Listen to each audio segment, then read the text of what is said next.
Hey,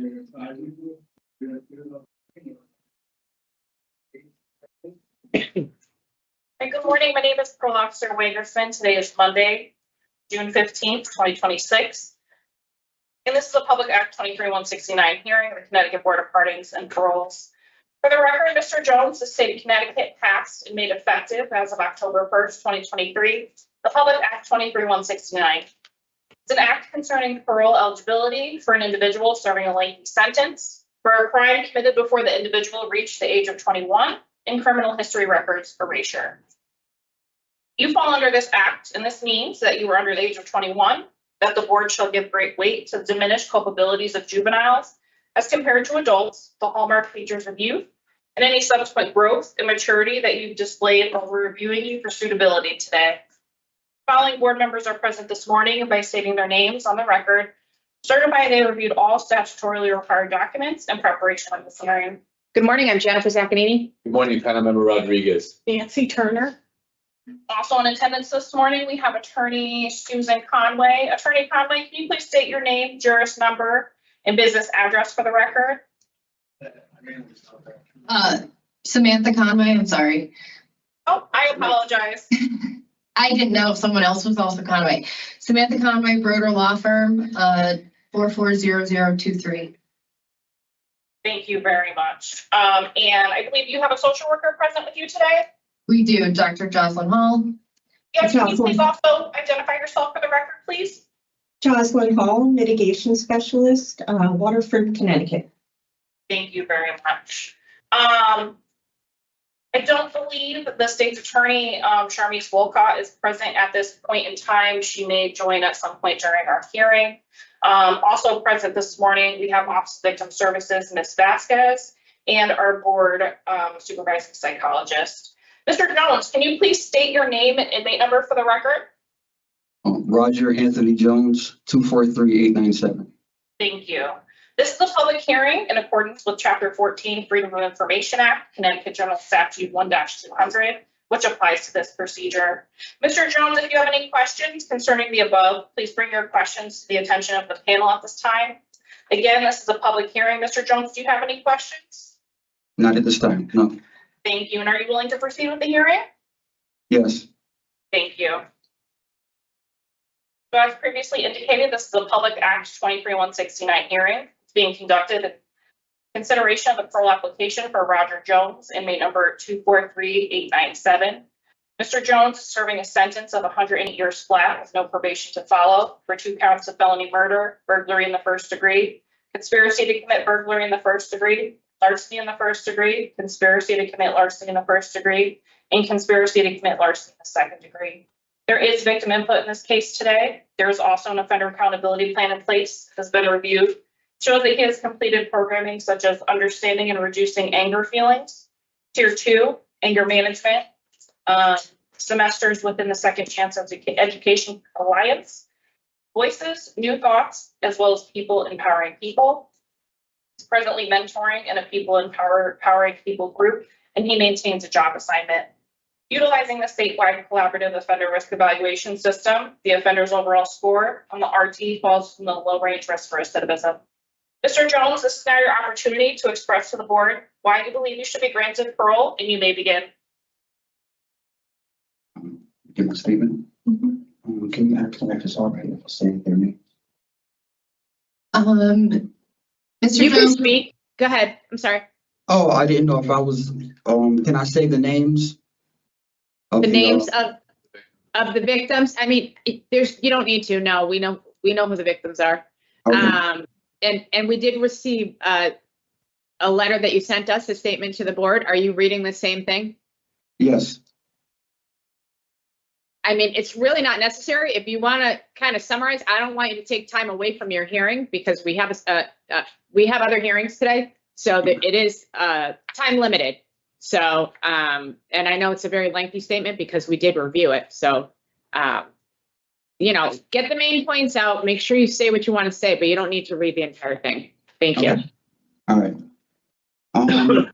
Before I begin, I just wanted to say real quick, I remember back in 2001, when I got sentenced, the judge essentially gave me a life sentence. Never in a million years did I ever think or dream that I would ever get an opportunity like this. I remember when my counselor called me to her office and said that I had legal mail, and I took the mail to my cell and I opened it and I couldn't believe what it said.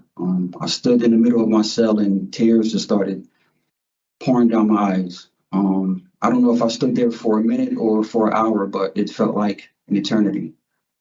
Time stood still in that moment and I was overcome with emotions. I said all that to say that I am so humbled and extremely grateful for this opportunity. Before I start, I just want the board to know that I'm super nervous. I could feel my heart beating out my chest. So if you just bear with me as I try to get through this statement. First and foremost, to the family of John and Patricia Hall, I am deeply and unequivocally responsible for the hurt you've endured for the past 29 plus years. I will always regret the pain, the grief, the sadness, and trauma I have caused you all. I know I'll never be able to comprehend the magnitude of suffering you've experienced, but I do know it is immeasurable. I've prayed and I continue to pray daily that God continues to strengthen you. I would also like to apologize for not accepting responsibility at the time and making you all endure a lengthy trial. The statement I gave at my sentencing was shameful. All I did was talk about myself when 100% of my focus should have been on John and Patricia and the family they left behind. I've read and reread those transcripts over the years, and each time I'm filled with so much disgust. I hated the fact that you had to live all these years with those inconsiderate and uncaring words.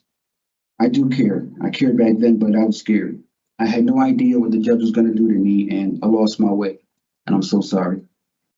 I'd also like to talk about the bad decisions I made that night that ultimately cost John and Patricia their lives. I am deeply sorry, and there are no words that exist on this planet that can truly convey how I feel about what I did.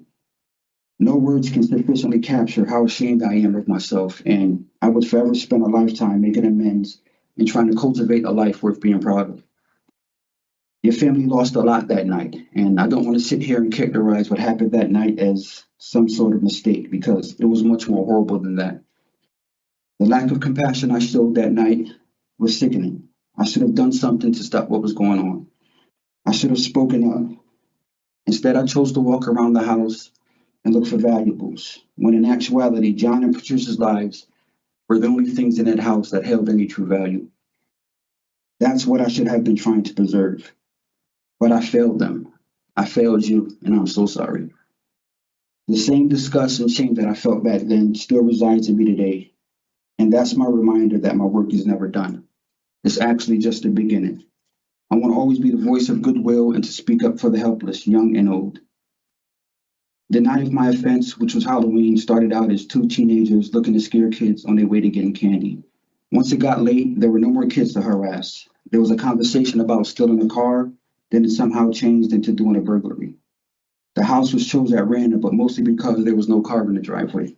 I didn't think anyone was home. Once I got in there and noticed there was an older gentleman sleeping on the couch, I should have turned around and left. But for some reason in that moment, I didn't want to chicken out. Not in a million years did I ever think that two innocent people would lose their lives.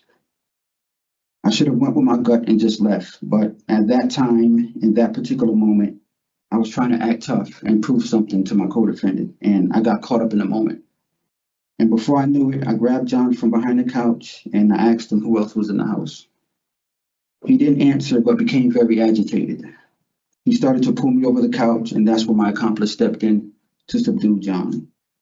While John was being subdued, I went around the house looking for stuff. Not looking for anything in particular, but pretty much just going through the motions. Soon after, my accomplice met up with me in the kitchen, and told me that John was unconscious and that his feet was taped together. I didn't think anything of it. I figured by the time he wakes up, we would be long gone. I went upstairs, and to my surprise, there was a female occupant.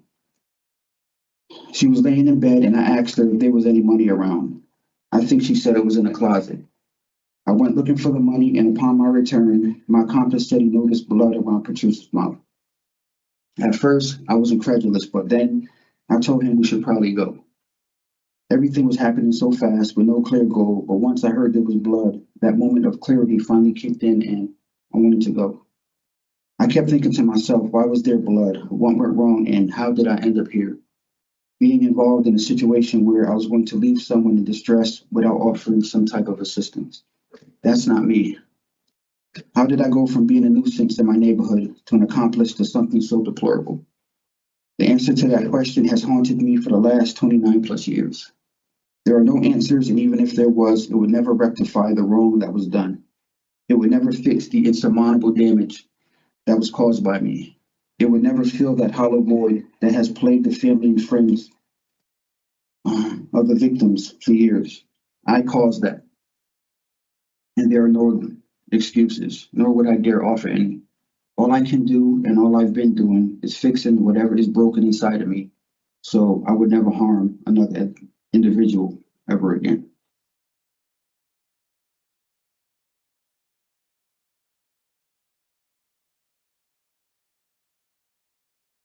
I never left my house that night with a desire nor the intent to physically harm anyone. Nevertheless, my actions and inaction is why John and Patricia are not here anymore.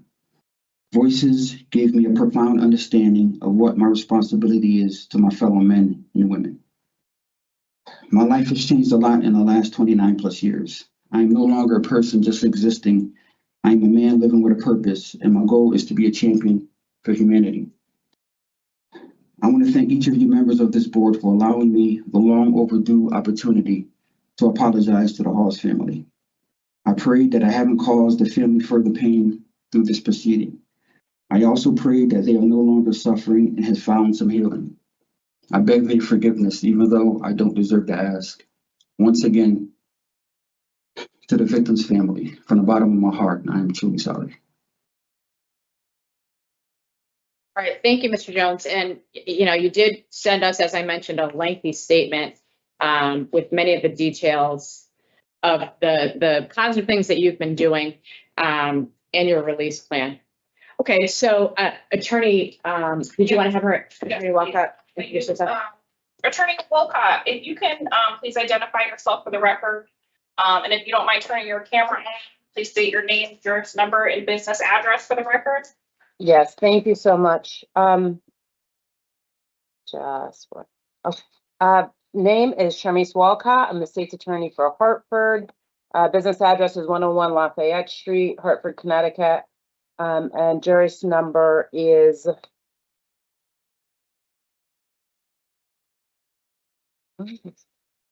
401-898.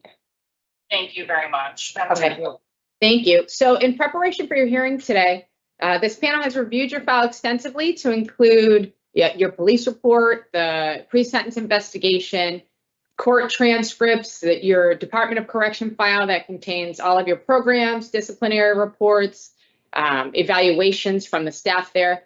We have letters of support. We received letters of opposition as well. The summary of your interview with the parole officer and the memorandum submitted by your attorney, which includes reports from Dr. Hall and Dr. Pierre. So we do have some additional questions. We're very well versed in your case. When we're done with our questioning, we will ask the Office of Victim Services to facilitate any input that they have. And at the conclusion, your attorney and the state's attorney will have the opportunity to give statements. Okay, you'll have your decision here today before we leave. Do you have any questions before we begin? No. Okay, so I'll begin. And Mr. Jones, while we aren't here to retry your case, you were convicted and you, of course, admit to your involvement. I do have some questions about the offense itself. Okay. Okay. So I did read and listen to your explanation that you chose this house because you didn't think anybody was home. This was Halloween night. Do you recall the time? Yes, maybe around 11:30. 11:30. Okay. So it's 11:30 at night on Halloween when most people would not be awake. And if they were not handing out candy, would not be answering a door, right? Yeah, Okay. So you say yourself, you went in through the garage, you see 2 cars there. So what would make you think that nobody's home? I don't remember seeing 2 cars. In statements, I mean, multiple statements throughout, there were 2 cars noted in the garage. Okay. So you didn't look in the garage at all. You just went in through the window and then went into the house? Yes. Okay. So if you didn't think anyone was home, why would you take a hatchet to the phone line before you went in? I didn't know that that was a phone line. I thought at the time that it was probably like a burglar alarm system. So I was just trying to disconnect the system in case it was like had a silent alarm or anything. Okay. All right. So then you get inside, you see that somebody's sleeping there. Why didn't you just leave? I just want to say that at the time during the time this incident happened, I was very insecure of myself. I was trying my hardest to be something I wasn't. I was trying to be like my co-defendant who is the complete opposite of me. He's very confident, he's tough, and I myself is very weak and unassuming. So the whole 3 years that I knew this gentleman, I just spent most of the time just trying to impress him. And once I got into that house, I was just I was in way over my head, and I should have left, but I was so more concerned with my image to him than the welfare of that individual, and I lost my way, and I'm completely sorry. Okay. I'm glad you mentioned your co-defendant. So the 2 of you were friends, Yes.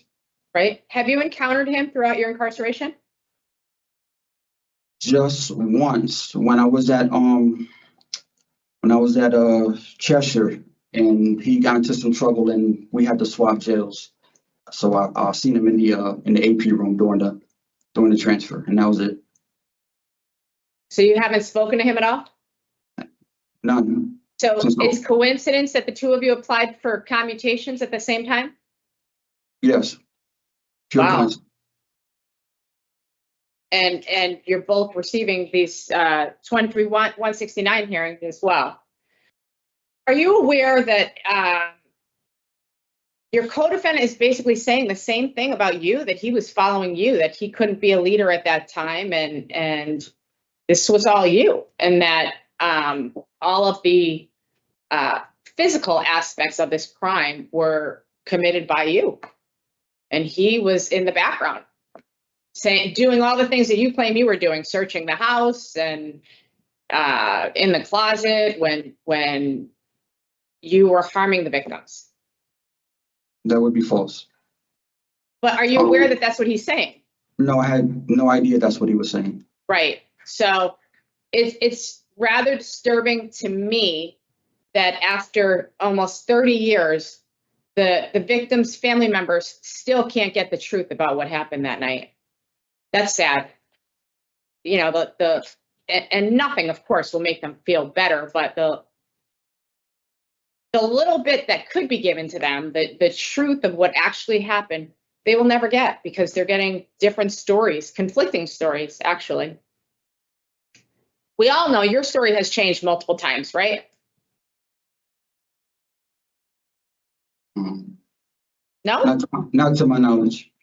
Well, I mean, at the time of the court proceedings, you were claiming you weren't involved at all. They got the wrong person, right?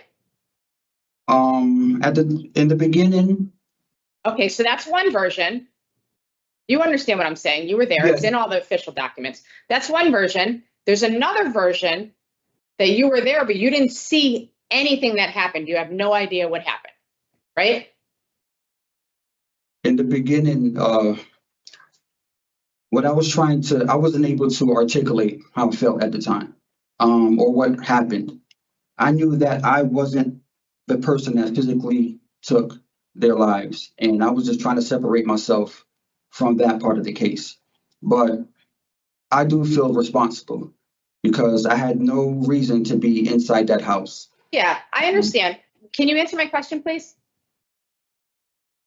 About In fact, in your interview with the parole officer, you said that you know from reading the details, but you didn't see everything that happened, right?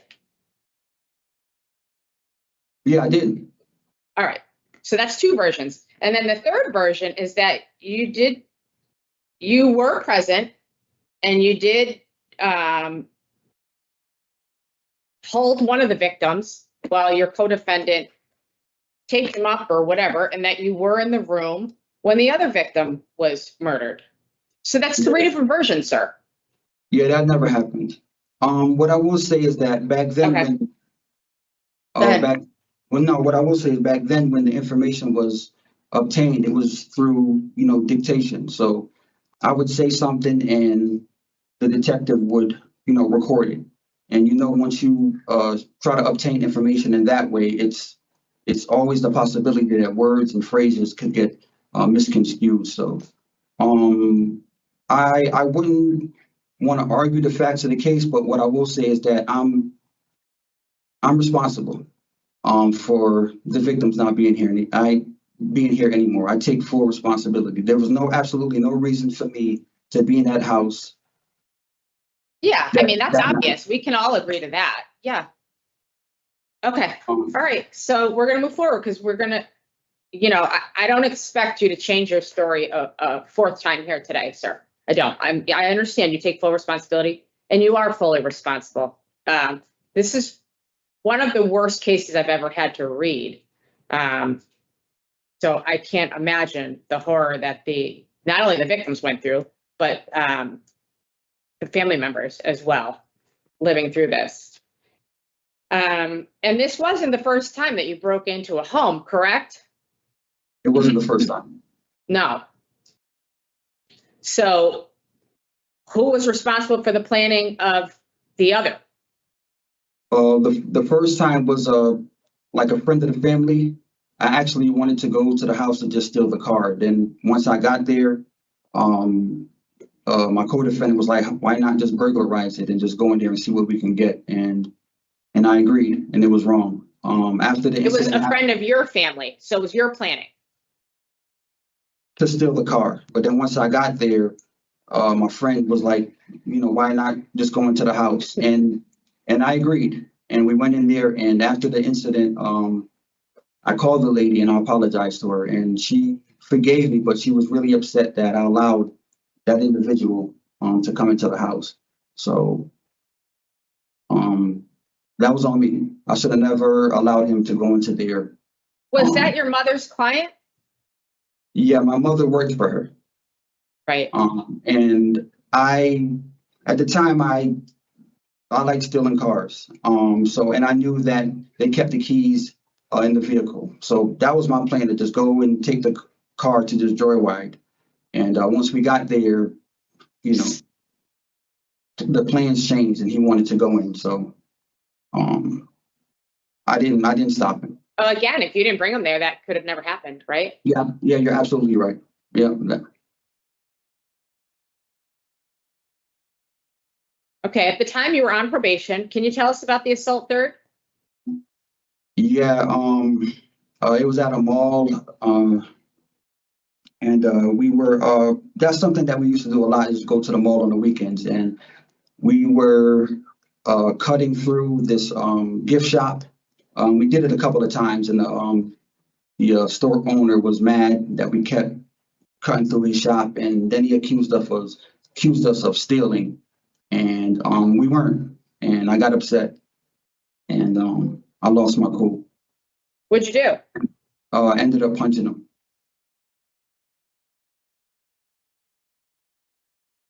All right. You have done a lot of good programs. I'm going to move on from all of that. We read all of the excellent evaluations for the work that you've done, the programs that you've taken, your job performances. Probably most notable is the CNA work, right? Yeah. You want to tell us a little about that? Yeah, the CNA work is something that I wanted to do for a long time. I wanted to do that and hospice. The reason that I'm in this position right now is because I lost my way. I was involved in a horrendous crime, and I wanted to somehow, some way, be able to just be a better person. And what happened after what happened to the victims, I just felt like I needed to do something good for someone else besides myself.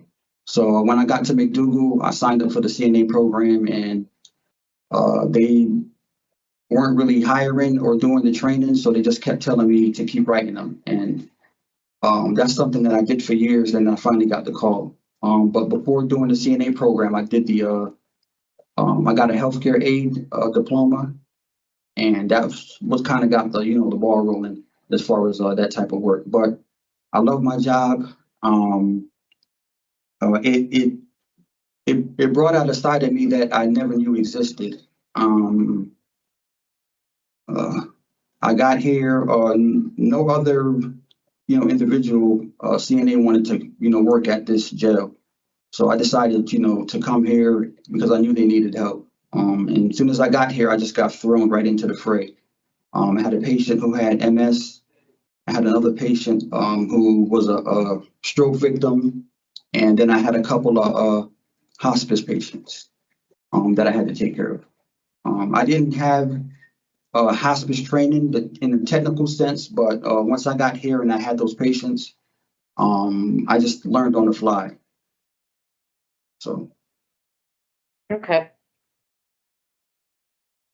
Another thing that was a little concerning to me was that, when you started to ramp up your program participation and this work, which came after the passing of 23-169, if we're being transparent, I read some of your requests for programming, and some of the language used was that, I need these programs for parole. So, oftentimes there's some criticism that inmates or offenders are only taking programs because they want to get out on parole. So, did you take those programs to look good for parole or to better yourself, sir? When I got, there is that was maybe one request. But there were plenty of requests prior to that where I was just wanting to do programs. I was having a hard time getting into these programs, and every time they wrote me back, it was pretty much, you don't have parole. So I just mentioned parole in those requests because maybe it would, trigger a better response.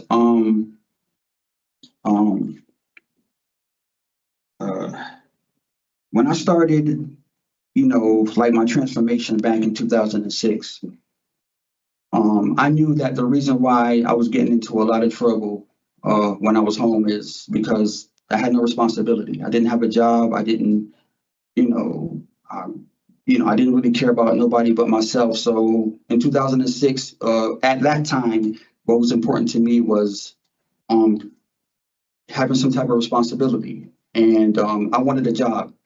I knew that taking programs was important, but when I was home, I was lacking confidence, and I needed that first and foremost. And that job that I had in Northbrook 1 in Cheshire gave me a lot of confidence. I was able to be more social. Guys were starting to come to me and ask for advice. It helped me to open up. When I was home, I was a bit of an introvert, and I didn't really, I wasn't really pro-social.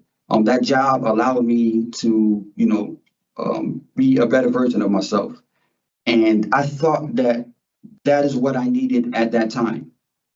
And it also, having that job played a key role in jumpstarting, me and my transformation. Once I had that confidence and once I wasn't so, so insecure, I felt like I needed to move on and to do something different. And so that's when I got to McDougal. I signed up for everything they had. In 2018, I wrote to a counselor and I said I wanted to do anger management and a couple other programs. I didn't mention anything about parole. She wrote me back and said, just be patient. I'm sorry, what year was this? This was in 2018. Well, you had no shot at parole then. There was Yeah, I no know. parole for you. So why would you mention parole?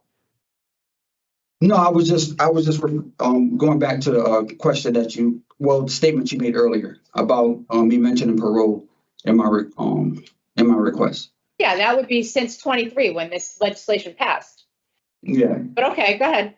Yeah. So she wrote me back and said, be patient. I wrote them again in about 6 months and they were a little bit perturbed that I kept, asking, about the same things. And I held on to those requests. Then in 2020, I did tier 2 and then COVID happened. So it was a little bit slow as far as programming. At the end of COVID, I wrote again for anger management and whatever. And I actually sent them a copy of that request telling them, that I should be patient. And, they said, and I said, I've been patient enough. And I ended up, getting to be in anger management. But as far as the programming, like I said, I know my road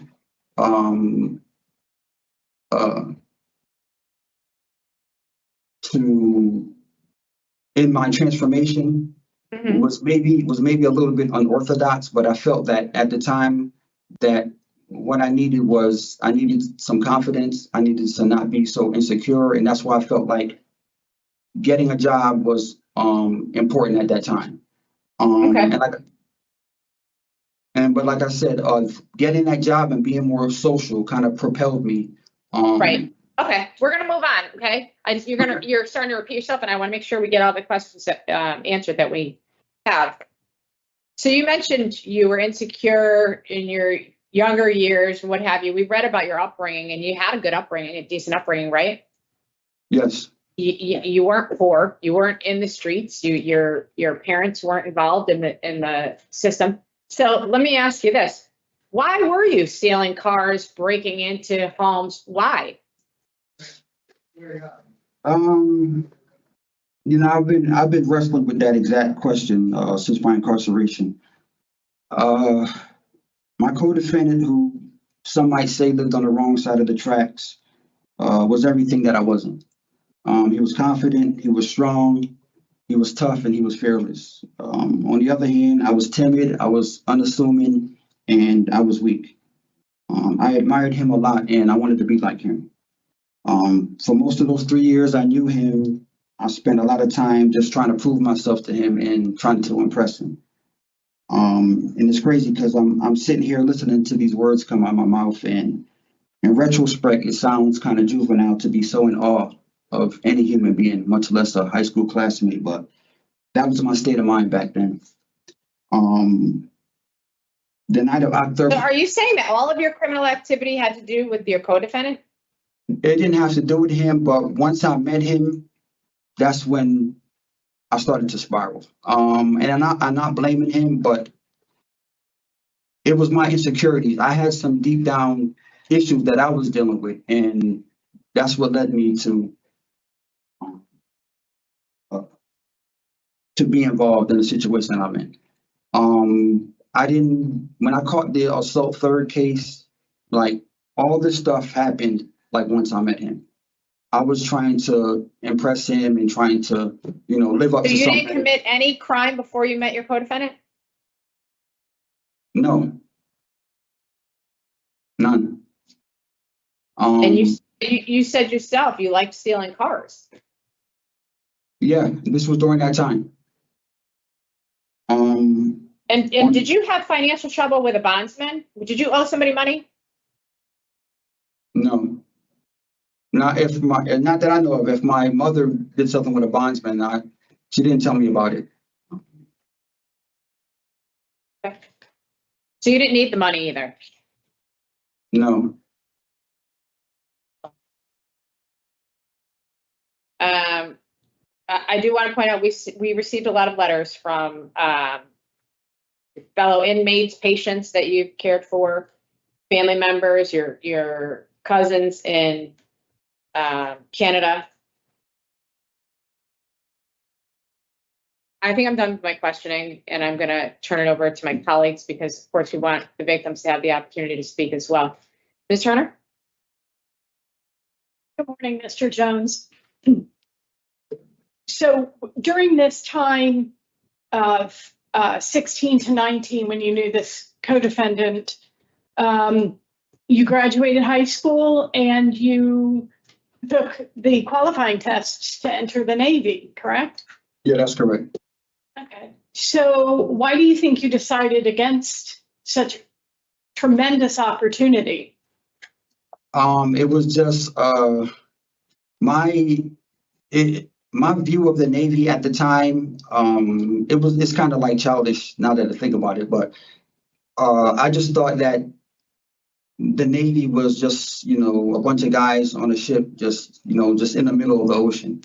I never knew like the details of what they do, how important it was, and I just felt like I just didn't want to sit in the middle of the ocean in a boat. So why there are so many other branches of our service? If you didn't want to be on a boat, why didn't you look at the Army? Well, actually, the Navy came to me. I didn't even know about it or was thinking about it. I came home from school one day and the recruiter was in the living room talking to my parents. And my dad was all for it. So that's why I decided to do it. They came looking for me. So if your dad was all for it and you passed the tests, again, why didn't you go?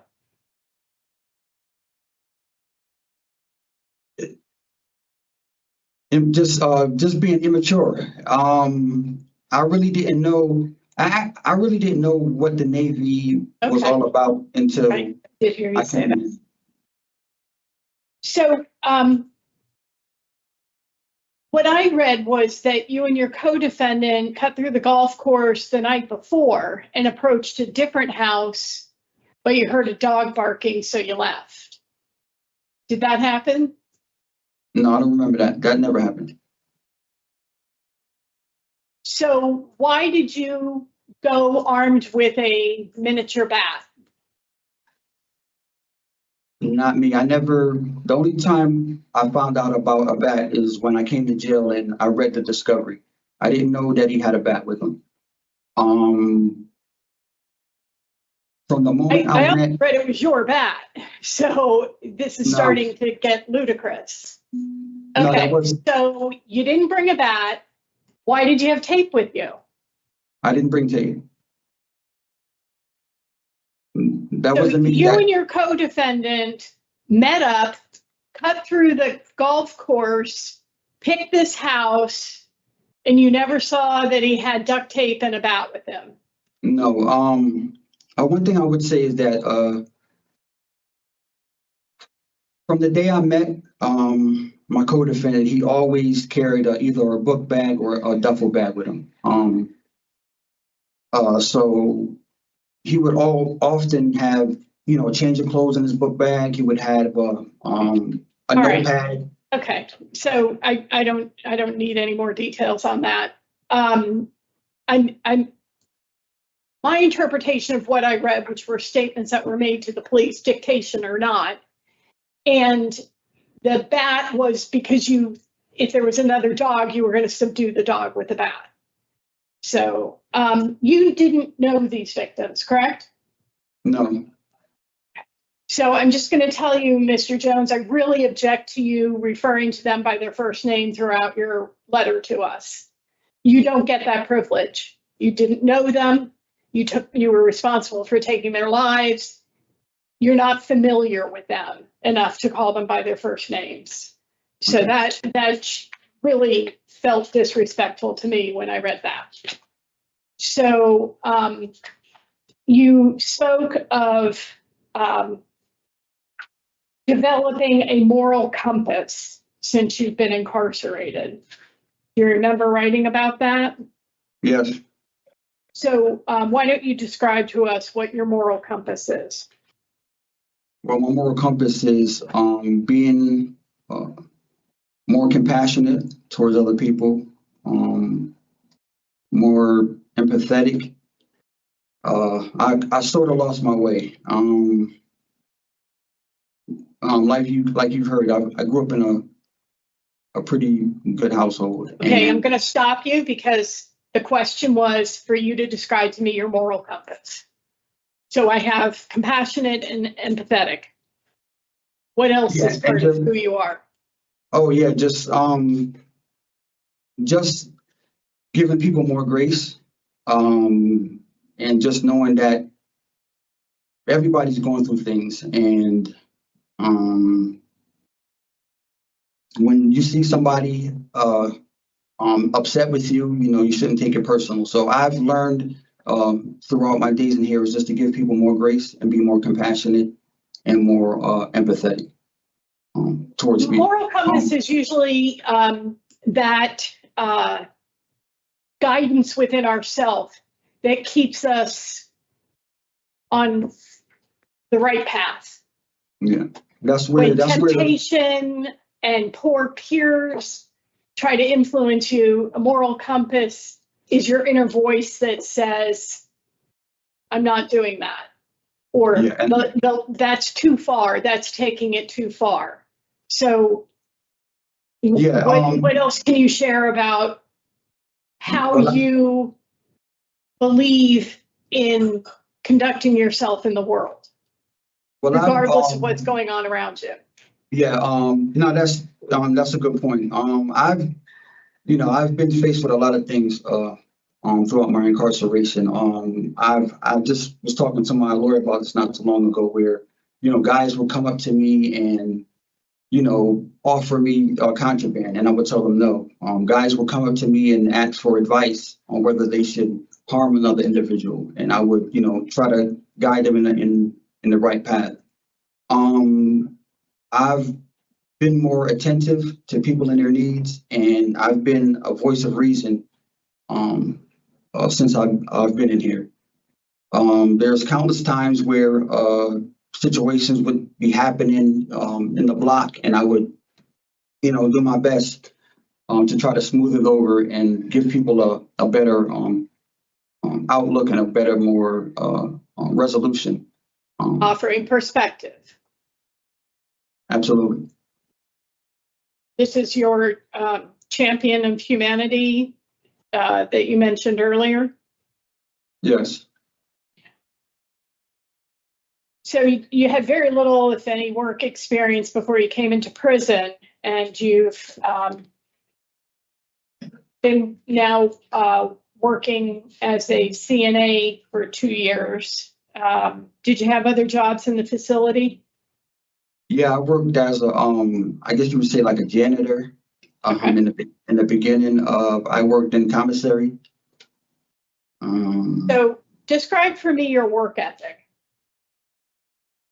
My work ethic is amazing. I've been promoted so many times, it's ridiculous. I enjoyed working because it gave me, in a small way, it gave me purpose. My work ethic is I do a job and I do it to the best of my ability, no matter what the job is. My first job was probably cleaning the showers.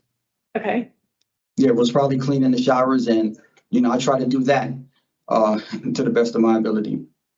Even though it's like one of the worst jobs in prison, but yeah, I try to approach my job the way I approach how I deal with people. I just give it my all and I do my best. Anything else? As far as jobs, Work ethic, sir. work ethic, Yeah, like it doesn't, like being like a CNA, they wake me up at 2 o'clock in the morning, to go to work and I do it, without complaint. They wake me up all the time, 2 or 3 o'clock in the morning, and I have no issue with it. I'm always on time. I never complain. And I just do Okay, my best. so when you get out into the community, you're going to have to represent yourself to potential employers. And you're going to have to be able to describe not the jobs that you do, but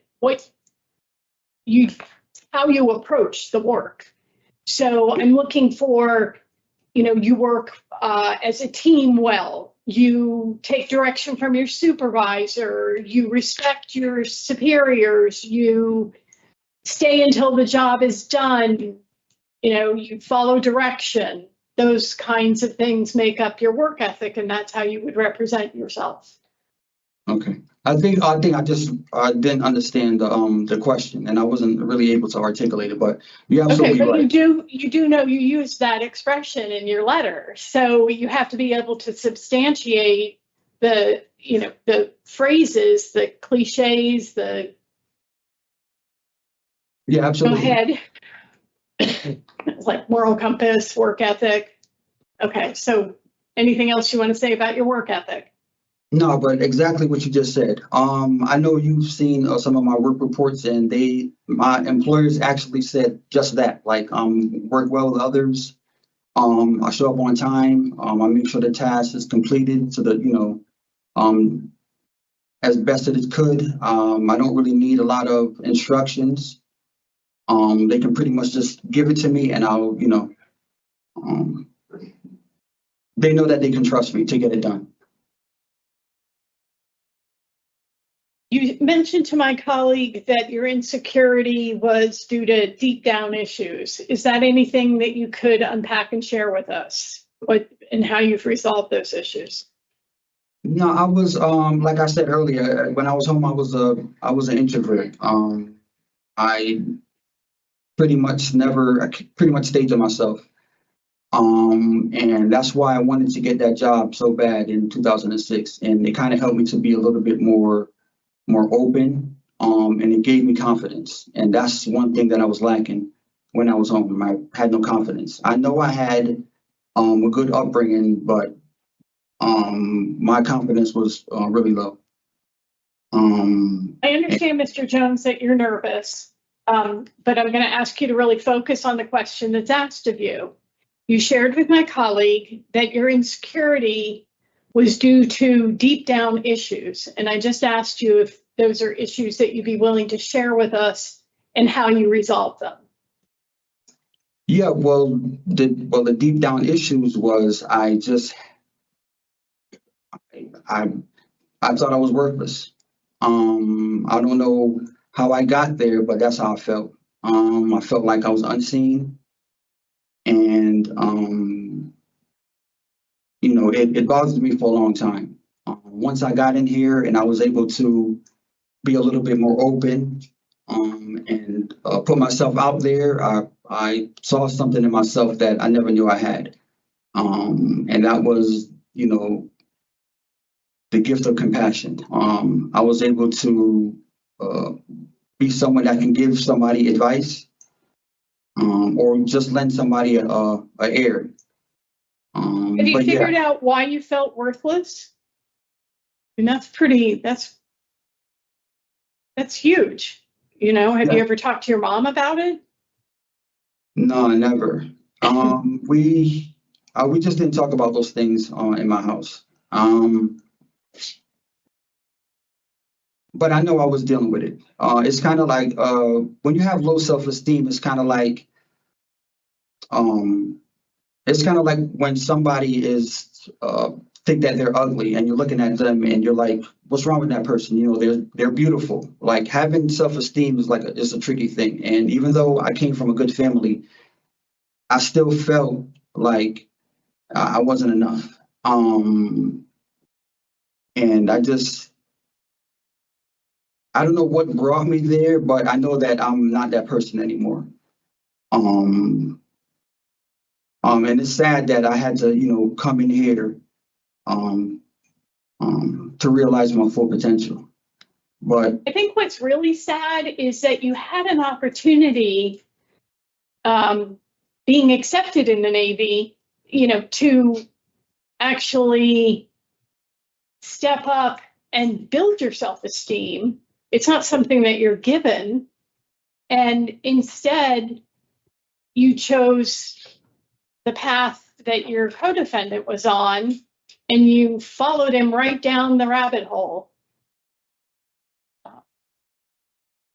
If you were really unsure of yourself or feeling insecure, taking that step with passing the test for the Navy should have made you feel tremendous about yourself, and having your dad's support. And just, it is a curiosity to me, and it's proven to be immeasurably tragic. I don't think I have any more Thank you. questions. Thank Madam you, Chair. Ms. Thank you, Mr. Jones. Mr. Rodriguez? I don't really have any questions, Madam Chair. Just a couple of things. I mean, just in a way, it is very tragic in a way, because yes, you shared before, you came from a pretty good family who seemed to be supportive of you in a lot of ways. Even when it came to the Navy, you said your dad sat down, talked with you about it. And so there's some inconsistencies even in when you share that kind of information, along with the inconsistencies of this offense. I don't really have a lot of questions, but I think my colleagues covered a lot of it. Can I ask one more? Sure. So, Mr. Jones, you got 108 years sentence because you took this to trial. Your co-defendant got 80 years. You served 30 years of a 108-year sentence. How do you think the family members of these victims feel with you asking for release after just 30 years?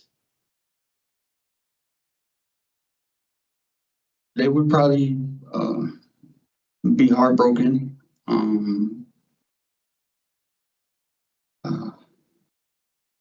They would probably feel like I don't deserve it.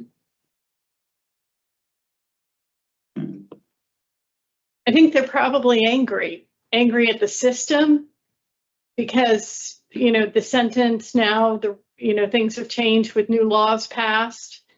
They give you this consideration. So maybe they feel that justice didn't really work out for them. Does that make sense? Yeah, that makes sense. You did tell Officer Wangertsman that you thought your sentence was fair. Yeah, because I knew that I went to trial, and I think the judge's hands was tied because I had a lot of charges. So when you count up all the charges that I had, I think that's why the judge gave me that number. Well, I'm not sure about that, but I would say that you were responsible for the deaths of two absolutely innocent human beings. I mean, you can't get more innocent than being asleep in your own bed in your own house when you're killed. And for the family members to really reconcile the fact that you and your co-defendant were the last people these victims, their loved ones, saw on the face of the earth, there to do them harm. And, I also read that after the gentleman was killed, you refer to it as subdued, and you loaded items into their vehicle to steal, that you went back into the house, and then going upstairs is when you encountered the victim asleep. And it just, one of the things that occurred to me while I was reading this account, which I agree with my colleague was incredibly disturbing, you could have taken anything out of that room and left her alone. Right. But instead, she was woken in a state of absolute terror by two men she didn't know in her home, trying to steal from her and ultimately taking her life. just, there's so many opportunities during the commission of this crime that you could have stopped and done something different. Just brought it to an end. So, okay. Thank you. All right, this time we'll ask the Office of Victim Services to facilitate input from the victim's family. Ms. Vasquez, thank you for joining us. Good morning, Madam Chair and board members. I had the opportunity to speak with the victim's family, to a very lengthy and extent nature, and their son would like to read his own statement, and then after that, I'll be reading a couple of statements that were submitted. At this time, thank you. At this time, this will be your opportunity to express to the board your wishes and concerns. You may unmute your microphone, and if you are able to do so, you can turn your camera on and you may begin. Oh, damn it. Hi, can you hear me? Yes. Yeah, my camera won't work for some reason. I apologize. But I would like to read this letter if that's okay. Thank you. I was 29 and a half years old in November of 1996. On November 4th, I received a phone call that my mom and dad had been murdered during a home invasion.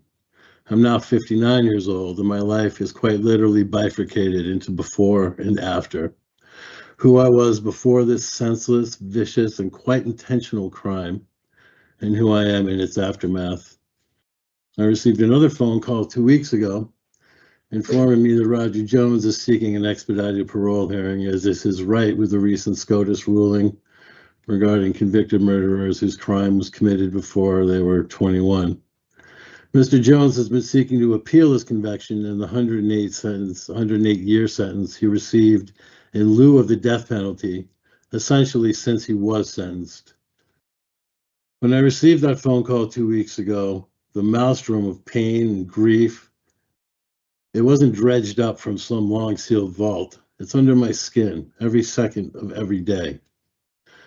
Mr. Jones has never taken responsibility for the crime or shown any remorse save for his unctuous and wholly transparent apologies during sentencing. Despite the overwhelming evidence presented during the months-long trial, he seemed to feel he was somehow the victim. It was almost incomprehensibly insulting. Apart from various appeal notifications, that was the last we heard from him over the last 25 years. Of the two defendants in this case, there can be little doubt as to who was the quote-unquote brains of the operation. In fact, his accomplice Von Walker stated at his sentencing for the 80 years with no parole plea bargain he accepted when taking responsibility that his biggest mistake was listening to Mr. Jones. I watched Mr. Jones every day during the months-long trial. I watched daily as the judge and jury would leave the room and his mask would drop into a dispassionate gaze of feral cunning that would be revealed. He seemed irritated and almost amused, despite 5 years in jail, to contemplate his horrific actions and their consequences. The bottom line is he went to my parents' house that evening armed with weapons and materials to subdue anyone they encountered, intent on committing a robbery, no matter what the cost.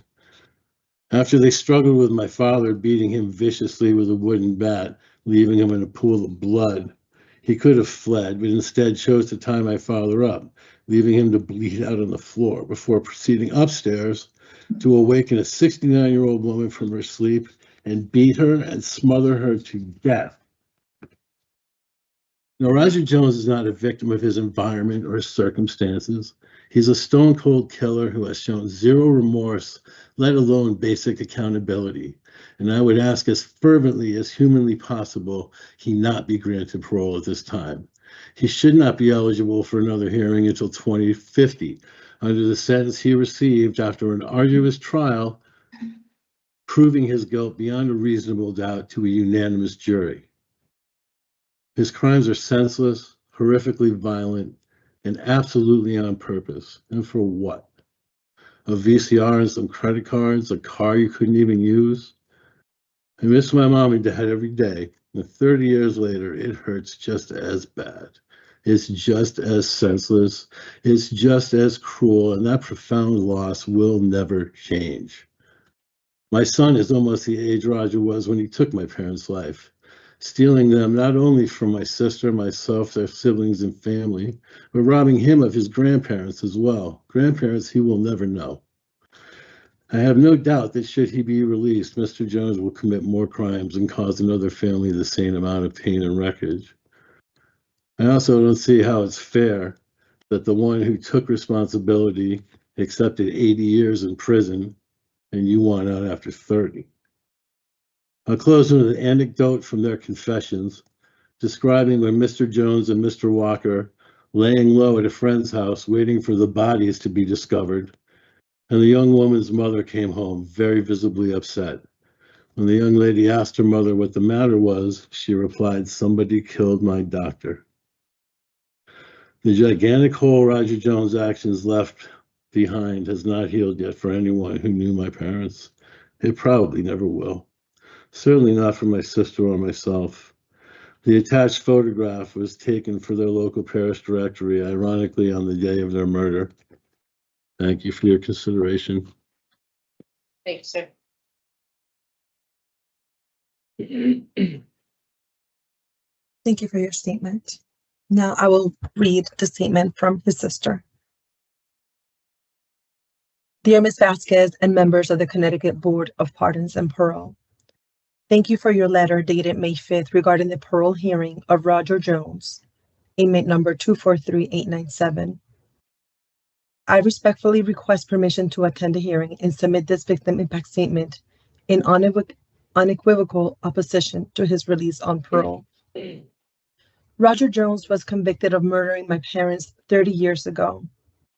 Nothing in the decades since has been diminished the gravity of the crime or its impact on my family.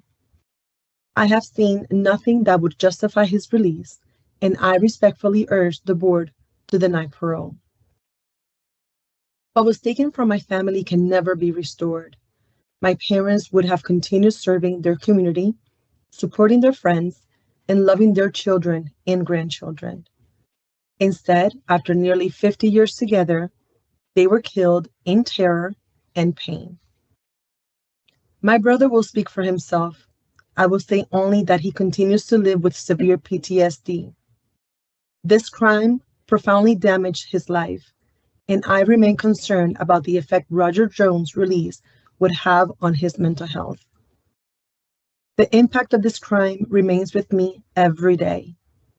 I still awake in the night if I hear a noise, afraid someone is in my home, and I lock my bedroom door when I am alone. Holidays and family gatherings remain lasting reminders of what was taken from us. These are not memories that faded with time. They are the enduring consequences of what Roger Jones did. For much of my life, I carried this grief in silence, even with those closest to me.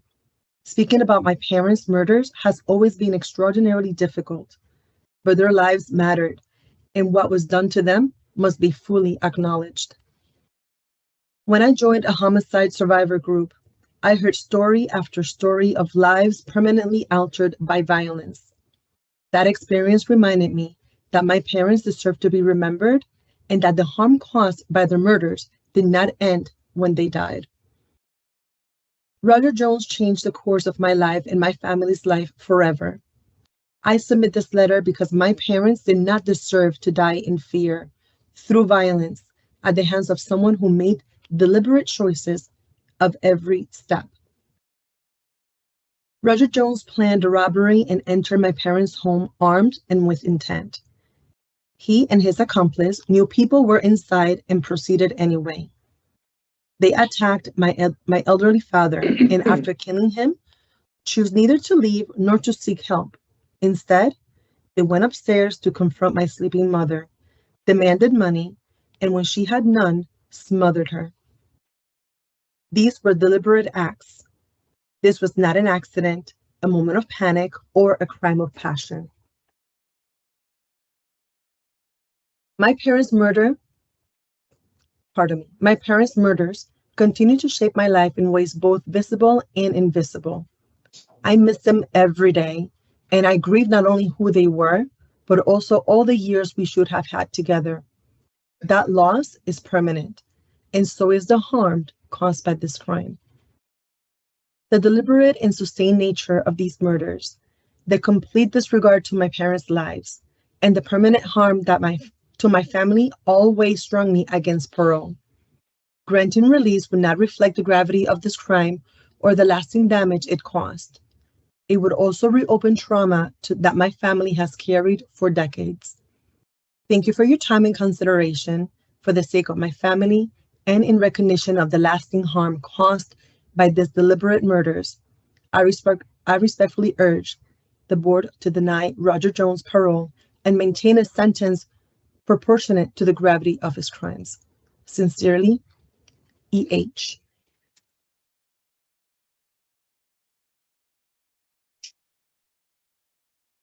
To whom it Thank may you. concern. I have two more to read. Thank you. To whom it may concern. This letter is being written as a statement concerning the parole request of Roger Jones after being convicted of several charges related to the murder of my sister, Patricia Haw, and her husband, Dr. Joan Haw. We are concerned that while this situation offers tragedies on many levels, including in the lives of the perpetrators, there still remains a fact related to the brutal loss of life of our family members. There is nothing that can compensate our family or community for the loss of two very vibrant people. We cannot imagine what the world could have known had the lives of these two people not been brutally taken from us. It is painful to think about it even after 30 years. Thinking about this opportunity for parole brings up all the grief, stress, and fear that this family murder brought us. Even our children who are now in their 30s remember the stress and fear that the facts of the murder brought to their childhood. Our questions ask, what are the long-term ramifications of these ripple effects on our family and community? If the perpetrator is allowed to be paroled, then does it mean that the loss of the lives of our loved ones did not count? We have several concerns. Does Mr. Jones take responsibility for his part in this terrible crime? We noticed that he tried to vacate his charges in 2007 by citing improper instructions to the jury. Does this mean he did not and does not take responsibility for his conviction? We also noticed that during that trial, he claimed innocence. Is that still his stance? Does he have any genuine remorse? We are also concerned that Mr. Jones is still a relatively young man. If he has not done anything to remediate his life, then he will be a risk to society with potential to harm others. Has he undergone any type of self-reflection or treatment related to what led to his horrible crime? We recognize that the prison system is an imperfect solution to protect society and that people in prison have the potential to be worse after time served than they were before they went into the system. What has happened to Mr. Jones while in prison, and is he going to pose a threat after he is released? We do struggle with the concept of consequences and the meaning of life sentences. What is the point of a life sentence?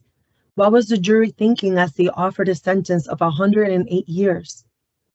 Was the sentence to punish the perpetrator or to keep society safe?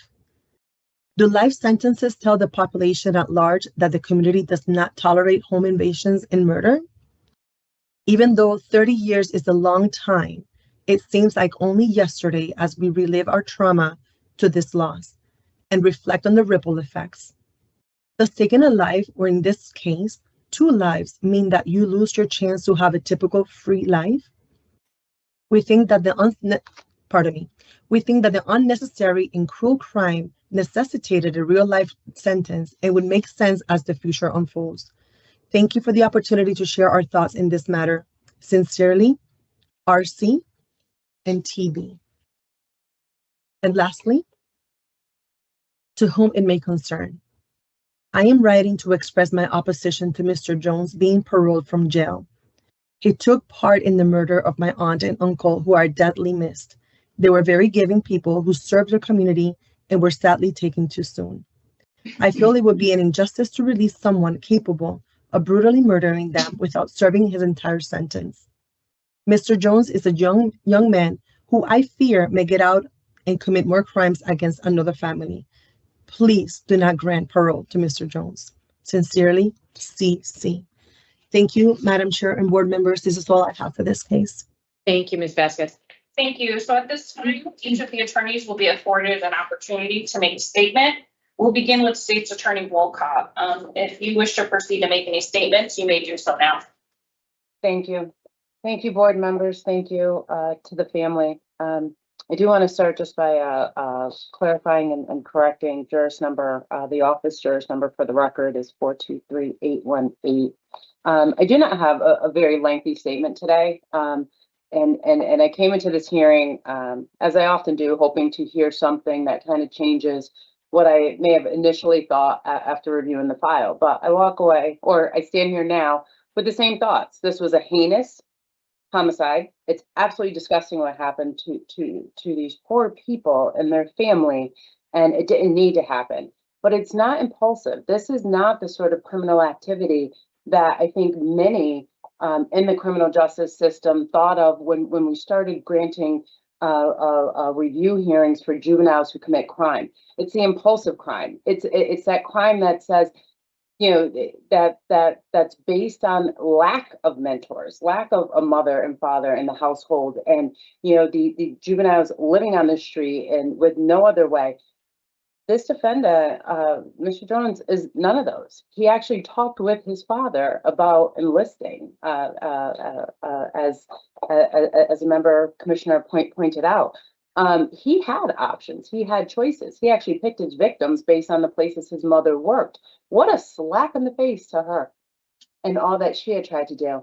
And then today in this hearing, when he was being questioned about, you know, just various questions that really led back to responsibility, and on each one he indicated that he takes no responsibility, truly. And it's not just no responsibility for this crime, but it's no responsibility for anything that he's done in his life. When we looked at, you know, the enlisting and the services, well, they came to me. I didn't really know what it was about. When we look at the homicide, oh, I was just there. He says he didn't bring the bat, that it wasn't his idea, that he didn't plan it, but prior burglaries he did. And then when he's even asked about something as simple as, was there an issue or dispute with the bondsman? He says, no, that was my mother. Incarcerated for 30 years, and he's still sitting here blaming his mother for something. This is a person who received 108 years for a heinous crime. It's part punishment. I hope he does rehabilitate when he's in there. Because at some point, if at some point he makes it back into society, he should not and cannot come back into this community, Hartford community, or really any community, behaving the same way that he behaved at a time where he had significant supports and choices. So states against the any sort of reduction. I will note that, and I'm sure the commissioners have it, he has been ticket free for 20 years, which is great, but he had 10 significant tickets before that, including, you know, just flagrant disobedience. But I think the biggest signal that he's not ready to receive any reduction in his sentence are his own words and actions here today. So thank you for the time. Thank you, Attorney Walker. Thank you. At this time, Attorney Conway, if you have any final remarks you would like to make, you may do so now. Thank you. Yes, I will. Before I address my brief statement, I would like to say that Mr. Jones and I talked a lot about the statement that he submitted to the board, the written statement in which he addressed the victims by name. And it was important to him and to me that he did so, because he has recognized that their lives were the only thing of value. And to us, it felt sort of the opposite. It felt disrespectful to not give them a name, to not say that their lives mattered. And so I want to take full responsibility for that and apologize to the board. Perhaps Attorney Conway, I'll just interject. Dr. and Mrs. might have been a little more appropriate. But thank you. I understand. Also, to the state's point about how these hearings are to provide review for those under the age of 21. The state mentioned that that is for an impulsive act for defendants who do not have guidance or mentors. But I also want to say that not just impulsivity is a hallmark of youth. Mr. Jones mentioned over and over in his packet and here today that he had a good family, but there was lots of things that they did not talk about at home. They did not talk about his feelings of worthlessness. They did not talk about depression. They did not talk about needing to fit in with people that were not the right type of people to fit in with. Mr. Jones mentioned a lot between the age of 16 and 19 that the crimes he committed were because of the group he was with, and that is indicative of what we're here for today. He was young, he was choosing the wrong path. He had an opportunity to enter the Navy, which he very much should have taken, but instead he was trying to impress the peers that he found who had no mentors, who had no guidance, who were living the street life. And we all know, by nature of being in this work, that for some kids, especially kids like Mr. Jones, who had no self-esteem, who felt worthless, who had no guidance, who felt lost, sometimes the clout and the confidence and the strength that appear enticing with street life is what they fall prey to. So I would like to keep in mind that Mr. Jones, although this was not an impulsive crime, and we fully recognize how heinous and awful it is, the reasons that he found himself in these situations are also hallmark natures of youth. Now, I will be brief for the rest. I've spent much of my time in working with Mr. Jones over the last few years, and most recently the last few weeks, trying to figure out how to articulate to the board who Mr. Jones is and how good-natured I've come to know, his good nature that I've come to know, how rehabilitated he is, how much work he has done over the last 30 years, and how many people he has positively impacted during his time within DOC.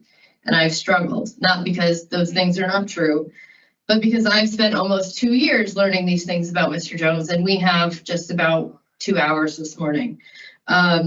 Within his packet, I know the board has fully read it. There were statements from patients of his, as I think the chair pointed out, patients of his, family members of his patients, fellow inmates, good work reports from DOC. There were assessments, there were certificates, there were hundreds of pages of things that show Mr. Jones's growth over the last 30 years. There are statements from his own family and friends that explain the positive impact that he has had on them while being incarcerated. There was mention that he has been consistently employed by some sort of unit within DOC since 2006.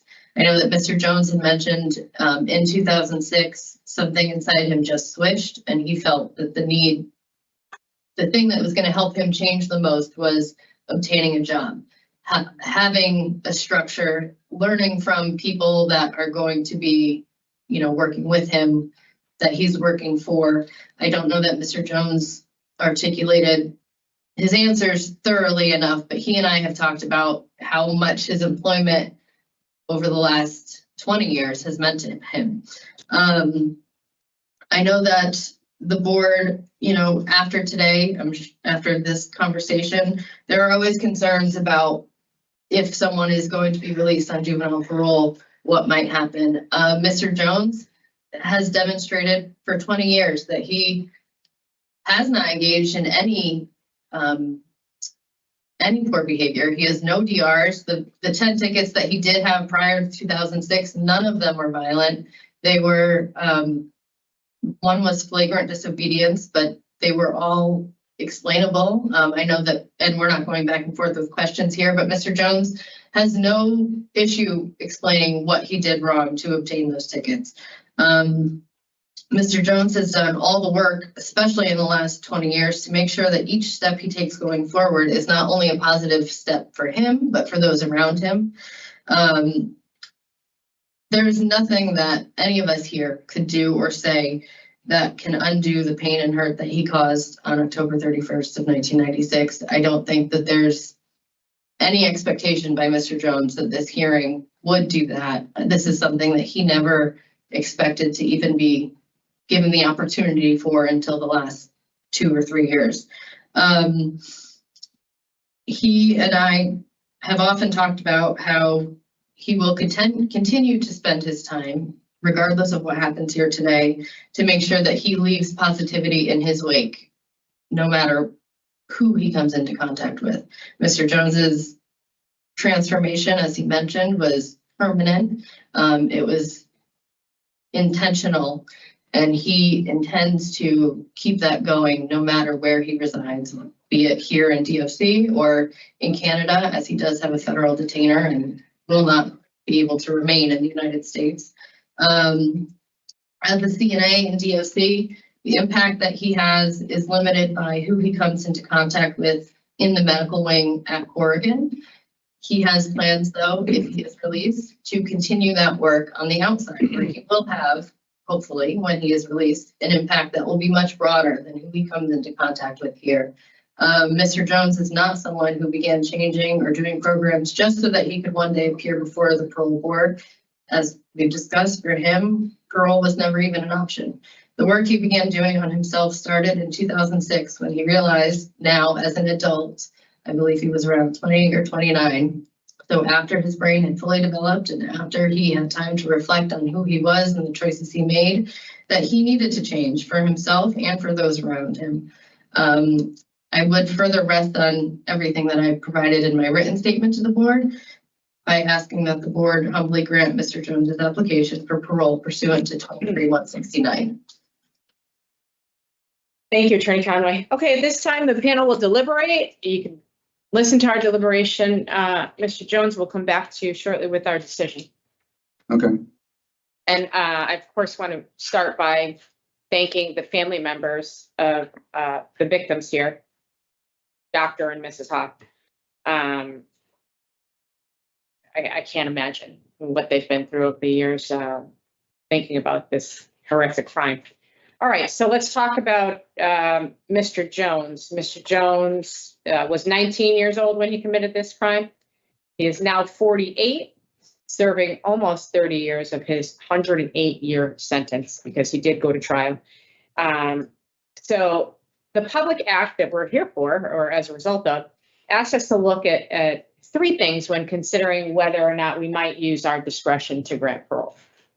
Those things are whether there's a reasonable probability that such person will live and remain at liberty without violating the law, whether the benefits to such person and society, benefits of release substantially outweigh benefits of continued incarceration, and whether such person has demonstrated substantial rehabilitation. I unfortunately cannot find those 3 things here today. I do not feel confident that there's a reasonable probability that Mr. Jones would remain in the community without violating the law.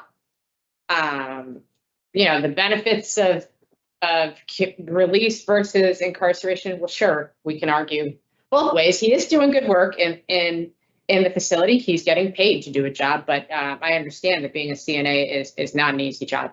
What I struggle with probably the most is the rehabilitation.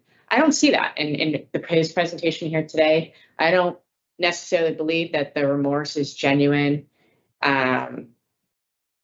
It's just, this is such a heinous crime. The callousness shown during the commission of this crime is just unimaginable.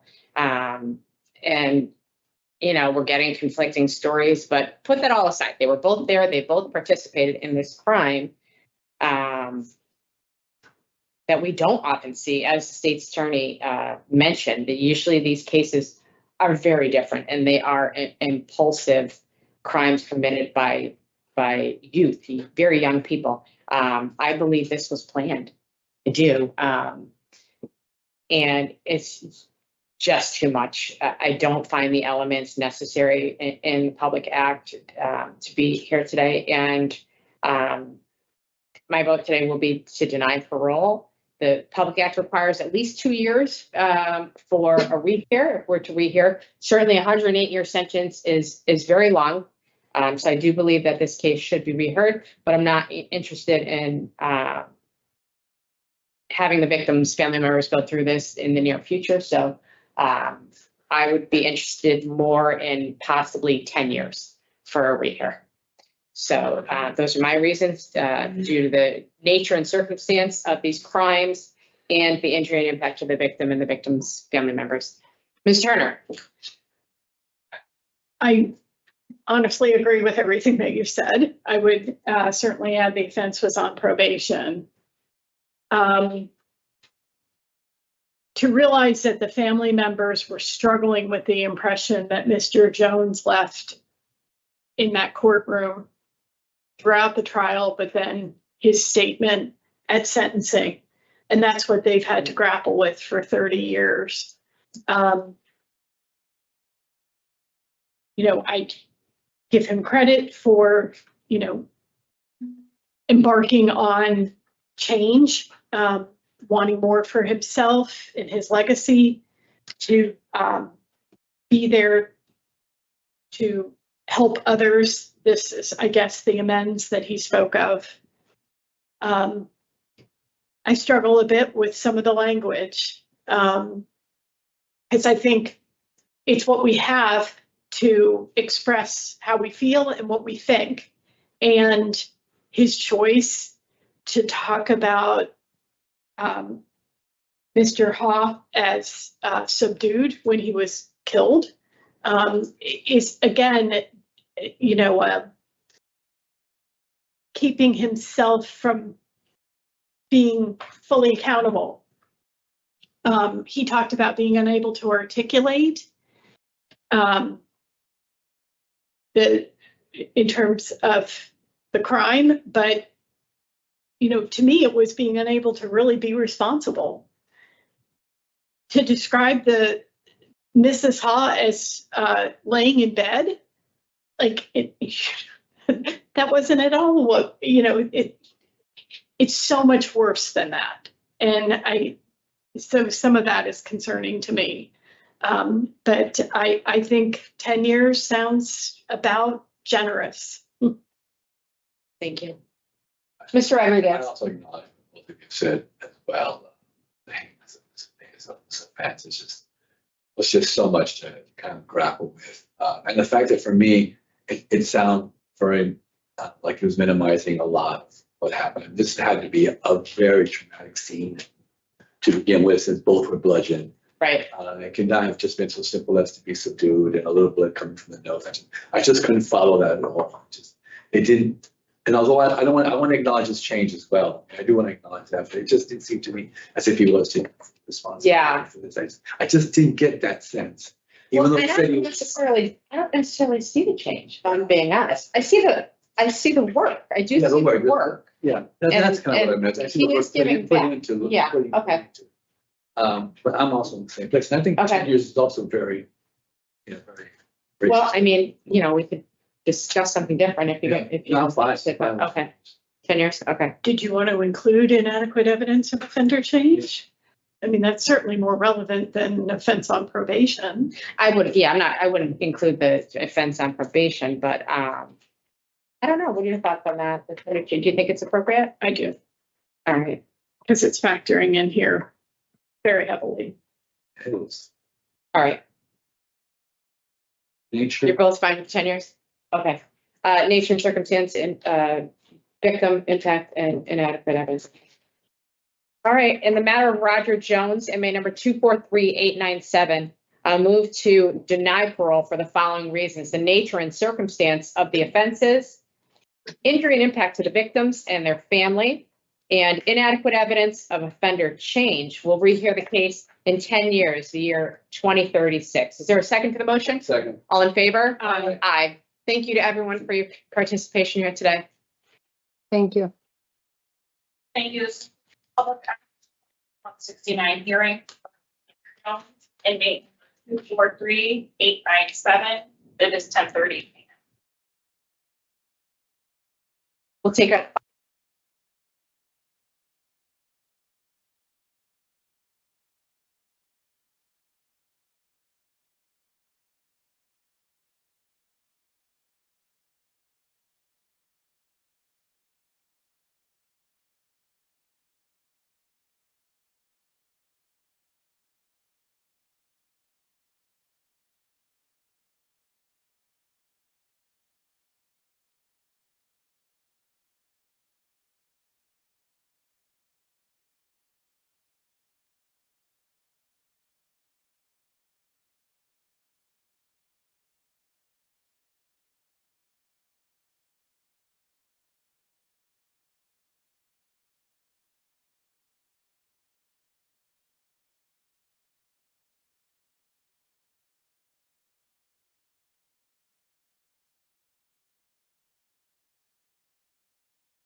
This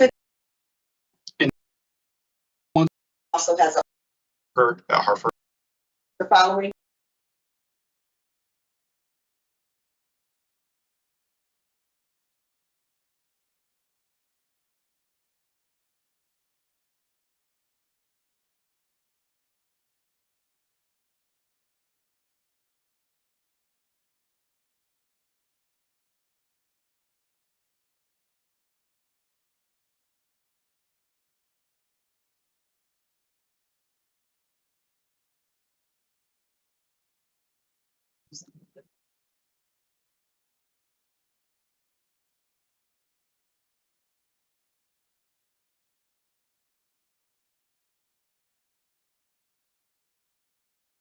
Thank you. Let this door crack.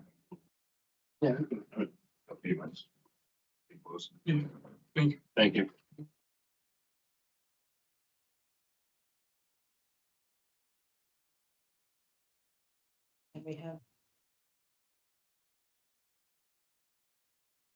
Morning, Mrs. Santana. Good morning. My name is Parole Officer Logan. Today is Monday, June 15th, 2026, and this is a Public Act 1584 hearing of the Connecticut Board of Pardons and Parole. Mrs. Santana, for the record, the state of Connecticut passed and made effective October 1st, 2015, Public Act 1584, an act concerning lengthy sentences for crimes committed by a child or youth and the sentencing of a child or youth convicted of certain felony offenses.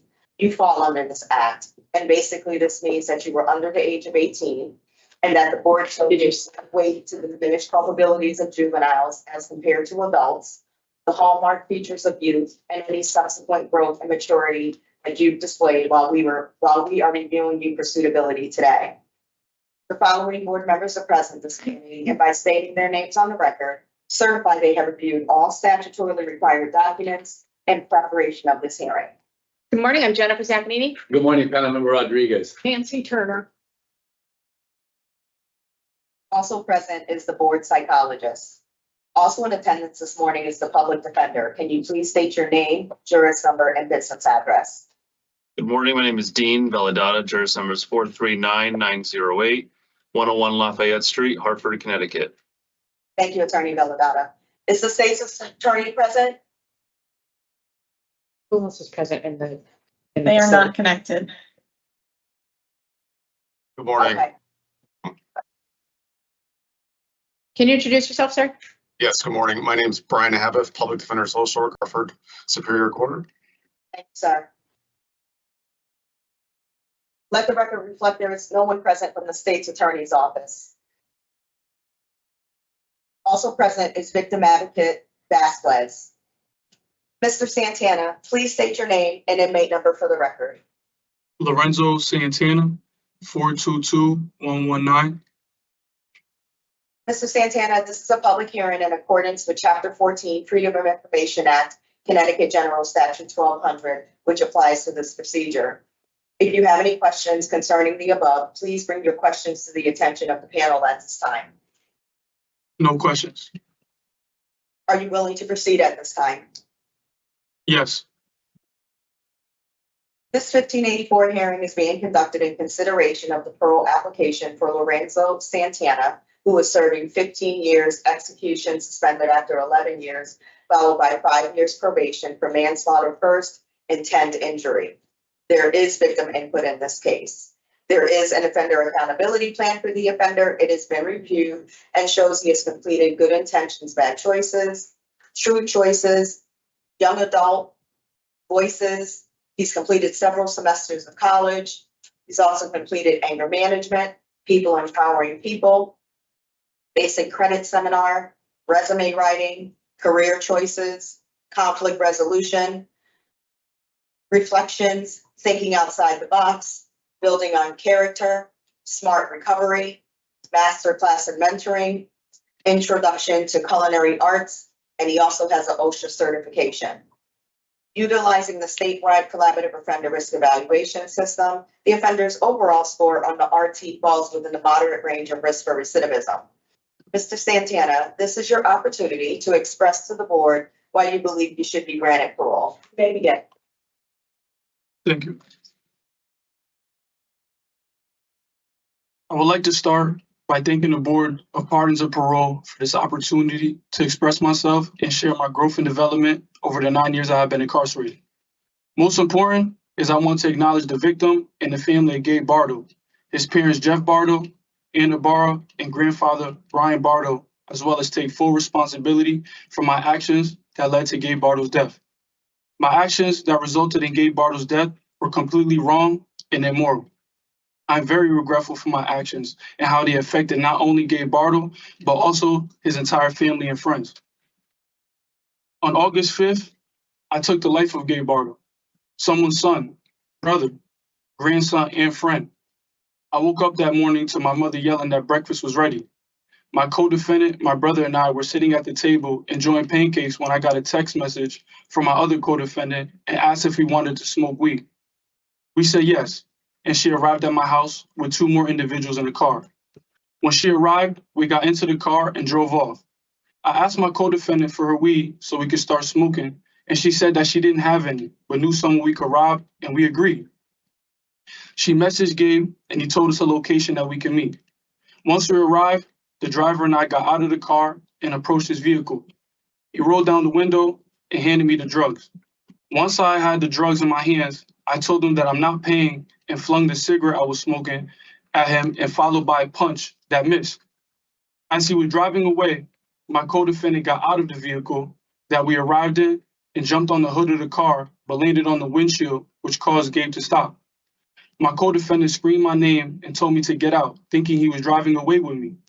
Once he realized I wasn't in the car, he told Gabe to get the fuck out the car, and he did. Thinking about that situation, I can only imagine how scared he was. Standing there, I asked him where the rest of the drugs were, and he said that he didn't have any more. As I was asking, my co-defendant was checking his pockets, and my other co-defendant was checking his car. I asked again, and hearing the same response frustrated me, and I punched him in his face. He stumbled back on the car, and we walked away, and I got back into the car we came in and drove off. For 2 years of my incarceration, I kept asking myself, why did I throw that punch? If I had never punched him, he would be alive, and I wouldn't be here. But as time passed, I became more mature. I took a lot of programs, did a lot of self-reflecting, and built a steady routine of reading every day at 5 o'clock in the morning. Through all of this, I came to the realization. The question was no longer, why did I throw that punch, but why was I comfortable robbing people in the first place? That question caused me to look deeper into my life and see what caused me to arrive at that moment. I found traumas, insecurities, flaws, and weaknesses that I needed to work on. But one in particular was disrespect. I remember in high school, I got in trouble for fighting. And instead of them sending me to an alternative school, they decided to assign me to a program on the first floor where all of my classes were located in 2 rooms right across from each other to monitor me the entire day.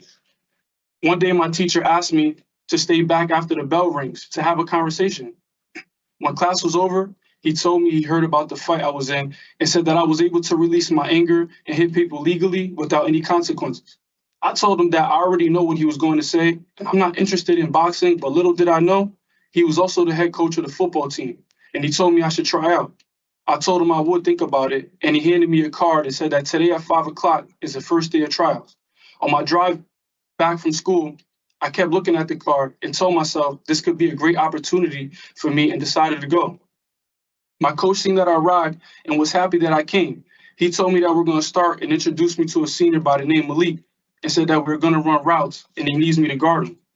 I instantly said no. It was my first time and the whole school was on the bleachers watching me, and I didn't want to embarrass myself. My coach convinced me into doing it. We ran the route and I intercepted the ball. He looked at me and said, "Do you know what you just did? You intercepted the ball on my best wide receiver who has scholarships. You have potential, kid." Every day after school, I went to practice and played football. But during school, I couldn't get over the fact that people made fun of me for wearing outdated and dirty clothes. No matter how good I was at football, people still made fun of me, and that was the start of me deciding to go to the streets. I can't believe it was disrespect and people's perspective of me that derailed me off the right path. I chose to rob Gabe Bartle. I also chose to punch him, and I did it because I wanted people to respect me based on fear. I wanted a reputation as someone who's nothing to play with, so no one can make fun of me or disrespect me. But how ignorant and unenlightened was I? Because fear is no way to gain respect. I've been in an annex for 9 months, and every week I have to come to Cheshire to have a legal visit with my lawyer and social worker. Every time I walk throughout the hallways to go to the visiting room, correctional officers stop me to shake my hand and ask how I'm doing. They respect me, not because of fear or any negative reputation, but because I was known as a mentor in the TRUE program, an individual who helps others, takes his growth and development serious, and is a college student. These are the individuals I should seek respect from because they actually care about my well-being and not because of anything negative. None of this is a justification for what I did. I took a life, and I'm fully responsible. I said this to show that I understand where I went wrong and what caused me to make a horrible decision. There's a program called Voices that the Department of Corrections offers to help me understand who a victim is and the impact that my actions had on them. Voices helped me realize that Gabe Bartle wasn't the only victim of my actions. His family, friends, and community will forever be impacted as well. Voices helped me gain a deeper understanding of the impact of my actions on myself and others. I say a deeper understanding because I can only imagine how difficult life would be if I lost a son.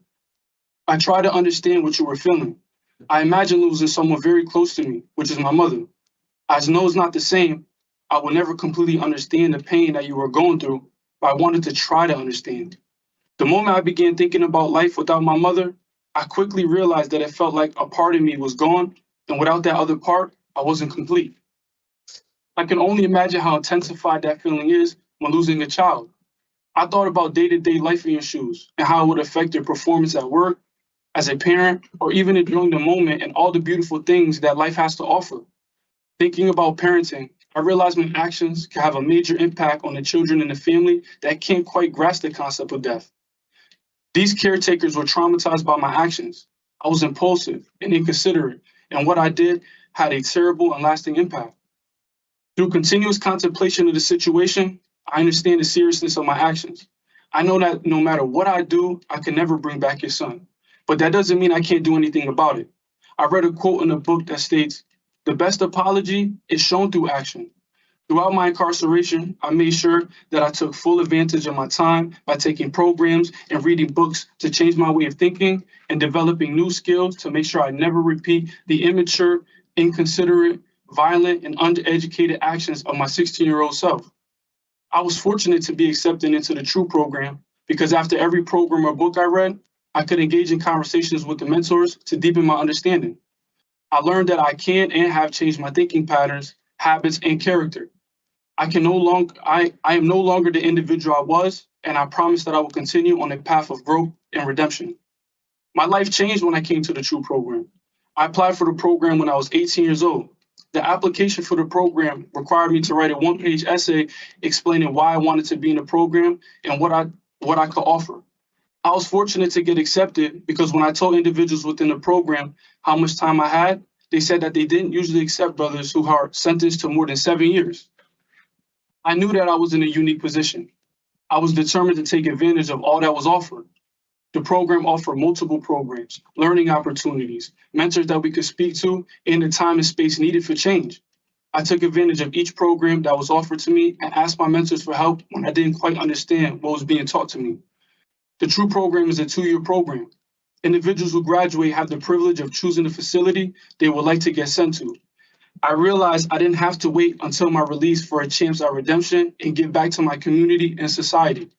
I wanted to be a part of the process to help younger incarcerated individuals leave prison with a better mindset than they came in with, so they could be positive, productive members of society.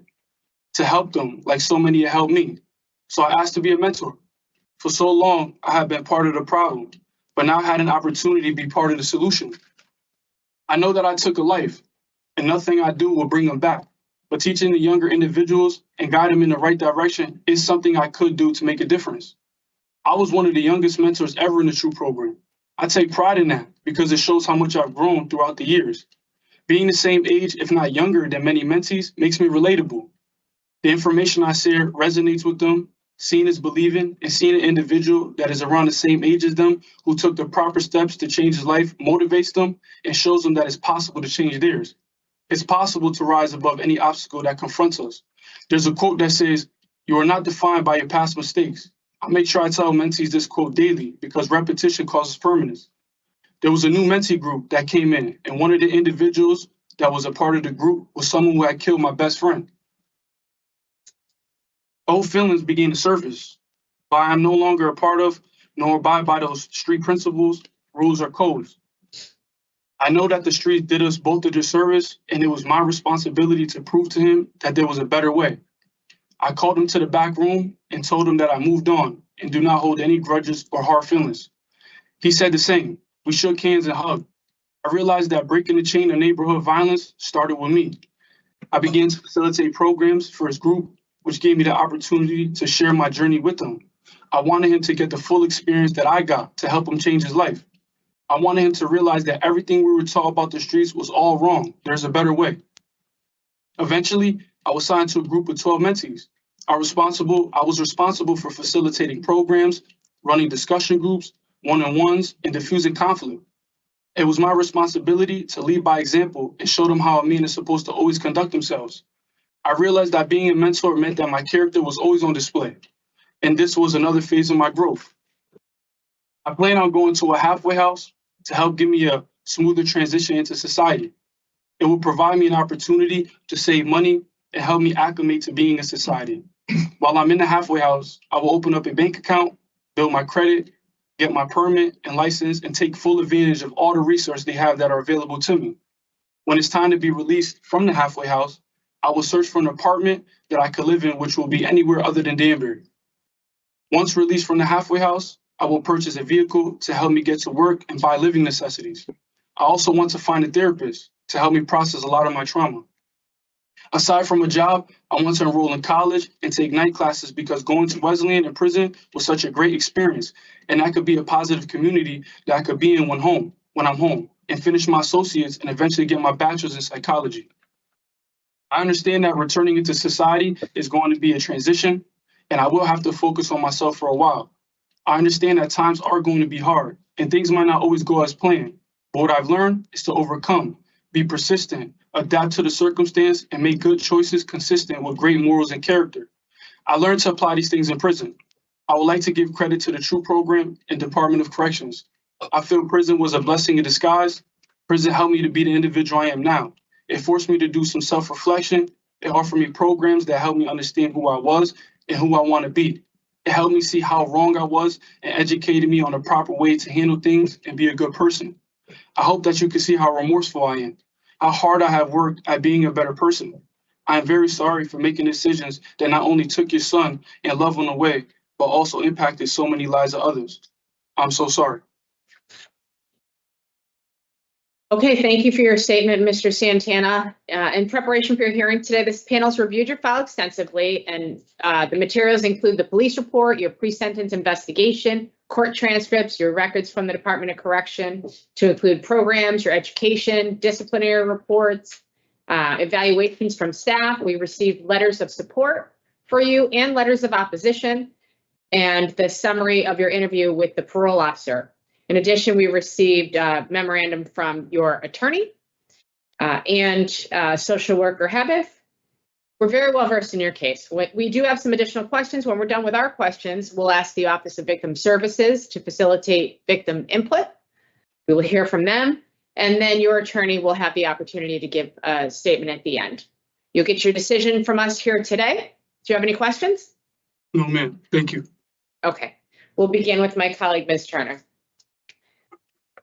Mr. Santana, thank you for that opening statement. It was very well written and helpful, especially the part where you took us through your journey of understanding why this crime was committed. I had read at one point that you were under the influence at the time. Is that correct? Yes. Okay, so tell me some details. At a young age, at 13 years old, I started to smoke marijuana, and I consistently smoked it almost every day to that day. The only thing I was under the influence was marijuana. I didn't have a problem with smoking weed.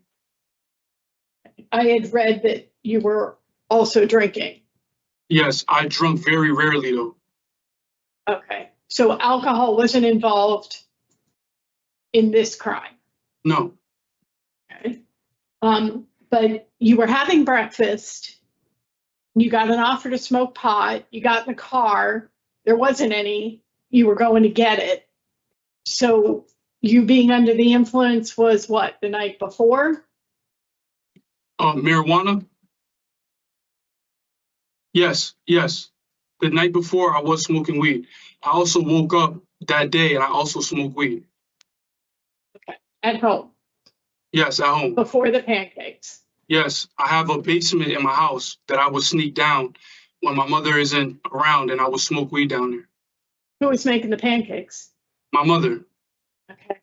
I'm sure it could be smelled throughout the house. It's pretty potent stuff.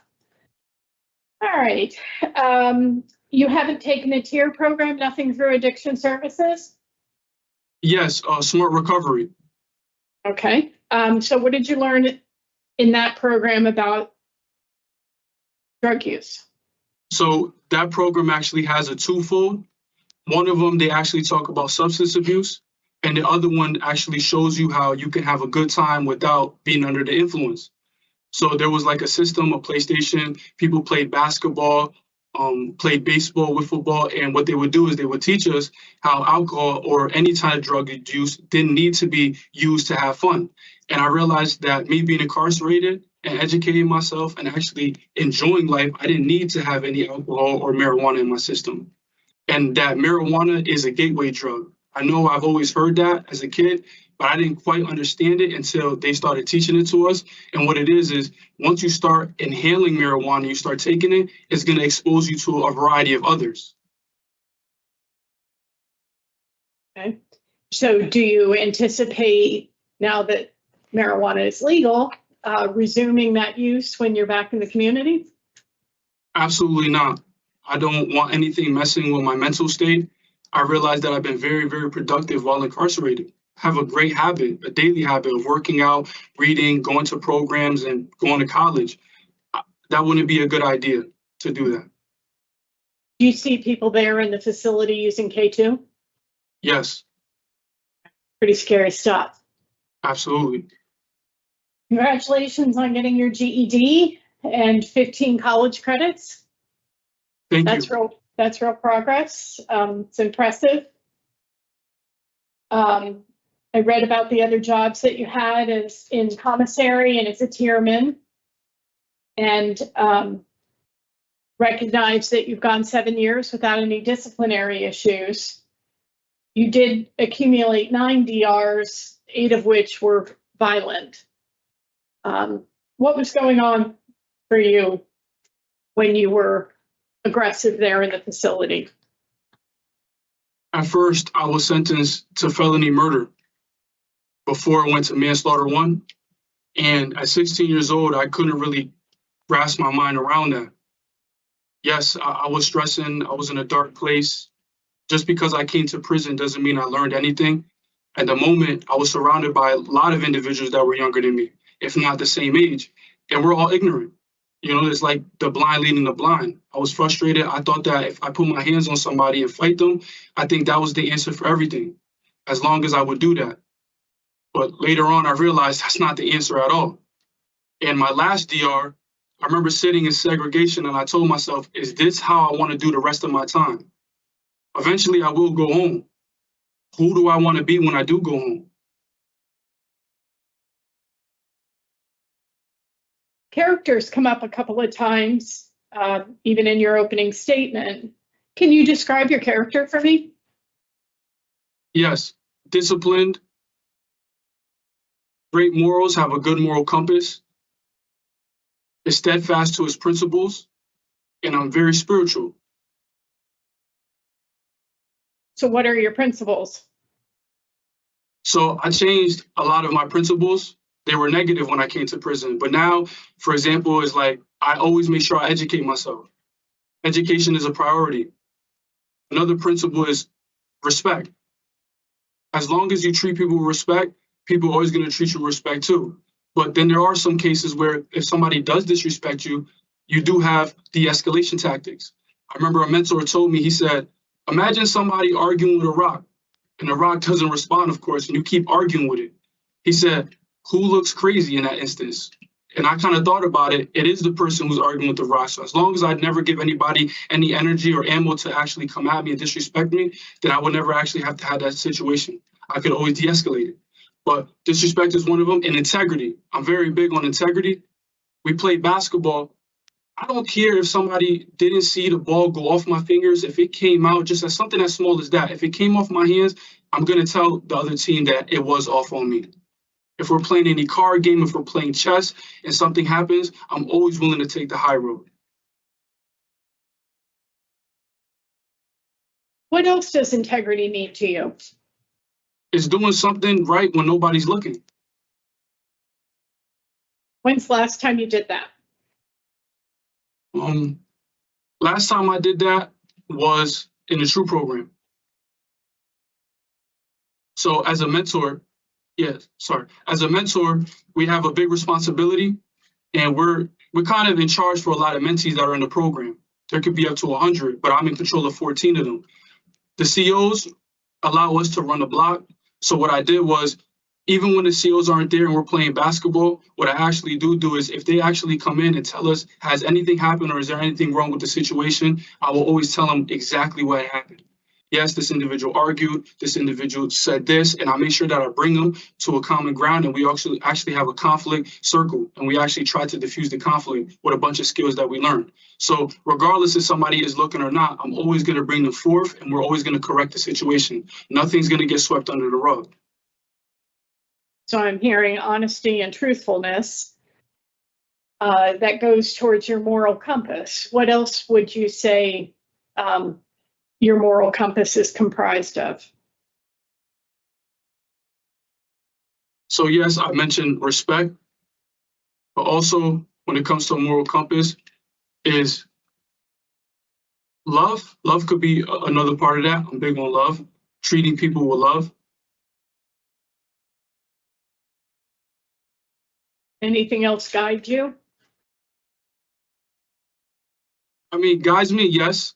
I've read a lot of books, a lot of autobiographies. One of them, of course, is Malcolm X. He educated himself in prison. We all actually read that book while I was in Wesleyan too. That was a great book. It actually guided me. But I realized that when I read these authors, one thing about them is they actually are very, very steadfast to their principles. They're disciplined. They're always educating themselves. And they don't surround themselves around individuals that are not like-minded.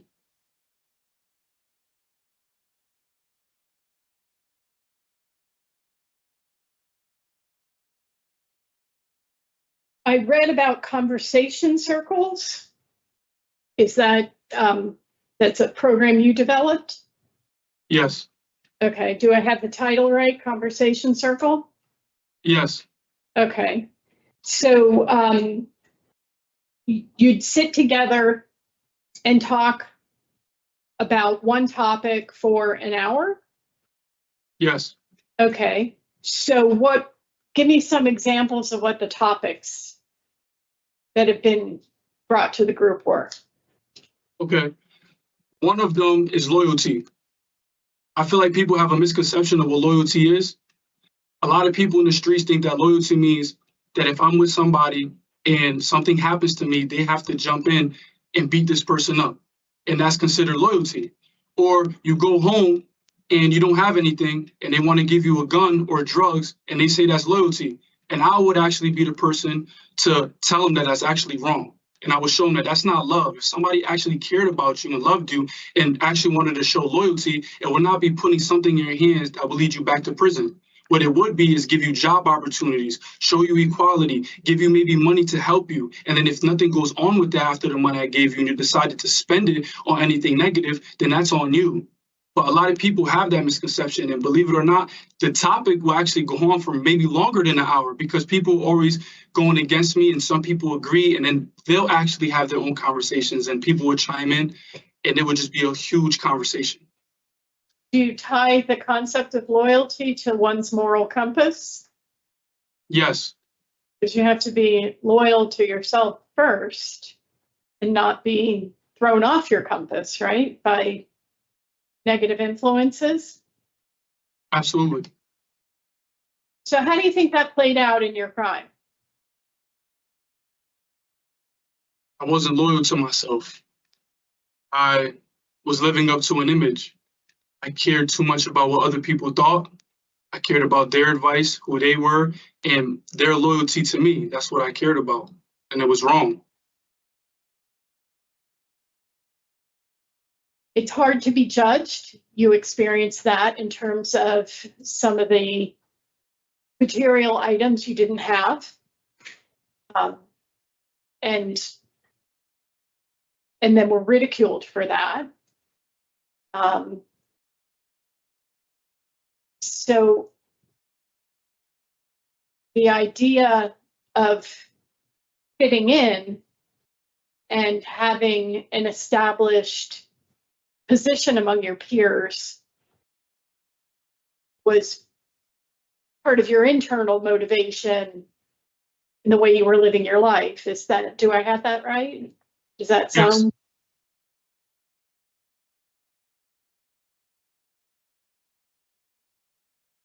You know, we talked to a lot of men your age and younger at parole hearings, and I've seen far too frequently people die as a result of a blow to the head.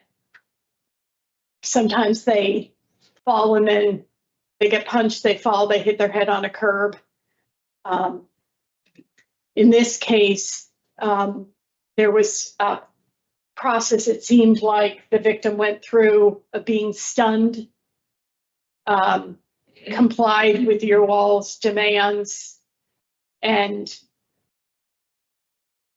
fell down to the ground, whether he first got in a sitting position himself or, you know, as the brain bleed took over his, and he slipped into unconsciousness. There was no effort by you and your co-defendants to render any aid. And there was a little bit of conflicting comments in the interviews with law enforcement about what was seen after you punched the victim. What can you tell me about that? I was so wrong for what I did. I understand I took a life. I did. I'm fully responsible for that. Whether it was a punch or not, he lost his life. I wish, I tell myself this all the time, I wish that I did know that that was going on. At the moment, I didn't know that there was internal bleeding, that there was even a possibility that somebody could die over a punch. And when I actually sit with that and I realize that, that's why you have to de-escalate situations. It doesn't matter what the situation is. Not Anybody worth it. could, absolutely, it wasn't worth it at all. Uh-huh. It's interesting that you use the phrase that the victim lost his life. It sounds like a way of distancing responsibility for the fact that your actions cost him his life. You took it from him because the medical emergency that ensued. But my question earlier was about rendering aid. Nobody did anything, and then for the family members to know that he died alone in the street, left alone, compounds their grief. Was there any consideration for getting him help? No. What do you know about the victim? Just a little bit. I've heard about him. He was extraordinary. At 18 years old, he was a docent. Do you know what that is? No, ma'am. He worked at the Aldridge Art Museum in Ridgefield, taking people through the museum and explaining to them the exhibits. And he also taught cartooning classes at 18. I mean, what 18-year-old can you get to go into a museum, let alone sign up to play a role in helping visitors appreciate what the museum has to offer. I mean, that's extraordinary, don't you think? Yes. Yeah.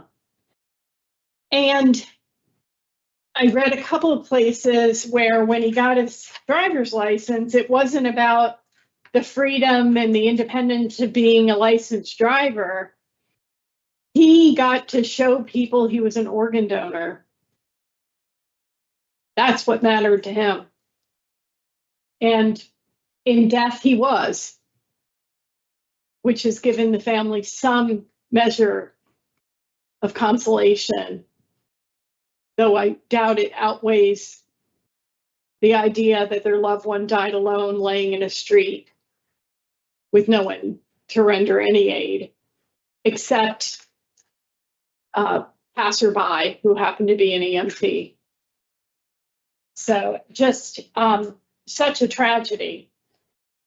So the family, I assume, had some input at your sentence modification. You were seeking to have your sentence reduced by 3 years.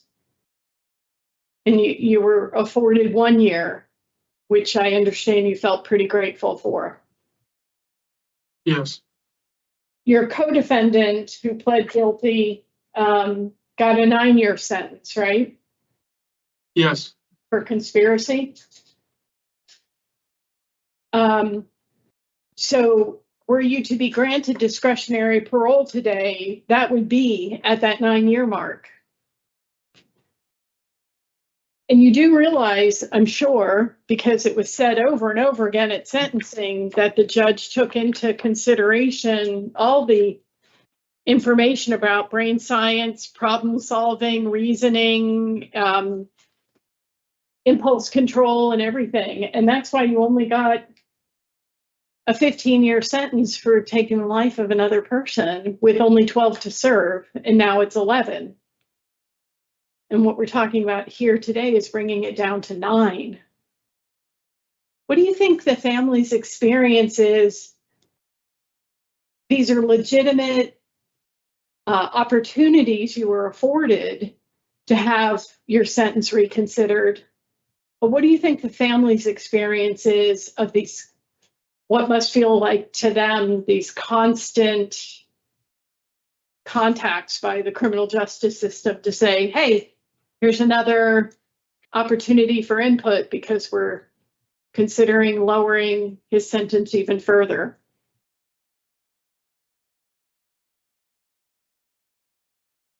It has to be painful. Feels like probably ripping off a Band-Aid off an injury that quite isn't healing yet, and you just keep ripping it off and ripping it off.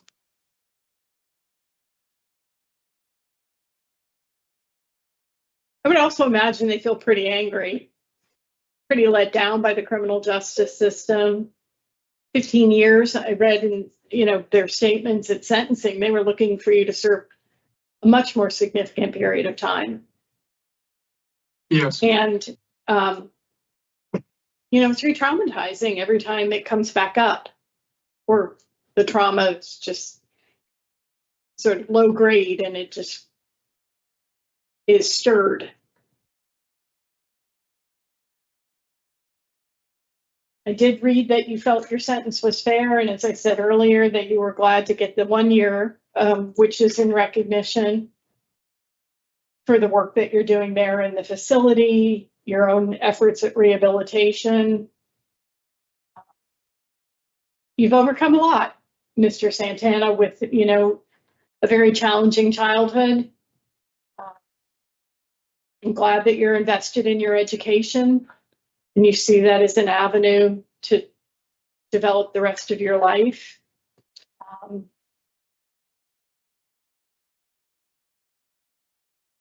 But this was tragic all the way around.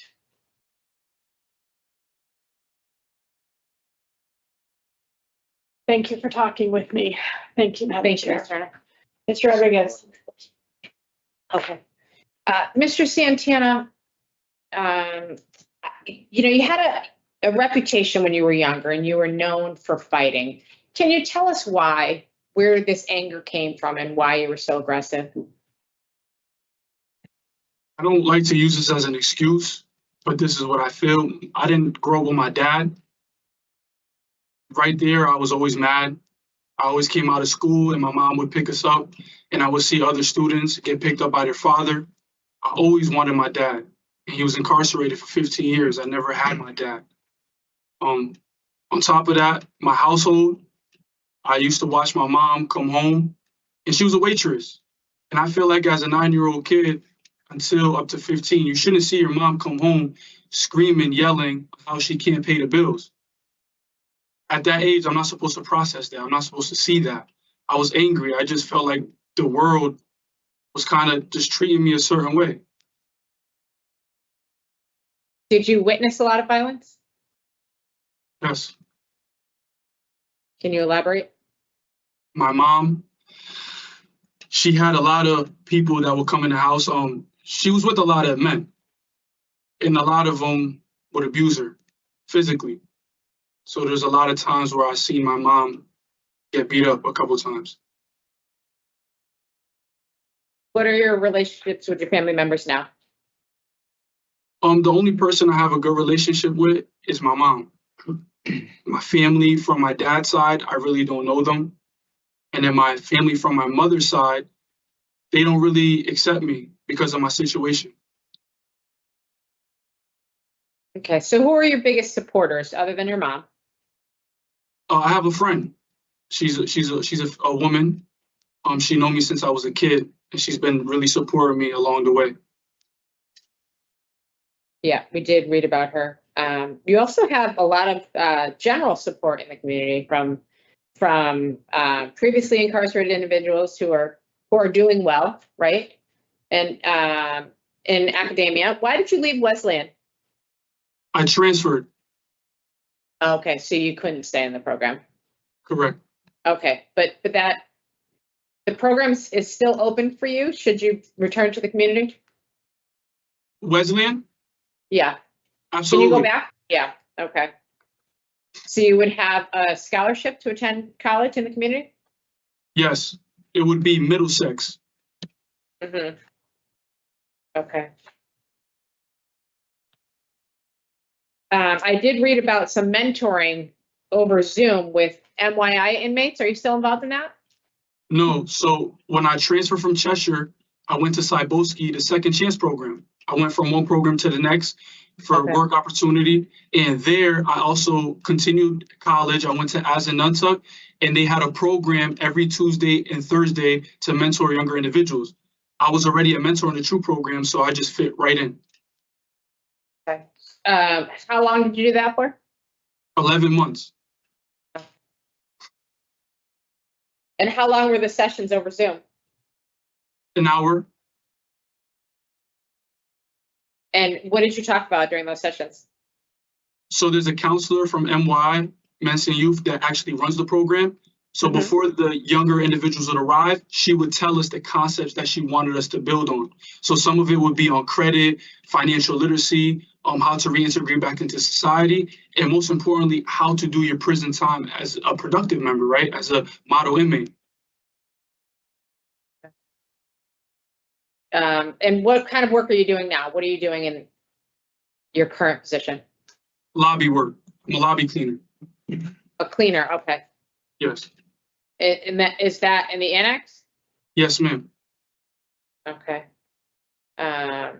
You did get excellent evaluations from the staff in the facilities in the TRUE program and the other jobs that you've held over the years, and actually recommendations from staff members for your release. I, like my colleague, I share your story or something similar quite often. Whenever I read about someone getting into a fight or assaulting others,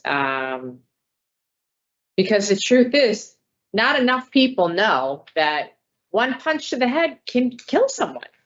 You know, it's so common to hear about fighting, especially in the younger population, that I think word really does need to get out there. You have no idea what kind of power you have when you hit somebody.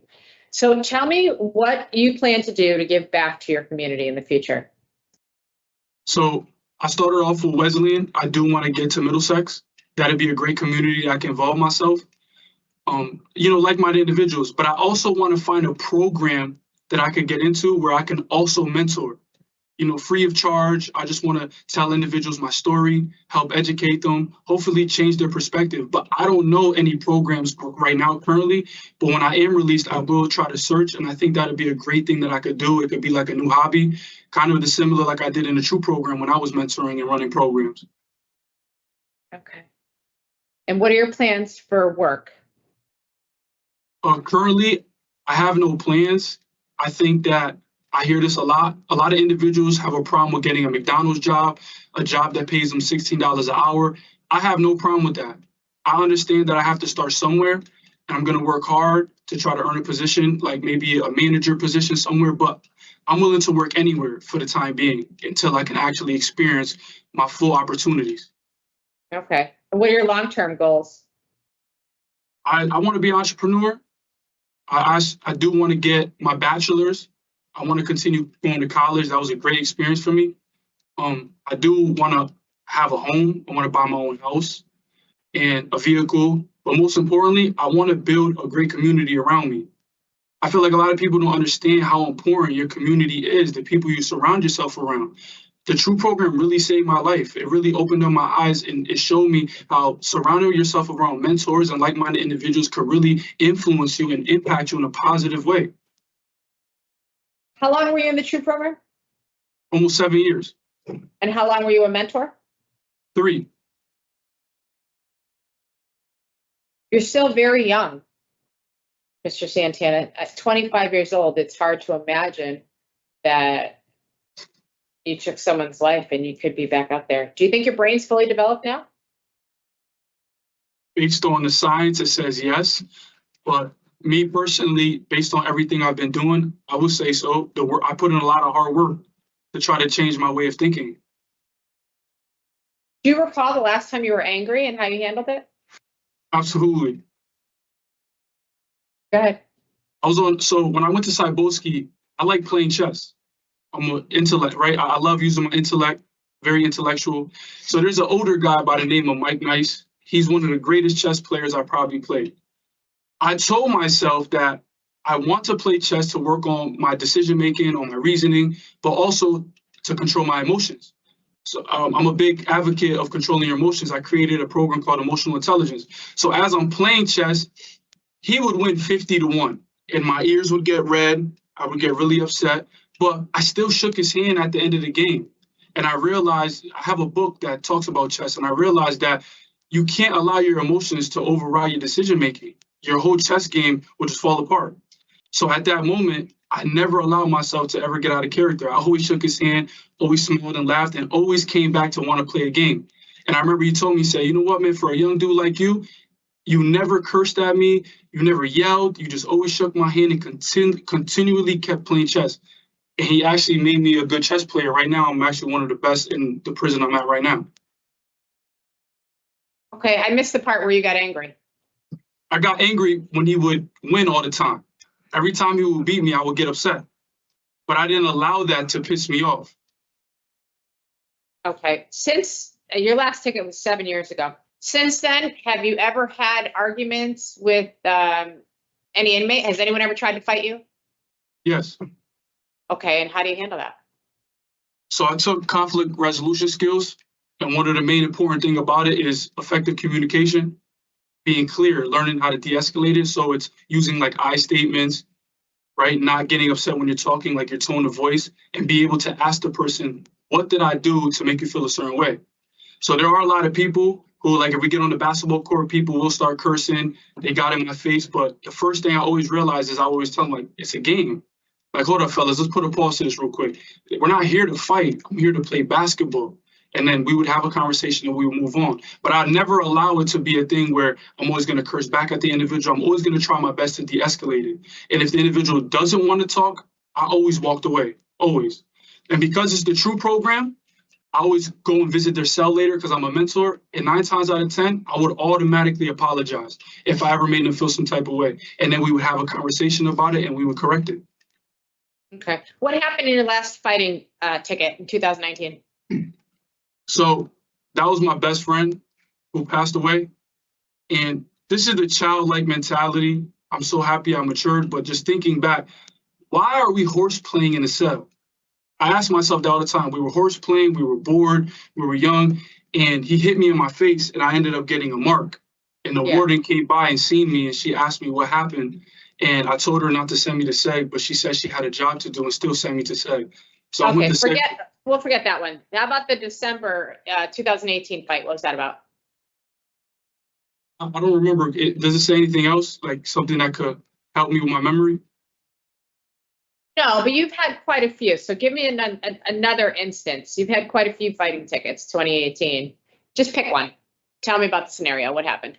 Okay, so one I remember, I was in a unit, individuals from a different town came inside our unit and they said that somebody had disrespected them. I was still head over reputation. I still wanted to be about reputation and prove to these guys that I'm somebody. And when they called school call, I told them that I'm going to punch this individual. And when we got out there, I seen him and I punched him. I went to SEG. Okay. Where'd you punch him? In the head. Okay. So you still hadn't learned that one punch to the head could kill someone. At the time, no. Right. Well, I appreciate your honesty. Okay. You're asking to go to a halfway house? Yes. All right. So if you had to choose something that you're still working on, tell us, what would that be? Something I'm still working on. Yeah. I would say emotions still. Yeah, well, I would imagine that's an ongoing, maybe not challenge, but yeah, that's a process. Okay. All right, so at this time, I think we're done with our questions. We're going to ask the Office of Victim Services to facilitate input, okay? You can listen, please don't interrupt. Ms. Vasquez, thank you for joining us. Thank you, Madam Chair and board members. I had the opportunity of speaking with several members of the victim's family, and they have asked me to read these statements on their behalf.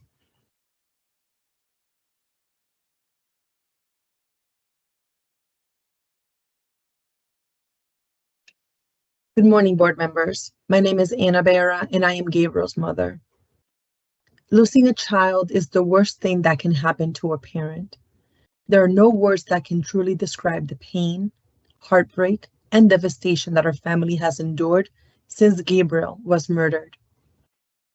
Gabriel was the kindest person I knew. One of the first things he said to me after getting his driver's license was, "Mom, I'm an organ donor." Even as he was losing his life, Gabriel continued to give. Gabriel saved 6 lives by checking off that donor box.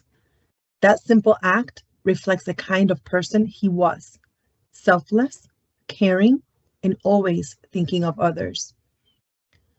No words can ever fully express the pain that his death has caused, not only for me, but for our entire family. Gabriel's brother and sister were robbed of many years they should have had with him. They both suffered severe panic disorders after his death. It took years of psychiatrists, therapists, doctors, medications, and treatment just to bring their panic attacks under some level of control. There were days and even months when Gabriel's brother could not leave the house. I had to leave work countless times to pick up my children from school because of panic attacks and emotional breakdowns. There were doctor's appointments, therapy sessions, medications, and the overwhelming financial stress that came with trying to help my children heal while being emotionally bankrupt myself, trying to keep our lives together and still being there for my children. The effects of Gabriel's murder did not end on the day he died. They continue to affect us every single day. I have been in therapy since Gabriel's death and continue therapy to this day. I watched Gabriel's friends get married, build careers, and have children of their own. Every milestone I see reminds me of the life that was stolen from my son. I know that I will never experience those moments with Gabriel. I will never watch him get married. I will never meet his children. I will never have the opportunity to see the future that was taken from him and from our family. I wake up every morning with a broken heart. I am not the same person I was before Gabriel was murdered. The images from those final days will forever be burned into my head. The sight of my son lying in a hospital bed, lying next to him, feeling his lifeless body, connected to life support for 3 days. So is the image of him being left on the side of the road to die alone. Lorenzo left Gabriel to die. No one went back to check up on him.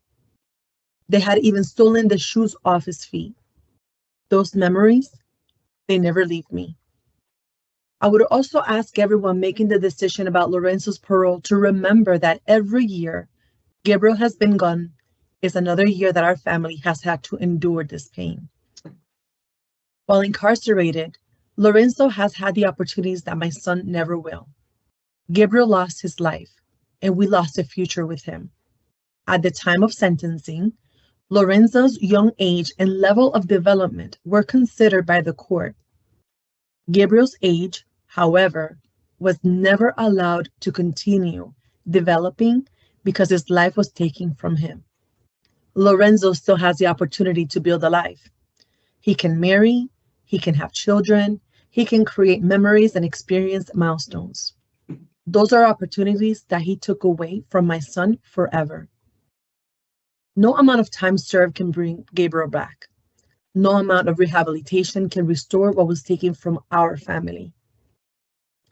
I respectfully ask that parole be denied.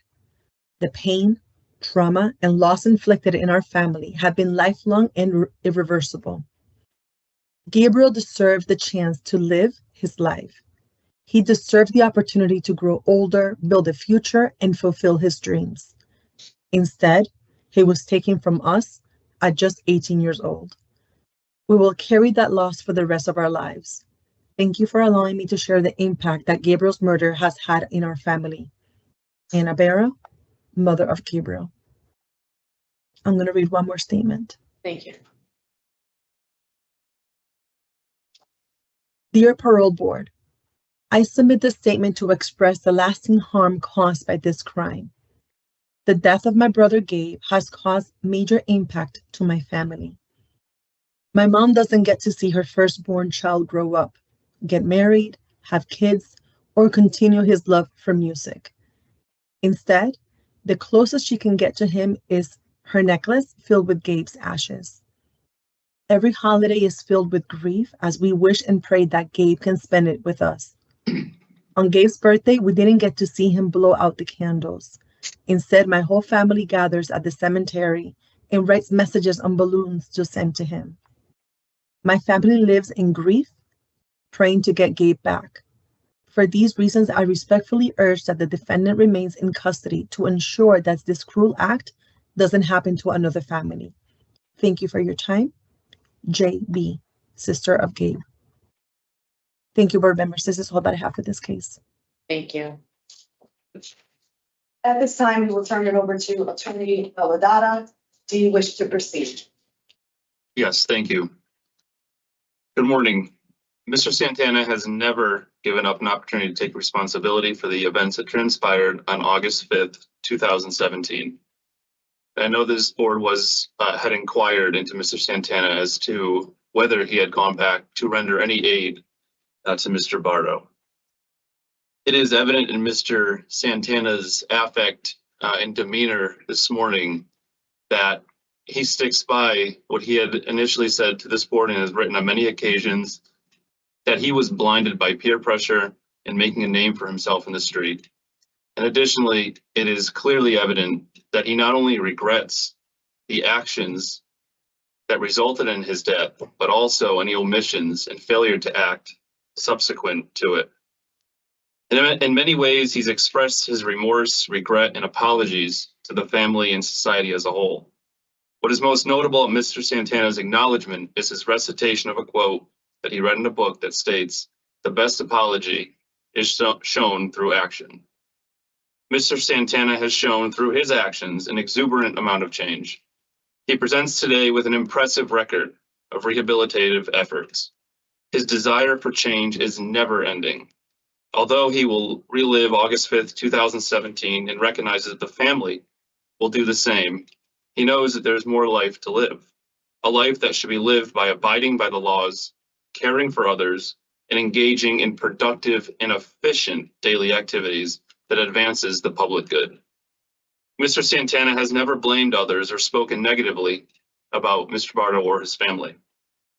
He has remained steadfast in addressing the root causes of his behavior that led to the crime-filled childhood and teenage years. It should resonate with this board that the commitment Mr. Santana has made to maintain accountability and remorsefulness. His focus has always been in the right place since the day he accepted responsibility on August 18, 2018. Mr. Santana will have served 85% of his sentence in December of this year, and we are of the opinion that continued incarceration will neither benefit Mr. Santana nor society. He has utilized all that the Connecticut Department of Corrections has to offer and has taken full advantage of programming that is aimed at rehabilitation, education, and personal well-being, strength, and betterment. Specifically, Mr. Santana engaged in the Voices program, during which he was in tune with the feelings and thoughts of Mr. Bartle's family. Program, he was able to see things from the victim's perspective and caused him to sympathize and fully understand the seriousness of the situation. Additionally, he has taken the initiative to be a mentor in the TRUE program, where he utilizes his personal experience to educate others and to allow them to gain insight into their thoughts and actions to be better versions of themselves. Mr. Santana's utilization of those tools he learned while incarcerated will not stop when he is released. These tools will stick with him and be present in his everyday life for the rest of his life. Mr. Santana asks his board to give him the opportunity to prove that his efforts at rehabilitation while incarcerated will fare not only him well, but society as well. Mr. Santana will remain committed to seeking ways to better his life and to help those around him. He will devote his life to productivity and refrain from engaging in his old ways. This is especially evident in his lack of a ticket in DOC in 7 years. To reiterate what this board knows, Mr. Santana attributes his ticket-free behavior to having a mentor, something that he will never forget and something that he aspires to continue to be in the future. Mr. Santana is an excellent candidate for parole, and he respectfully asks this board to agree. Thank you. Okay, thank you. This time the panel will enter into deliberation. Mr. Santana, you can listen to our deliberation and we'll come back to you shortly with our decision. Okay, Ms. Turner. So this is just a tragic situation, both for the victim whose life ended at age 18 and for Mr. Santana, who sits before us incarcerated. I recognize and appreciate the work that he's done on himself. So, you know, it's sort of the three legs of the stool that I look at: education, holding down a job, and programming. And perhaps he even deserves a fourth leg of mentoring. It's all incredibly positive. And, you know, his insights into himself at the time and his aspirations of wanting more and better for himself in the future are to be commended. Where I struggle is, you know, 11 years to serve for taking a life. He is eligible in December. It would be in a year and a half in discretionary parole. He has 2 years left on this sentence, 2 years this month. And the impetus behind 1584 with brain science was thoroughly addressed at sentencing. and readdressed with the sentence modification, with the whole passage, acknowledging that the judge initially in setting 12 years understood the impulsive nature with frontal lobe development, etc. So they were willing to give him a year off the 12 for an 11 years to serve part of his sentence. And that's where I stand. I'm comfortable with the sentence that he has, and out of respect for the harm and lasting grief that the family's experiencing, my vote is to deny. Okay. And I do want to thank the family members for providing statements to the Office of Victim Services. We appreciate your input. Understand this must be so difficult. So, you know, I try not to get too involved in the judicial process because we don't really have all the information. I understand that part of the reason there was a plea bargain here is because there was some concern that, you know, should he go to trial, he might not be found guilty. But, you know, we're not privy to all of that information. And while I do understand, we did read about how his age and the circumstances were taken into consideration. We are a separate process, and the Public Act does ask us to look at these situations again, and specifically to look at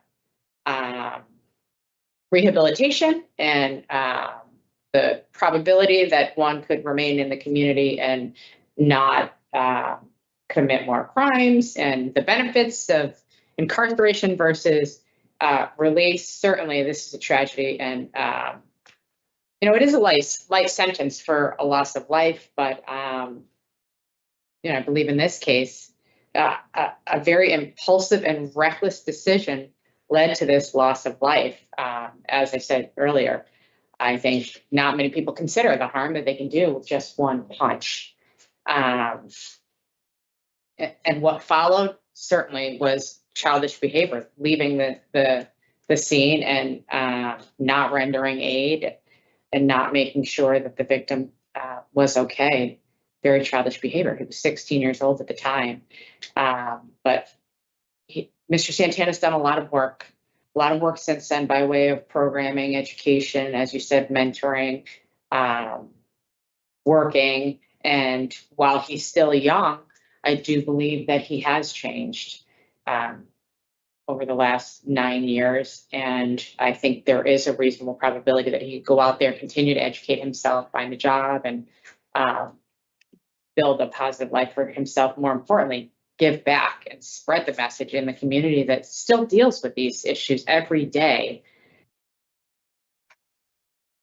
I believe that a year and a half of supervision under parole would be beneficial to him and to the communities in ensuring that he is successful. He almost needs a wraparound services, and he does have the support of others who were formerly incarcerated and who have turned their lives around. My vote today would be to grant parole. Mr. Rodriguez. Thank you, Chair. It's a very difficult case. See, I'm going to acknowledge the victim's case. I have very empathetic and very understanding of the loss of a child with a basic understanding. For me, I mean, I too believe I've seen change. And Mr. Santana, he's completed his program. He's worked through the TRUE program. He's mentored the program. He's facilitated groups. He started his own programming. He acknowledged what he wants to do when he gets out. His release plan for me sounded plausible and workable for him. He kind of laid it out for us what he wanted to do and how he wanted to do it. I'm going to be supporting his discretion vote today as well, because I do think that the supervision for a year and a half remaining, I think, would be very important for him to help him get back on his feet. And that not understanding the loss of his family. I think that was a very good understanding of that. Yeah. I'm going to be supporting this discretion for those reasons. I do see some growth in it. And I do think that with that support, you might be able to really out the community, maybe even help somebody not to make this kind of impulsive, foolish mistake again. Okay, I have a bunch of names and family members of victims, and then we have co-defendants in a halfway house. Yeah. Anything further? Okay. All right, in the matter of Lorenzo Santana, inmate number 422119, I'll make a motion to grant parole effective December 26, 2026, with the following additional conditions. You're to have no contact with the family members of the victim. Initials are NB, BB, AG, AB, LB, JB. Those are the names that I have. Excuse me. Sneeze. Thank you. You'll be placed in a halfway house, and you're not to have contact with your co-defendants, Ronald Masagli, Jason Cuchimbo, or Miranda Nugent. Is there a second to the motion? Second. All in favor? Aye. Opposed? Aye. This is a majority decision with board member Turner dissenting. Thank you to everyone for your participation. Mr. Santana, do you have any questions? No, thank you. Continue on this positive path and do everything that you can to give back, please. Yes. This concludes the parole hearing for Lorenzo Santana, inmate number 422119. It also concludes the chapter 23169 hearing. It is 11:48 a.m.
Yes. Thank you. So we're going to go. Sit down for yourself for the record. June 15th, 2020.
Okay, Mr. Holly, we're gonna get started, okay? Okay. All right, so good morning, I'm Parole Officer Trisella, and I'm hearing examiner for the Board of Pardons and Paroles. This is a revocation hearing concerning Montrell Holly, inmate number 371458. Today is Monday, June 15th, 2026, and this hearing is being conducted via video at the Board of Pardons and Paroles Central Office and Cheshire Correctional Institution. Can you please state your full name and DOC inmate number for the record? Montrell Lee Holly, 371458. Thank you. So this is a public hearing, and public access to this hearing is available via video live stream. Present this morning is your attorney. Can you please identify yourself for the record? Yes, Hannah Dean on behalf of Mr. Holly. Thank you. So this is a revocation hearing to determine whether you have violated the conditions of your release. I will review and make findings of facts as each of the charges against you. The state, not you, has a responsibility to prove the allegations by preponderance of evidence, and that is a better or weightier evidence must establish that more probably than not the allegation is true. If I do not find that there is preponderance of evidence to support a violation of one or more of the conditions of your parole, I'll reinstate your parole, which means releasing you and placing you back on parole supervision.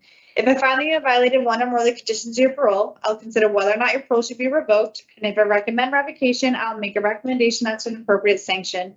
The recommendation will then be given to a panel for a final decision. And if the panel wishes to impose a sanction beyond my recommendation, a supplemental hearing will be provided to justify additional confinement. You should know that a revocation hearing is an adversarial proceeding, and anything you say at this hearing can be used against you. This hearing is also being recorded. The testimony at today's hearing will be taken under oath. Mr. Holly, can you please raise your right hand? Do you solemnly swear, solemnly and sincerely affirm, as the case may be, that the evidence you shall give concerning this case shall be the truth, the whole truth, and nothing but the truth, so help you God upon penalty of perjury? Yes. Thank you. So we're going to go over the procedure for today's hearing. First, I'm going to read your rights. Then we're going to review the parole violation charges that the state, your parole officer, is bringing against you. We'll then review and identify the exhibits that have been filed for the record. The state is not present at today's proceedings. However, you will have an opportunity to present any relevant testimony and any relevant documents. After considering all the evidence presented, I will announce my findings. And if I find that you have violated one or more of the conditions of your parole, you'll have an opportunity to speak to your background and history. Do you have any questions about the purpose or procedure before we begin? No. So you do have important rights, and we're going to review them now.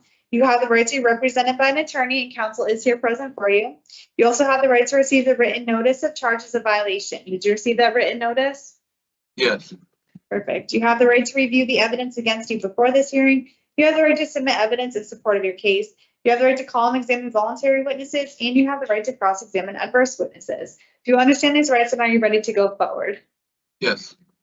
We will now review the charges that the state, your parole officer, is bringing against you, and the information underlying each charge. So on charge number 1, the condition of obedience of the law.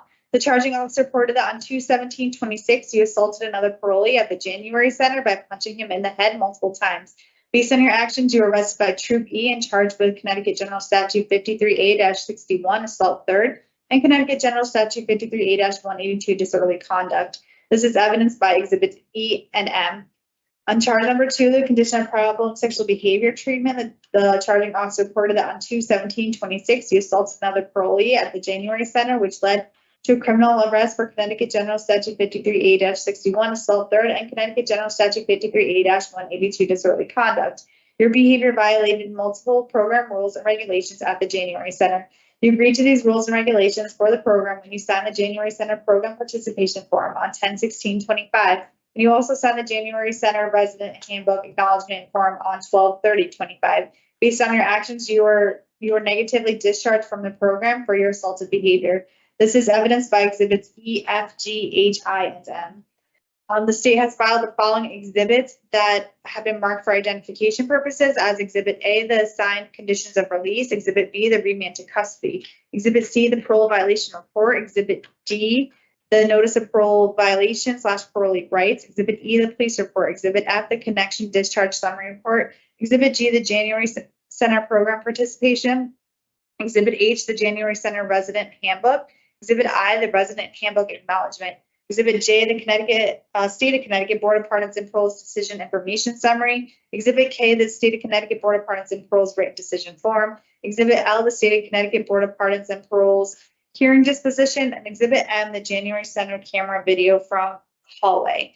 In addition, the state did file an addendum to the parole violation report on May 20th that states that on On May 14th, Mr. Hawley received the disposition under docket ending in 622S and was guilty of assault third, received a 60-day jail sentence, and the disorderly conduct was nollied. Mr. Hawley also received 4 Class A DRs since he was remanded. The subject received an assault on 3/3/26, refusing housing on 3/15/26, fighting on 3/25/26, and fighting on 5/6/26.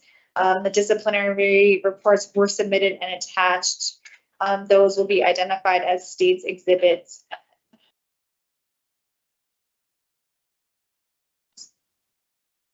Counsel, to confirm you and your client did receive the notice of parole violation, the parole violation report, and all the other documents identified for today? Yes. All right. And I did receive an exhibit from the defense. I have exhibit 1, a list of parole accomplishments and future plans for parole reinstatement. Counsel, do you need to any time submit any other documents? We do not, thank you. And we don't have any witnesses. So it is now the defense's opportunity to present evidence and speak to the evidence submitted. So counsel? Yes, just very briefly as to the charges, I would just note that the addendum as stated was accurate. My client received 60 days to serve on 1 misdemeanor assault third charge. All other pending charges were nollied, and his EOS date on that new 60-day sentence has passed as of May 14th, 2026. I will note as to charge 2, I would just like to indicate that there were no allegations here that my client wasn't engaged in treatment while the program. My understanding is that he was actively participating in the treatment there. And we would at the appropriate time like to speak to his background and history. Thank you. Thank you.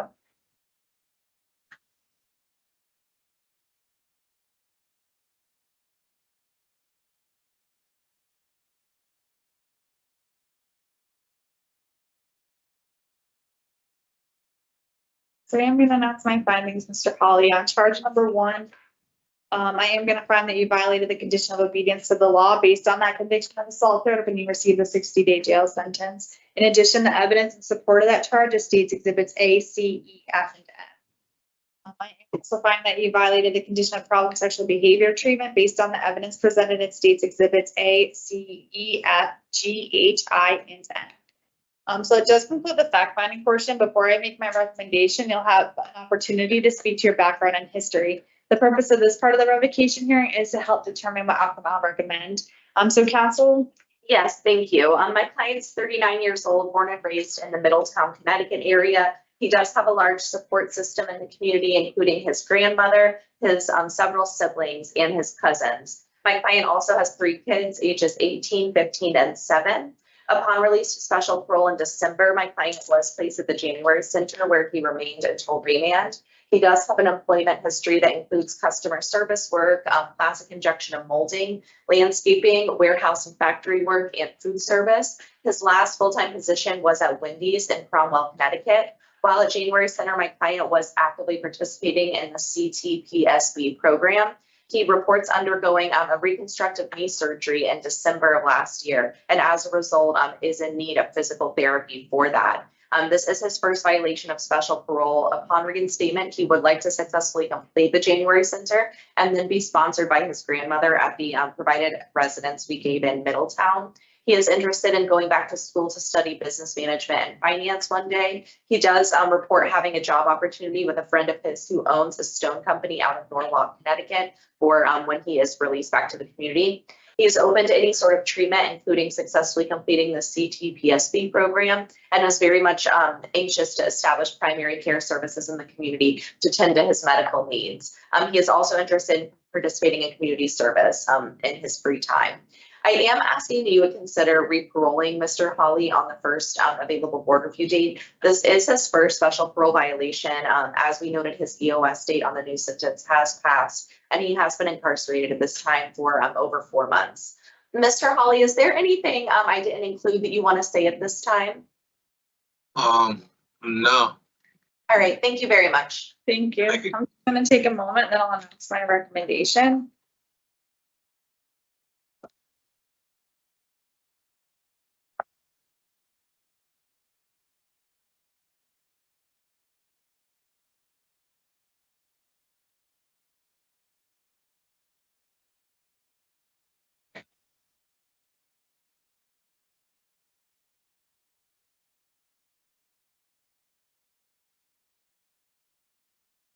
So I do need to, I want to note some things on the record, Mr. Holly. I know that this is your first violation. However, it's a criminal violation and it's a violent criminal violation. So that's concerning.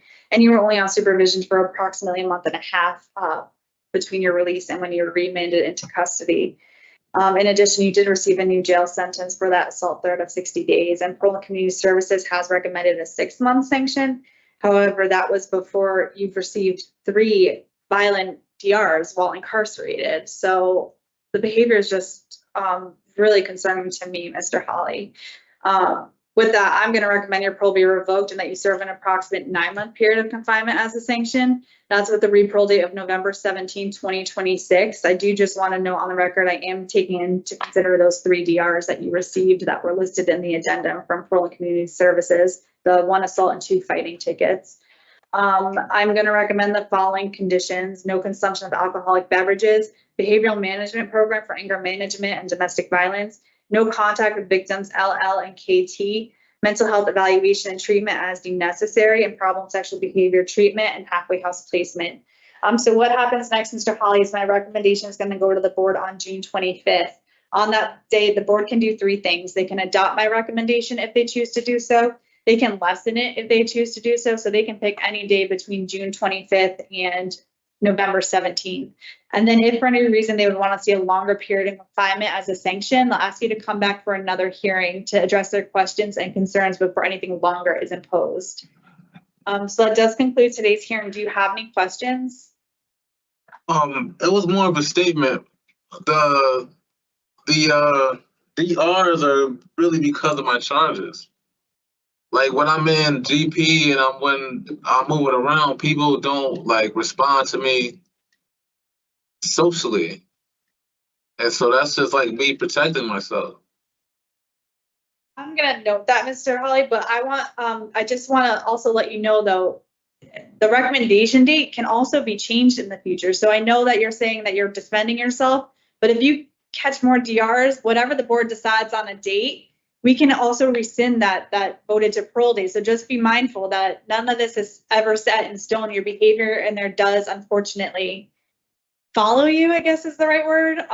So whatever the board decides on the 25th, if you're there, say till November, and you catch 2 more fighting tickets, you're going to be back in front of the board for a rescission hearing. So you got to try to, I don't know, walk away. I'm not sure, but does that make sense? I understand what you're saying. Okay. Mr. Holly, I'll set up a legal call with you so that we can kind of debrief everything and discuss, and I can answer any questions you might have at that point, okay? Okay. All right, thank you. This concludes the revocation hearing for Marshall Holly, inmate number 371458. All right, good luck to you, Mr. Holly.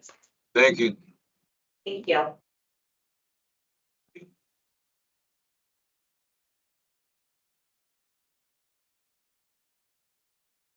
Yeah, man.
Hi, good morning. Hi, good morning. How are you? Good. They should be walking in the door any minute. Great. Can we see Mr. Brooks first? Okay. Yeah. All right. As soon as he come in, I'll send him in. Okay, great. Thank you. No problem.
As soon as he come out, you can go right in, but you have a seat right there.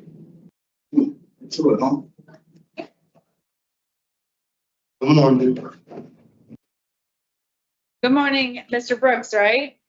Yes, ma'am, how you doing? Good, how are you? I'm all right. All right, we're gonna get started, okay? Yes, ma'am.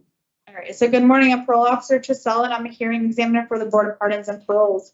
This is a revocation hearing concerning Shalik Brooks, inmate number 341751. Today is Monday, June 15th, 2026, and this hearing is being conducted via video at the Board of Pardons and Paroles Central Office and Robinson Correctional Institution. Can you please state your full name and DOC inmate number for the record? I'm Shalik Brooks. My number is 341751. Thank you. So this is a public hearing and public access to this hearing is available via video live stream. Present this morning is your attorney. Can you please identify yourself for the record? Sure. Attorney Alfonso Sirico from the Parole Revocation Unit, on behalf of Mr. Brooks. Thank you. So this is a revocation hearing to determine whether you have violated the conditions of your release. I'll review and make findings of facts as to each of the charges against you. The state, not you, has a responsibility to prove the allegations by preponderance of evidence, and that is the better or weightier evidence must establish that more probably than not the allegation is true. If I do not find that there is preponderance of evidence to support a violation of one or more of the conditions of your parole, I'll reinstate your parole, which means releasing you and placing you back on parole supervision. If I find that you have violated one or more of the conditions of your parole, I'll consider whether or not your parole should be revoked, and if I recommend revocation, I'll make a recommendation as to an appropriate sanction. The recommendation will then be given to a panel for a final decision. If the panel wishes to impose a sanction beyond my recommendation, a supplemental hearing will be provided to justify additional confinement. You should know that a revocation hearing is an adversarial proceeding, and anything you say at this hearing can be used against you. This hearing is also being recorded. The testimony at today's hearing will be taken under oath. So, Mr. Brooks, can you please raise your right hand? You solemnly swear or solemnly sincerely affirm, as the case may be, that the evidence you shall give concerning this case shall be the truth, the whole truth, and nothing but the truth, so help you God upon penalty of perjury. Yes, ma'am. Thank you. So we're going to go over the procedure for today. So first I'm going to read you your rights. Then we're going to review the parole violation charges that the state, your parole officer, is bringing against you. We'll then review and identify the exhibits that have been filed for the record. The state is not present at today's proceedings. However, you will have an opportunity to present any relevant testimony and any relevant documents. After considering all the evidence presented, I will announce my findings. And if I find that you have violated one or more of the conditions of your parole, you'll have an opportunity to speak to your background and history. Do you have any questions about the purpose or procedure before we begin? No, ma'am. So you do have important rights, and we're going to review them now. You have the right to be represented by an attorney, and counsel is here present for you. You also have the right to receive the written notice of charges of violation. Did you receive that written notice? Yes. Perfect. You have the right to review the evidence against you before this hearing. You have the right to submit evidence in support of your case. You have the right to call and examine voluntary witnesses, and you have the right to cross-examine adverse witnesses. Do you understand these rights, and are you ready to go forward? Yes. We'll now review the charge that the state, your parole officer, is bringing against you and the information underlying that charge. So on charge number 1, the condition of obedience to the law, the charging officer reported that on 12/24/25 at approximately 11 p.m., Manchester police stated you were involved in a domestic violence incident. Per the report, you had a verbal altercation with the victim in front of several children. Subsequently, the police came and you were charged with disorderly conduct and 5 counts of risk of injury to a child. The evidence submitted was already identified at the preliminary hearing, and that all does remain the same. In addition, the state did file an addendum to the parole violation report on May 19th, and that states that both charges were disposed of on May 15th. The disorderly conduct or all the charges, disorderly conduct and the 5 counts of risk of injury to a child were all nollied. Counsel, to confirm you and your client did receive the notice of parole violation, the parole violation report, and all the other documents for today. Yes. I did receive 2 exhibits from the defense. Yes. 3? 2. 2. It's only 2. Well, 3 has 2 pages, I think. Hold on. So exhibit 3 and 2. I think that should be a 1. Yeah. That's It's just the affidavit, yes. So exhibit 1 is a list of parole accomplishments and feature plans for parole reinstatement, and exhibit 2 is the affidavit from Daquana Bulk. Blake. It's Blake, right? Blake dated 1/12/2026. Counsel, do you need time to submit any other documents? No. And we don't have any witnesses. So at this time, it is the defense's opportunity to present evidence and speak to the evidence submitted. So counsel? Yes, on behalf of Mr. Brooks, so we can see here that it's a singular charge of obedience to the law. all of the charges in court were nollied. And I also spoke to Mr. Brooks in early part of June, and he was advised that this case, because it was a singular charge of obedience to the law and all the charges were nollied, it appears the case was reviewed for a warrant withdrawal from PCS, and it looks like that, obviously that was denied, and he was scheduled for a revocation. So I did advise my client that the basis of his violation was one charge of obedience to the law, and all the charges were nollied. We did have contact with his private attorney. It appears based on the fact pattern, when Mr. Brooks went to court, the bond was reduced to $100 just for credit purposes. And also, I believe we received information. There were 5 counts of risk of injury. And I believe the basis of the risk of injury was the allegation of some verbal back and forth between Mr. Brooks and the female victim. There were 5 children apparently in the room. That's the basis. I just want to make sure it's clear for the record. Mr. Brooks was not involved in anything with the children. The children were just in the room. But they did take a look at that. It took a while for them to investigate things, speak to the victim in this matter, and she did provide an affidavit. That affidavit was provided in court also, obviously, and all his charges were nollied.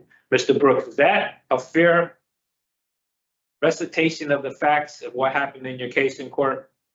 Yeah, it just took a while for them to get the video footage. But once that was attained, it was pretty much done.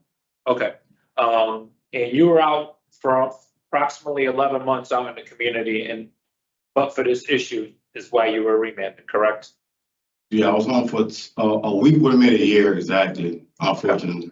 Okay. Yeah. And I just want to add one thing onto the record before we go on, but you've been advised, unfortunately, of what happened to your dad this weekend, correct? So I don't want to be the one put on the record. Yeah, I found out Saturday morning. Okay. So I just want to put on the record, I did receive a call. I've been in contact with his mother on more than one occasion, but I just got a call this morning at about 8:45. Mr. Brooks, his dad, unfortunately passed away in the early morning hours of this past weekend, Saturday morning. And his mom did tell me that she was able to get a message to Mr. Brooks regarding that situation. So sorry for your loss. Sorry for your loss also, Mr. Brooks. Thank you, I appreciate that. I don't have anything else to add regarding the first part of the hearing. Thank you. All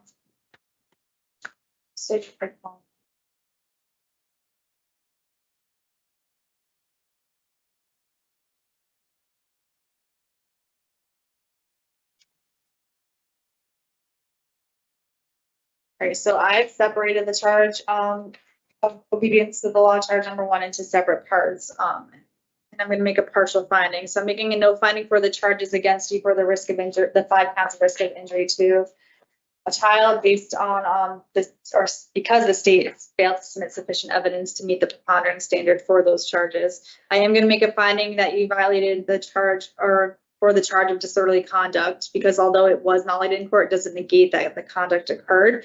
So with that, the evidence in support of that charge is States Exhibits A, D, E, and F. So that does conclude the fact-finding portion of this hearing. Before I make my recommendation, you'll have an opportunity to speak to your background and history. The purpose of this part of the revocation hearing is to help determine what outcome I'll recommend. So counsel? Yes, on behalf of Mr. Brooks, I am going to respectfully request he be reinstated as soon as possible for a couple of reasons. One reason here, he made no finding on the risk of injury, and he made a finding on disorderly conduct, although the charges were nollied at court. A disorderly conduct is a C misdemeanor, which carries a 90-day penalty under Connecticut general statutes. And my client's been going on 6 months on June 25th for a C misdemeanor, which was nollied in court. I understand, and I'm sure it's going to be brought up. He's been here before. We're not disputing that, but there was police contact, but we also need to look at the disposition of what happened in court here and your partial finding. My client is 35 years old. He does have 7 children. One of his daughters was just born on March 2nd of 2026. Upon his previous release, he did successfully complete the Renaissance Halfway House program in Waterbury. And then it looks like in February of 2025 to December of 2025, he was sponsored by his brother, Mr. Gibson. He's also previously sponsored by his mother. As far as his employment history, he's always worked while he's out in the community. Had a full-time job at Home Goods Distribution in Bloomfield for a few months. Then he was a full-time detailer at Avis Car Rental, in New Britain, and also full-time C-shift lead at Home Goods in Bloomfield. He's been employed at Home Goods for approximately 4 years and working 16-hour shifts. He was out for 6 months. Fortunately, Mr. Brooks was involved, and he was a victim of a shooting, so he had some physical issues.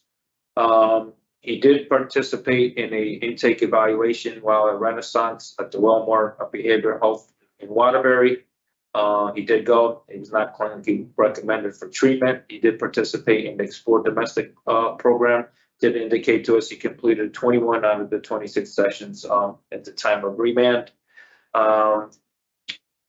He did establish his medical care at Hartford Hospital because of the shooting.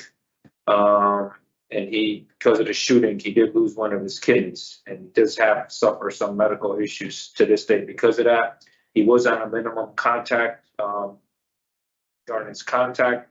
He did list his sister to be his sponsor, Ms. Smith. I provided you with her address and a phone number. He does want to enroll in track and trailing school to obtain a CDA license, and he indicated to us he is able to return back to his full-time job at the Avis Car Rental in New Britain.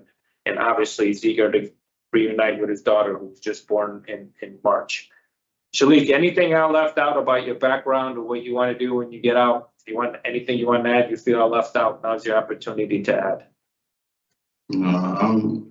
Pretty much everything you're saying is accurate. The only thing that probably changed was over the weekend when I found out about my dad. We have, I don't know if you guys are familiar, we have tablets now. So I woke up to about 10 messages from loved ones, and it's just tough. That's pretty much all I have to add. Everything else is accurate about my job. My mom was in contact with them. They said they sent you, I believe, a letter. My kids, I'm very active in their lives on a regular day, every day, for going to school, the doctor's appointments, and, just this was a misunderstanding. I honestly don't want to sound cliche, but I feel like I did everything I'm supposed to do as a parolee, and not being combative, not being physical, not here now in front of you guys. So that's pretty much it. Thank you, Mr. Brooks. Just take a moment and I'm going to announce my recommendations.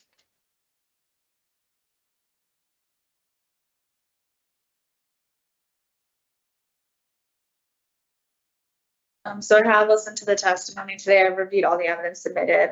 As the council mentioned, this isn't your first violation, which is what is concerning. This is actually your fourth violation from what I have. But there was a partial finding found today. With that, Mr. Brooks, I'm going to recommend your parole be revoked and that you serve and you were out in the community. It's that I have for about a year, like you stated too, which is a decent amount of time working too. And I appreciate that part of it. So I'm going to recommend your parole be revoked and that you serve an approximate 6-month period of confinement as a sanction. That's with the re-parole date of June 25th, 2026. I'm going to recommend the following conditions: no alcoholic beverage consumption, behavioral management program for domestic violence, no contact with the co-defendant William Cole and Jonathan Moret, no contact with your victim GC, DH, and HW, a general no contact with DB without parole officer's permission, no operation of a motor vehicle without your parole officer's permission. And I am going to note that you have your sister as a sponsor, but I'm going to do halfway house placement because I'm recommending your re-parole the same date as the board review date. I don't think Parole and Community Services will have enough time to do their necessary background check into your sponsor. I don't know, it'll be up to them, but just in case, that way you have somewhere to go if the board accepts the recommendation, okay? So what happens next, Mr. Brooks, is that my recommendation is going to go to the board on that date, June 25th. The board can do only 2 things. They can adopt it and you'll be released that day. And then if for any reason they would want to see a period of confinement longer than the 6 months, they'll ask you to come back for a 3rd hearing to address their questions and concerns before anything longer is imposed, okay? Okay.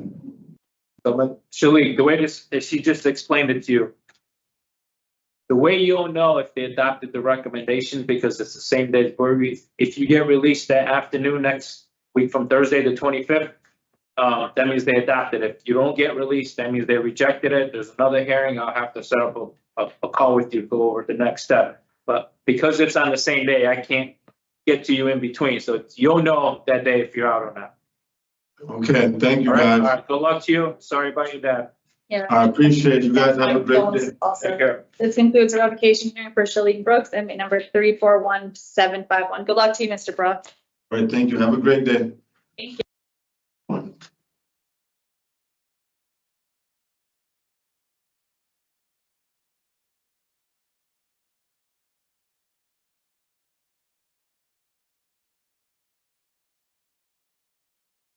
Hi, Good morning. morning, How do you morning. say your last name? Sorry. Kassar. All right, Mr. Kassar, I'm Yes. just gonna, your attorney should be coming in and we have Officer Katie here, so we'll get Okay, started in a moment, okay? Okay, thank you.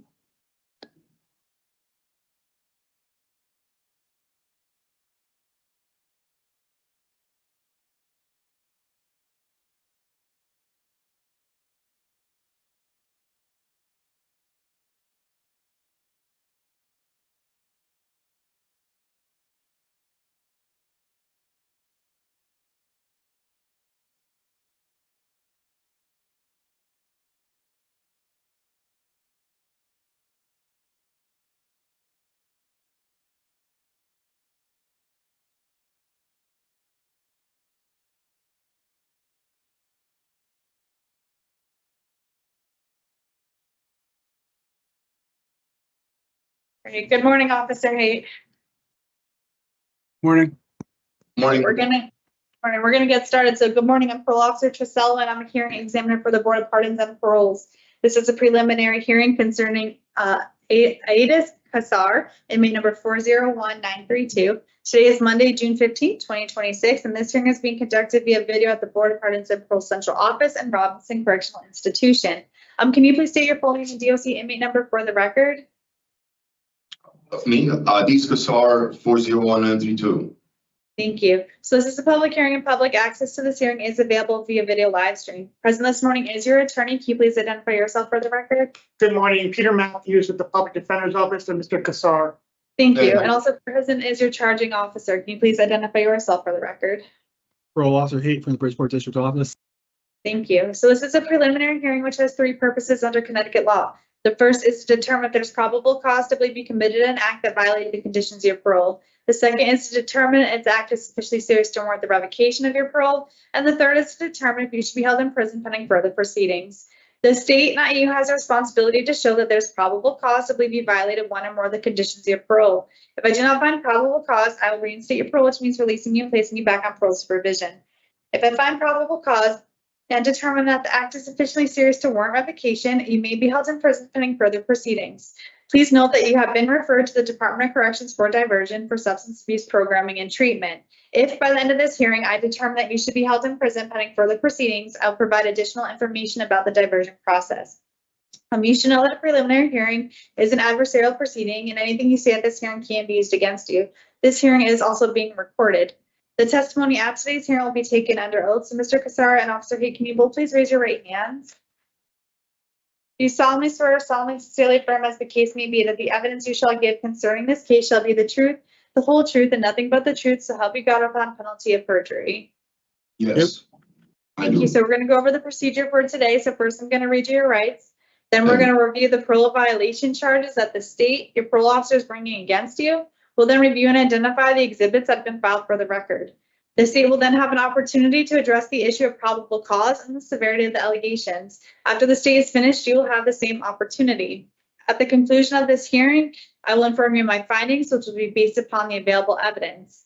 Do you have any questions about the purpose or procedure before we begin? Not at the moment. Okay, so we're going to go over your rights then for today's hearing, because you do have important rights. The first is you have the right to be represented by an attorney, and counsel is here present for you. You also have the right to receive the written notice of charges of violation. Did you receive that written notice? Yes, yes. Perfect. You have the right to review the evidence against you before this hearing. You have the right to submit evidence in support of your case. You have the right to call and examine voluntary witnesses, and you have the right to cross-examine adverse witnesses. Do you understand these rights, and are you ready to go forward? Yes. Thank you. So we're now going to review the charges that the state, your parole officer, is bringing against you, and the information underlying each charge. So Officer Hay, can you please review the charges for us, starting with number 1? Charge 1, program participation. On 5/20/26, you became verbally aggressive with the prescriber at Liberation House for refusing to prescribe you Wellbutrin. As a result, the prescriber refused to continue to meet with you to manage your medications. On 5/27/26, you were unsuccessfully discharged from the Liberation House inpatient substance abuse program for being observed sniffing your medications, possessing an unauthorized pet bird, and destruction of program property. Charge number 2, drugs. On or about 5/27/26, you improperly ingested Seroquel intranasally in a manner inconsistent with the proper administration of this prescription. Charge number 3, mental health evaluation and treatment deemed necessary. On 5/20/26, you became verbally aggressive with the prescriber at Liberation House for refusing to prescribe you Wellbutrin. As a result, the prescriber refused to continue to meet with you to manage your mental health medications. On 5/27/26, you admitted to improperly using Seroquel, a psychotropic medication, in a manner not directed by the prescriber. As a result, you were unsuccessfully discharged from Liberation House inpatient program. Thank you. You've also submitted evidence in support of the case. Can you please identify the evidence for us? Exhibit A, remand to actual custody order. Exhibit B, conditions of parole. Exhibit C, notice of parole violation. Exhibit D, notice of parolee rights. Exhibit E, parole violation report. Exhibit F, offender misconduct. Exhibit G, voluntary drug admission. Exhibit H, liberation programs discharge summary. Exhibit I, drugs.com/Seroquel. Exhibit J, FDA approved medication guide for Seroquel. And Exhibit K, revocation hearing summary. Thank you. Counsel, to confirm you and your client did receive the notice of parole violation, the parole violation report, and all the other documents identified for today. Yes, I did. I have not received anything from the defense at this time. Do you need time to submit any documents? I do not know. We don't have any witnesses. So at this time, it is the state's opportunity to make a short statement and testify with respect to probable cause and the severity of the allegation. So Officer Pete. This is his second time he had issues at an inpatient program. He was discharged for similar behavior, basically the same behavior from App Foundation on his last parole violation. Also, the behaviors prevent the, that he provided the psychiatrist of Liberation, basically demanding a certain prescription from her, or essential to the issues Mr. Kassar is having. He's on supervision, which is all centered around prescription medications. We're definitely seeing a pattern here. For charge 2, drugs. Again, this is the second time he's done the exact same thing, crushed up his medication and snorted it in his room at an inpatient program and got discharged as a result. Now the program, they also had me meet with him a week before he was discharged because he was demanding Wellbutrin from the psychiatrist there. And then the reports that I received was that he had obtained it from outside sources or other residents in the program, and that's the drug he was snorting in his room. However, when I met with him, he told me it was his prescribed Seroquel that he was snorting. Charge 3, mental health evaluation treatment deemed necessary.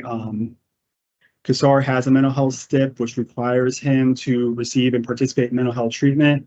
However, he keeps trying to manage his own medications by crushing and improperly using his own meds or demanding medications that he's not being prescribed by certain prescribers. So he's not been compliant with mental health treatment either. Nothing else adds to the charges. Thank you. And counsel? Thank you. Mr. Kassar, with regard to the TOP program, have you started the program since you've been remanded? Yes, it's been, ever since I came here to Carl Robinson, I've been doing it, yes, successfully so far. And you're willing to engage in that program? You understand what it entails? Yeah, of course, of course. All right. And can you just briefly explain what happened with the bird while you were in the Liberation program? Well, I mean, we were outside in the backyard and we were smoking. It was raining, and I saw a bunch of bones and feathers and stuff. And I know we have a raccoon in that backyard, so I'm assuming the raccoon got into the nest. And I looked a little better in the corner. There was a little tiny fledgling. So it was like I just took it, I put it in a shoebox up in my room. I just wanted to keep it until the next day when it got sunny so I could release it. The window screen in the room, it was ripped off. Somebody ripped it off and folded it and tucked it in between the two windows. So I just took a piece of that and I put it on top of the box, just so the thing doesn't fall, come out, just doesn't jump out. And I fed it with some bread, and the next day, literally, I was gonna release it around lunchtime when we go after lunch, when we go out, but they were searching the rooms for food, and that's where they found it. I didn't realize it was gonna be that big of a problem because 3 staff members, we always have staff members outside without smoking, they saw me take it, but they were like support staff. They weren't no directors or assistants or anything like that. So it was just my. All right, thank you. I think that does provide a little more explanation. Thank you. So, I think it's pretty clear he has been battling with substance abuse issues. Sometime parole did attempt to get him some treatment while he's been on parole. And then he did provide a little more explanation with regard to that one incident involving the dog with the bird. He is willing to engage in the TOP program, and I have nothing else to add at this time. Thank you. Officer, anything additional at this time? No, nothing else. Okay.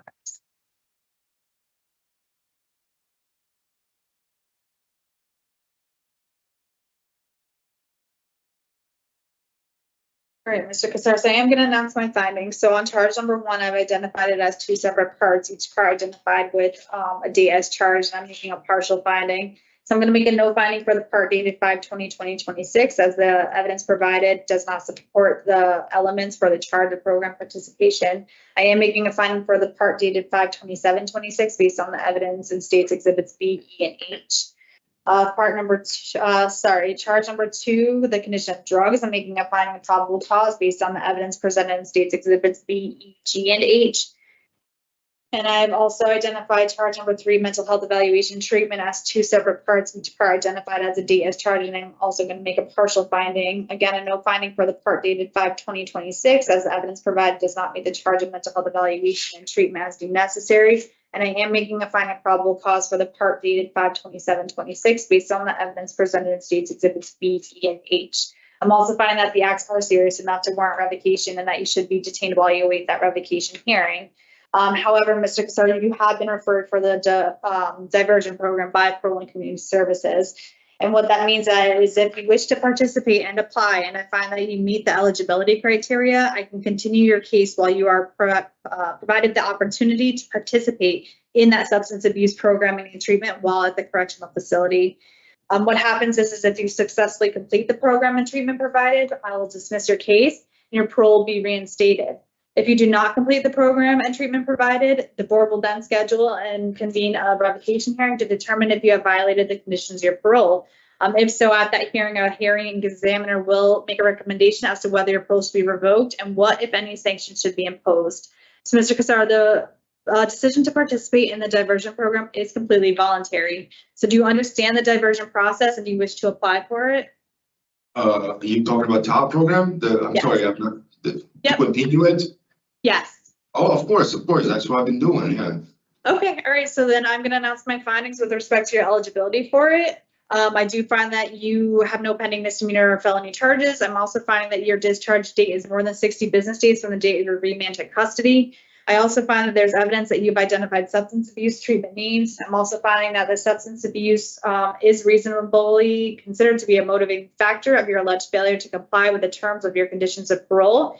And I'm also finding there is some evidence that you were provided with opportunities to receive the substance abuse programming during, in the community. So I am finding that you are eligible, Ms. Casares. So what I need you to do before I accept your application is indicate whether or not you understand the following statements by saying yes or no. So the first statement is, I understand that I will remain incarcerated while I receive programming and treatment and that parole revocation proceedings may be delayed as a result. So that means that I'm going to the program, I understand that I'm in the program, and if everything goes success, okay, yes. Yep, perfect. I understand that the dismissal of my case and reinstatement to active parole supervision is not guaranteed and is conditioned upon my successful completion of substance abuse programming and treatment. Okay, yes, I understand that. I understand that ultimately the Department of Corrections will determine whether I have successfully completed the substance abuse programming and treatment provided. Yeah, okay. Okay, and I understand that my participation in this process is completely voluntary. Yes, I understand that. Perfect. So we are going to accept your application. It is granted. So what happens now, Mr. Casar, is you continue that program and will be notified when you complete it to reinstate your parole. The longest it'll be is no more than 60 business days. Okay. Okay. Any questions? Not at the moment, you know. All right, thank you. All right. So this includes the preliminary hearing. That's it, you're all done. You said complete the program, okay? Okay, of course. Exactly. I've been All doing right. it. All right, thank you. Thank you, officer. Thank you, sir and ma'am. Thank you very much. Right. This concludes a preliminary hearing for Nick Casar, inmate number 401932. Good luck to you, okay? Thank you, Officer Kate. Thank you. Bye. Thank you. Bye. Bye.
Good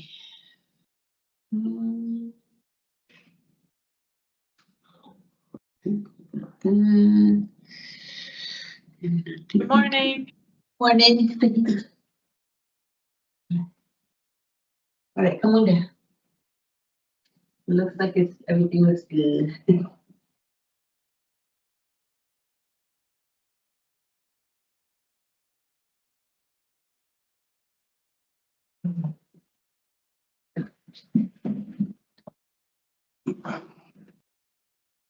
Good morning. Good morning. Good morning, Alex.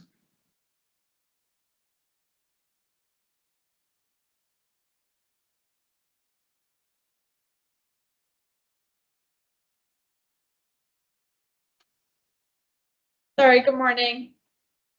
It is 10:13 right now. We can't get started till exactly 10:15, so we'll get started in 2 minutes, okay? Okay.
Good morning. I am Parole Officer Trisella, and I'm a hearing examiner for the Board of Pardons and Paroles. This is a revocation hearing concerning Tyshawn Boykin, inmate number 265207. Today is Monday, June 15th, 2026, and this hearing is being conducted via video at the Board of Pardons and Paroles Central Office and Osborne Correctional Institution. Can you please state your full name and DOC inmate number for the record? Tyson Boykin, 265207. Thank you. So this is a public hearing, and public access to this hearing is available via video live stream. Present this morning is your attorney. Can you please identify yourself for the record? Attorney Alexander Taubes, juris number 437388. Thank you. So this is a revocation hearing to determine whether you have violated the conditions of your release. I'll review and make findings of facts as each of the charges against you. The state, not you, has a responsibility to prove the allegations by preponderance of evidence, and that is the better or weightier evidence must establish that more probably than not the allegation is true. If I do not find that there's preponderance of evidence to support a violation of one or more of the conditions of your parole, I'll reinstate your parole, which means releasing you and placing you back on parole supervision. If I find that you have violated one or more of the conditions of your parole, I'll consider whether or not your parole should be revoked, and if I recommend revocation, I'll make a recommendation as to an appropriate sanction. The recommendation will then be given to a panel for a final decision, and if the panel wishes to impose a sanction beyond my recommendation, a supplemental hearing will be provided to justify additional confinement. You should know that a revocation hearing is an adversarial proceeding, and anything you say at this hearing can be used against you. This hearing is also being recorded. Testimony at today's hearing will be taken under oath. So Mr. Boykin, can you please raise your right hand? You solemnly swear, solemnly and sincerely affirm, as the case may be, that the evidence you shall give concerning this case shall be the truth, the whole truth, and nothing but the truth, so help you God upon penalty of perjury. I do. Thank you. So we're going to go over the procedure for today. First, I'm going to read you your rights. Then we're going to review the parole violation charge that the state, your parole officer, is bringing against you. We'll then review and identify the exhibits that have been filed for the record. The state is not present at today's proceedings. However, you will have an opportunity to present any relevant testimony and any relevant documents. After considering all the evidence presented, I will announce my findings. And if I find you have violated one or more of the conditions of your parole, you'll have an opportunity to speak to your background and history. Do you have any questions about the purpose or procedure before we begin? No. So you have important rights, and we're going to review them now. You have the right to be represented by an attorney, and counsel is here present for you. You also have the right to receive the written notice of charges of violation. Did you receive that written notice? Yes. Perfect. Do you have the right to review the evidence against you before this hearing? You have the right to submit evidence in support of your case. You have the right to call and examine voluntary witnesses, and you have the right to cross-examine adverse witnesses. You understand these rights, and are you ready to go forward? Yes, ma'am. We will now review the charge that the state your parole officer is bringing against you and the information underlying that charge. So on charge number 1, the condition of obedience to the law, the charging officer reported that on 11/13/2025 during a routine traffic stop, Connecticut State Police report you possessed illegal narcotic cocaine. Due to your action, most notable possession of cocaine, Connecticut State Police placed you under arrest with the following charges: possession with intent of narcotic substances, possession of controlled substance, third SBS offense, and failure to wear a safety seatbelt, and illegal operation of a motor vehicle without tint inspection. The state has filed the following exhibits that have been marked for identification purposes as Exhibit A, the Connecticut Conditions of Parole; Exhibit B, the Connecticut Board of Parole Remand to Custody Order; Exhibit C, the Notice of Parole Violation; Exhibit D, the Parole Violation Report; Exhibit E, the Connecticut State Police Investigation Report number 250040193. Exhibit F, the Connecticut Judicial Pending Case Detail; Exhibit G, the Parole Revocation Hearing Summary. I do want to note on the record that I did not receive Exhibit F, the judicial pending case detail, so that exhibit is not going to be admitted into evidence for today's hearing. The state did file an addendum to the parole violation report on May 14th, 2026, that states that on May 12th, 2026, the offender was seen in GA 23, and the following case was disposed. It was, what do we have?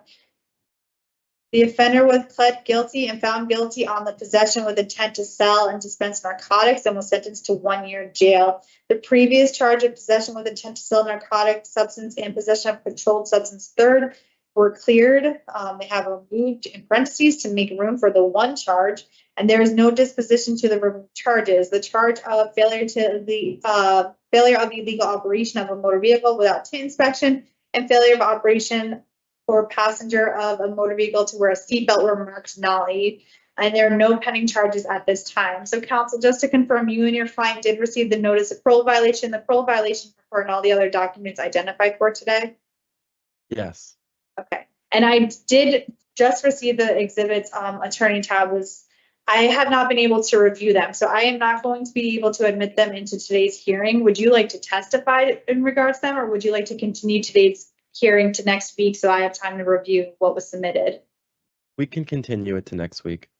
You want to continue to next week? Okay. Yeah, no problem. All right, so I'm going to continue today's hearing then to next week, Thursday, June 25th. And then that will give me time to review the documents that have been submitted by counsel. And just one thing, that while you review them, it's kind of sensitive, but I think it's really important. The evaluation where the state recommended treatment for Mr. Boykin, that's Exhibit 3. It talks about the trauma that he experienced as a boy.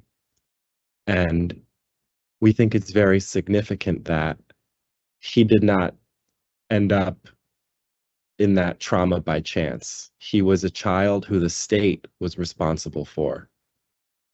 And he was in the state's care. And we view Mr. Boykin's journey as one where the state can finally be a part of helping him to cope through a better treatment journey forward. And so I just would like you to read those documents with that in mind. Absolutely. Okay, so my next hearing is next Thursday, the 25th. That's okay? That's fine. Perfect. I will send you my preliminary docket. It's going to come out this Thursday. I'll send you a copy of that so you know the time slot, and then final docket will come out 2 days before to let you know for sure. And we'll send you a new invite, okay? Always very thorough, officer. Always try to be, okay? All right, Mr. Boykin, we'll see you next week, okay? All right. All right, so give me a call, Ty. Okay. All right, thank you both. I'll see you then. Have a great day. You too. Bye.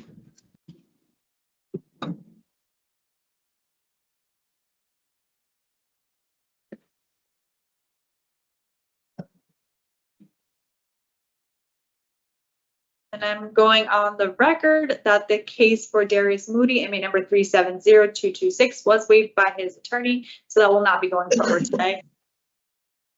Thank you. Thank you.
You ask the CO to.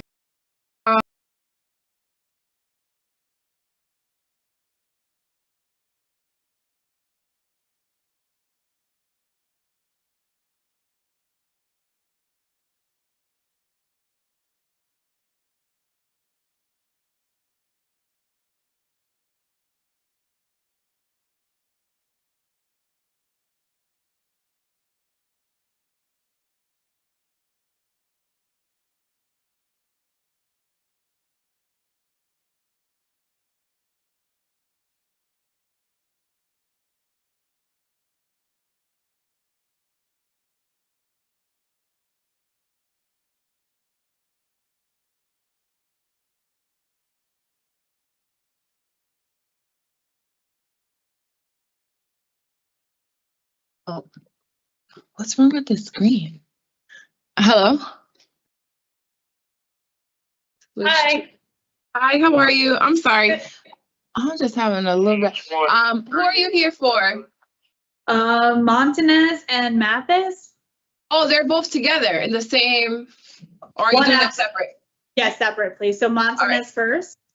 Okay, so they're on their way down now. So just give me like 2 more minutes. Hopefully it'll be. Perfect. All right, Alright. sounds good. Thank you. I'm trying to see why I cannot see the screen.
Yeah. Good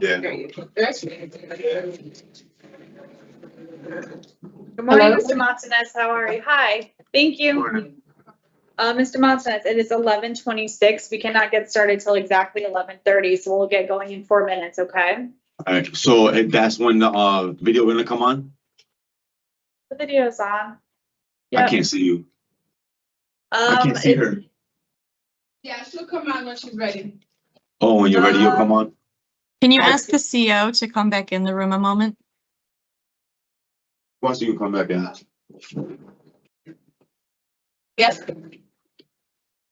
Officer, I know you were having trouble with the screen before, and I can try to help you walk through it. Can you just tell me what it looks like at the moment? No, so like, you know how we have like a TV and then like a little monitor to control the TV? It's the little monitor, like it's just completely dark. But usually, like the person on, like you would turn the cameras on, because our cameras, you can't see us? No, we see you. The camera is already on. Okay, yeah, so he can't see you is what he's saying, but you guys usually turn your camera on when you're ready, right? No, so everyone's camera is already on. So on the television, do you see yourself? No. So you don't see anything on the TV? Yeah, we just see like the DOC, it says PO Trucello revocation hearing, room 1. Okay, so what I'm gonna have you do is, do you have the power strip there where you can just turn all the equipment off? I have like the extension cord here, like that's plugged into the wall. Yeah, because on the little screen, the tablet itself, you don't have any buttons that you can press, Yeah, right? there's like It's a all little black. control. Yeah. Okay, so what I'm gonna have you do is we're gonna hang up the call, and then I'll just have you turn the power strip off. Wait Okay. 10 seconds, and then turn the power strip back on. Perfect. We'll do that. And then as soon as I see you come back on, I'll send you this call again. All right. Sounds good. Thank you.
Hello? Storm 2, can you send out 70 bunk? Can you hear us? We can hear you, but we're still having the same issue with the little monitor. It's still black.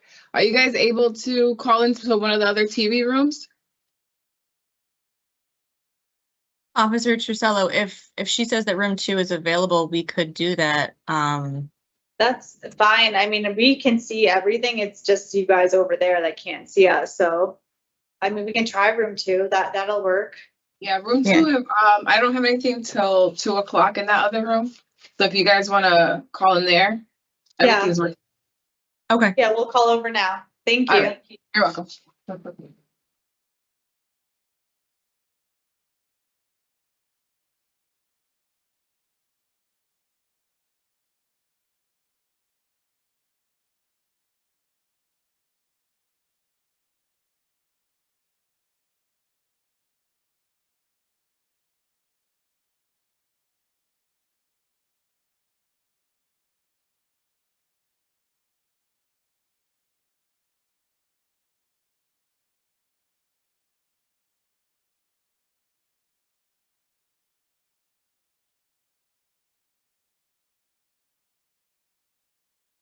There we go. Excellent. Hello? You can see us? Yes. Awesome. All right, we're gonna get started, okay? Okay. All right, so good morning. I'm Parole Officer Trisell, and I'm a hearing examiner for the Board of Pardons and Paroles.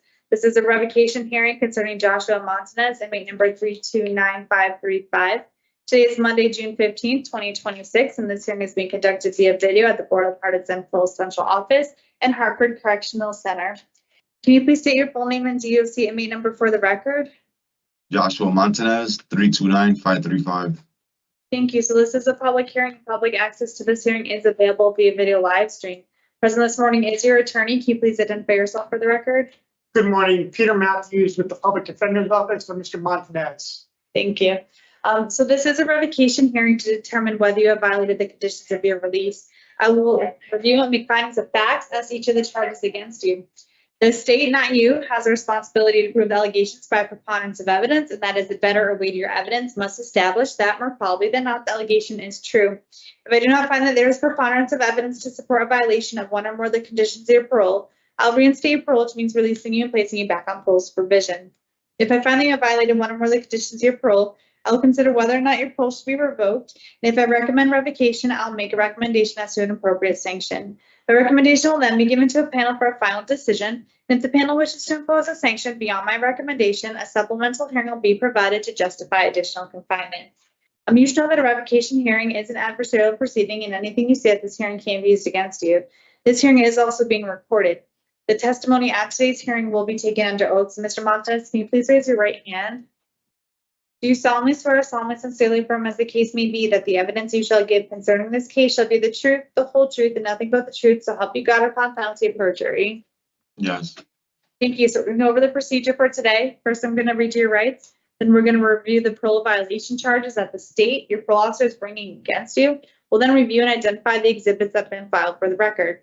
The state is not present at today's proceedings. However, you will have an opportunity to present any relevant testimony and any relevant documents. After considering all the evidence presented, I will announce my findings. And if I find that you have violated one or more of the conditions of your parole, you'll have an opportunity to speak to your background and history. Do you have any questions about the purpose or procedure before we begin? No. All right, so you do have important rights, and we're going to review them now. You have the right to be represented by an attorney, and counsel is here present for you. You also have the right to receive the written notice of charges of violation. Did you receive that written notice? Yes. Perfect. You have the right to review the evidence against you before this hearing. You have the right to submit evidence in support of your case. You have the right to call and examine voluntary witnesses, and you have the right to cross-examine adverse witnesses. You understand these rights, now you're ready to go forward. Yes. We'll now review the charge that the state, your parole officer, is bringing against you and the information underlying that charge. So in charge number 1, the condition of absconder, the charging officer reported that on 4/7/2026, you were re-released to special parole and placed in your only approved residence at 24 Central Ave, Waterbury, Connecticut. At this time, you were instructed on and agreed to all conditions of your special parole, as well as rules to the residents at the halfway house. Those conditions include that you will live in your residence approved by a parole officer. 24 Central Ave, Waterbury was your only approved residence. On 4/12/26, you left the residence and failed to return.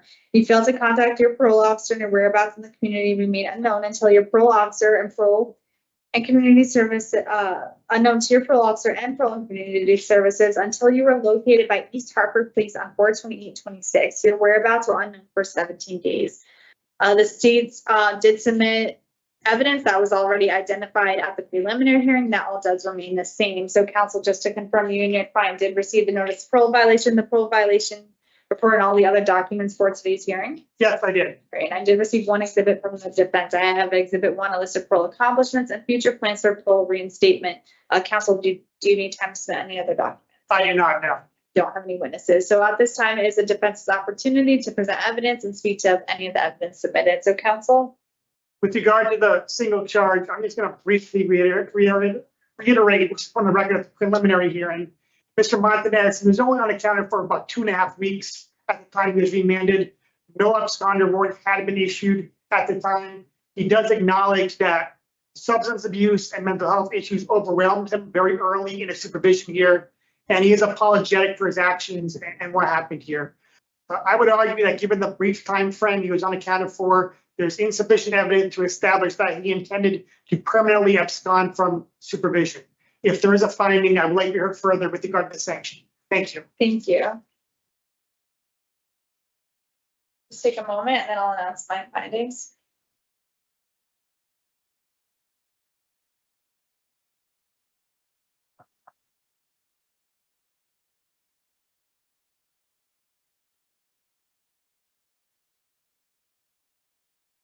On charge number 1, Mr. Monk says, I am making a finding that you violated the condition of absconder based on the evidence presented in States Exhibits A, D, and I. So that does conclude the fact finding portion of this hearing. Before I make my recommendation, I'll have an opportunity to speak to your background and history. The purpose of this part of the revocation hearing is to help determine what I'll recommend. So counsel. Mr. Montanez, he's 38 years old. He was born and raised in Connecticut with his family. His parents, they still reside in Connecticut in East Windsor, and he has a good relationship with them. They are a source of support for Mr. Montanez. He has additional family throughout the state, including 2 siblings as well as extended family. When he is released, he is hoping to be sponsored by his parents in East Windsor. I know he hasn't really done well in the halfway house in the past. He does feel like, given some of his mental health struggles, he may do better in a more comfortable and supportive environment that his family can provide for him. And he is hoping that this request would be approved. If it's not possible to be sponsored by his parents, then Mr. Montanez would be seeking placement in a halfway house in the Hartford area. In the past, Mr. Montanez, he has worked as a barber. He is looking to continue that when he's released. He has been in contact with a previous employer who owns a barbershop in Hartford, and he has been informed that they will be able to hire him when he's released from incarceration. So in addition to working as a barber, Mr. Montanez is looking into obtaining his GED as well as completing cosmetology school. He had started that in the past. He did have some difficulties in school when he was younger, but however, he's always had a goal of getting his GED, and this is something he's going to continue working on. In the transition from incarceration, I think getting immediately involved in treatment is going to be essential for Mr. Montanez. He has struggled in the past in the halfway house. It has been difficult for him to maintain sobriety. He does really want to get placed into a long-term inpatient dual diagnosis treatment program, and he's hoping Parole can help him in getting that set up for him. I think the outpatient and the IOP programs he has been involved in the past, they just haven't been sufficient to address his issues, both his substance abuse and his mental health issues that he's been struggling with for his entire life. He thinks he hasn't been in a long-term program before, and he thinks it's going to benefit him and help him working with Parole and getting set up on the right path so that he can do better the next time he is released. Also, he's on methadone now. He's hoping to continue that when he's released. But rather than just a program that strictly addresses substance abuse, I do think that a dual diagnosis program would be beneficial for Mr. Montanez, as there are a lot of fairly significant mental health issues that also have contributed to some of the struggles he's had in the past with parole. He is currently on medication. He does feel the treatment he's receiving in jail is very helpful. He wants to make sure the medication is continued when he's released. And again, that he gets into mental health counseling right away. In the past, he told me that he felt he was self-treating some of his mental health disorders with street drugs. So he's hopeful that if he gets on, if he continues with his medication, if he stays on the methadone as well, that would be able to help him transition and perform better when he is released onto parole. So he was only out a few days. He couldn't really stay clean, and he's very apologetic, and he's sorry that he wasn't successful with his supervision here. Parole is recommending at least a 1-year sanction. I would ask you to consider a lesser sanction. I'd ask you to consider 4 months. He has a lot of deep-seated and significant challenges here that did get the better of him. I agree that I guess releasing him and trying the same thing again may not be the best strategy to address all this problem. So I do think getting him into a dual diagnosis program, getting him on his mental health meds and methadone, and I'm also hopeful his parents can be approved as a sponsor. I think that additional assistance would help him try to do better and address some of his issues. My understanding is his mother is the one who actually contacted the police and turned him in here. So I don't think this is a situation where they're enabling him. I think they really want him to do well and get help and succeed. He did abscond quickly here, but he was also apprehended quickly. So it's not as though his whereabouts were unknown for an extended period of time here. There's no allegations he engaged in any additional criminal conduct during those 2.5 weeks. He has a lot of challenges, but he does want to take the steps needed to improve his life and overcome these challenges, these substance abuse issues that he's been dealing with. As I indicated, he's really sorry about what happened. I know it doesn't look good on paper here, but he does want the board to know that he wants to do well. He wants to address these issues going forward. Mr. Montanez, is there anything you'd like to add at this time? No, sir. Thank you, counsel.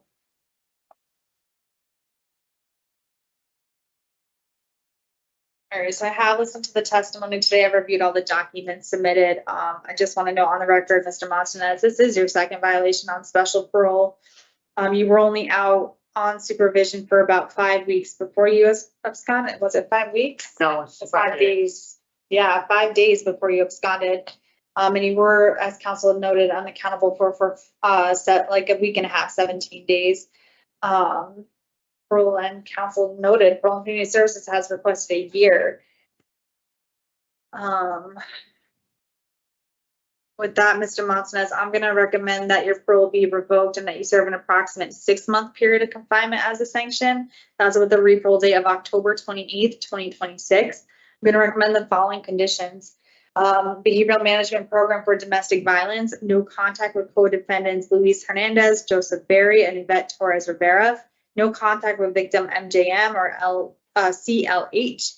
A general no contact with KA. Mental health treatment. I will do a halfway house just in case, but I'm going to note your mom and dad as your sponsor. So what happens next, Mr. Montanez, is that my recommendation is going to go to the board on June 25th. On that date, the board can do 3 things. They can lessen that recommendation if they choose to do so. They can adopt it if they choose to do so. And if for any reason they would want to see a longer period of confinement as a sanction, they'll ask you to come back for a 3rd hearing to address their questions and concerns before anything longer is imposed. So that does conclude today's hearing. But Mr. Montanez, I just want to make it clear too, this is going to be a long period of supervision. If you just go out and take off, it's going to just prolong it. We add the time to it. It's just, I mean, try to reach out for services rather than taking off if you can. You got to advocate for yourself first. Yes. Definitely. Otherwise, I mean, this is just, like I said, going to be a long period of supervision. Okay. Okay. All right. Any questions, Mr. Montanez? No, ma'am. All right. So then that does conclude today's hearing. The revocation hearing for Joshua Montanez, inmate number 329535. All right, good luck to you, Mr. Montanez. You'll get notice in the mail about a week or so after June 25th of what the board decided, okay? All right, thank you. All right, good luck to you. Thank you, counsel. Thank you, Matthew. Thank you.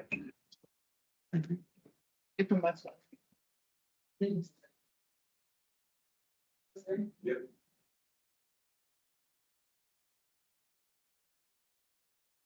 Okay, you have points for him. Just a minute, sir.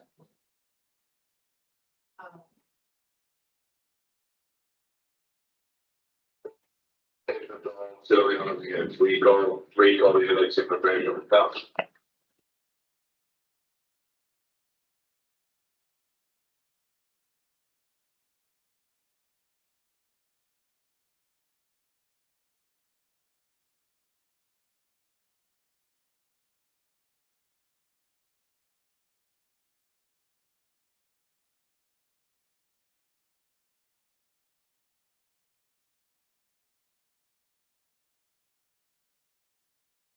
Great. Good morning, Mr. Mathis. How are you?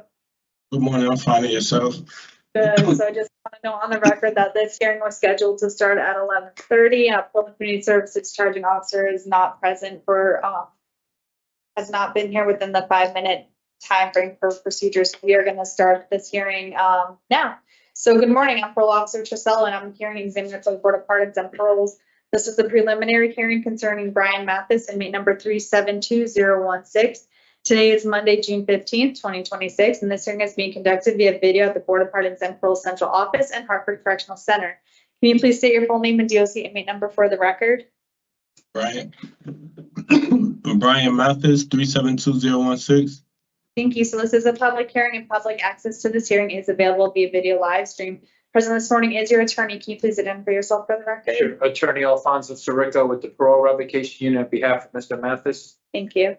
So this is a preliminary hearing which has 3 purposes under Connecticut law. The first is to determine if there's probable cause to believe you committed an act that violated the conditions of your parole. The second is to determine if the act is sufficiently serious to warrant the revocation of your parole. And the third is to determine if you should be held in prison pending further proceedings. The state, not you, has a responsibility to show that there's probable cause to believe you violated one or more of the conditions of your parole. If I do not find probable cause, I'll reinstate parole, which means releasing you and placing you back on parole supervision. If I find probable cause, you determine that the act is sufficiently serious to warrant revocation, you may be held in prison pending further proceedings.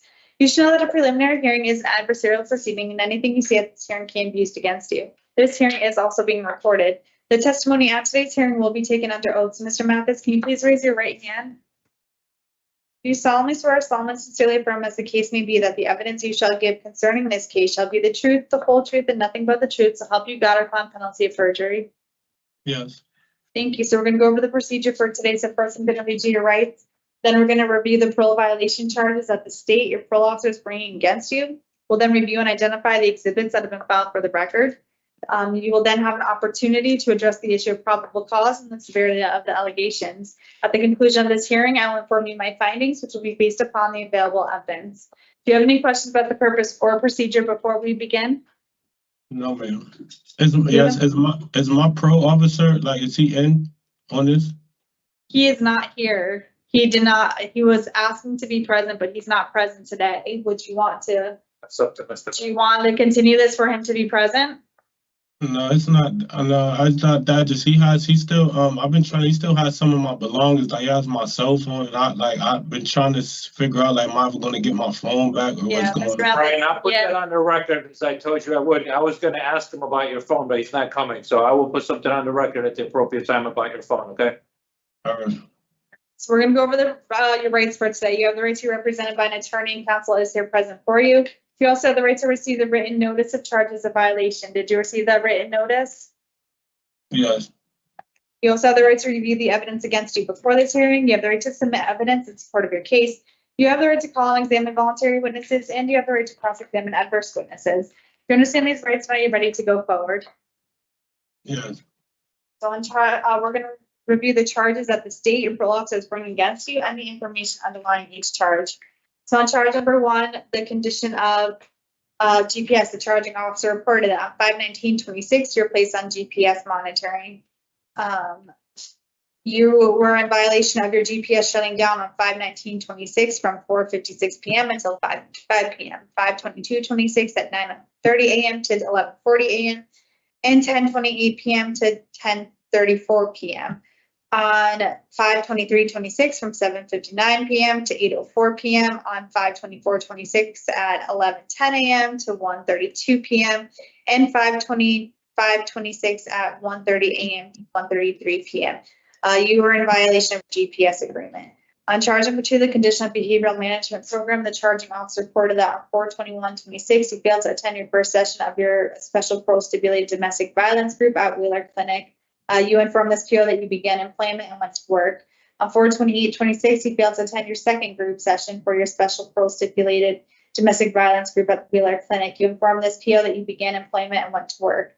On charge number 3, the condition of general no contact, the charging officer reported that upon reviewing your cell phone on 5/4/26 and 5/26/26, you had contact via cell phone on 4/24/26, on or about 4/27/26, 4/28/26, 4/29/26, 4/30/26, 5/16/26, 5/18/26, 5/19/26, and 5/20/26 with your general no contact TG.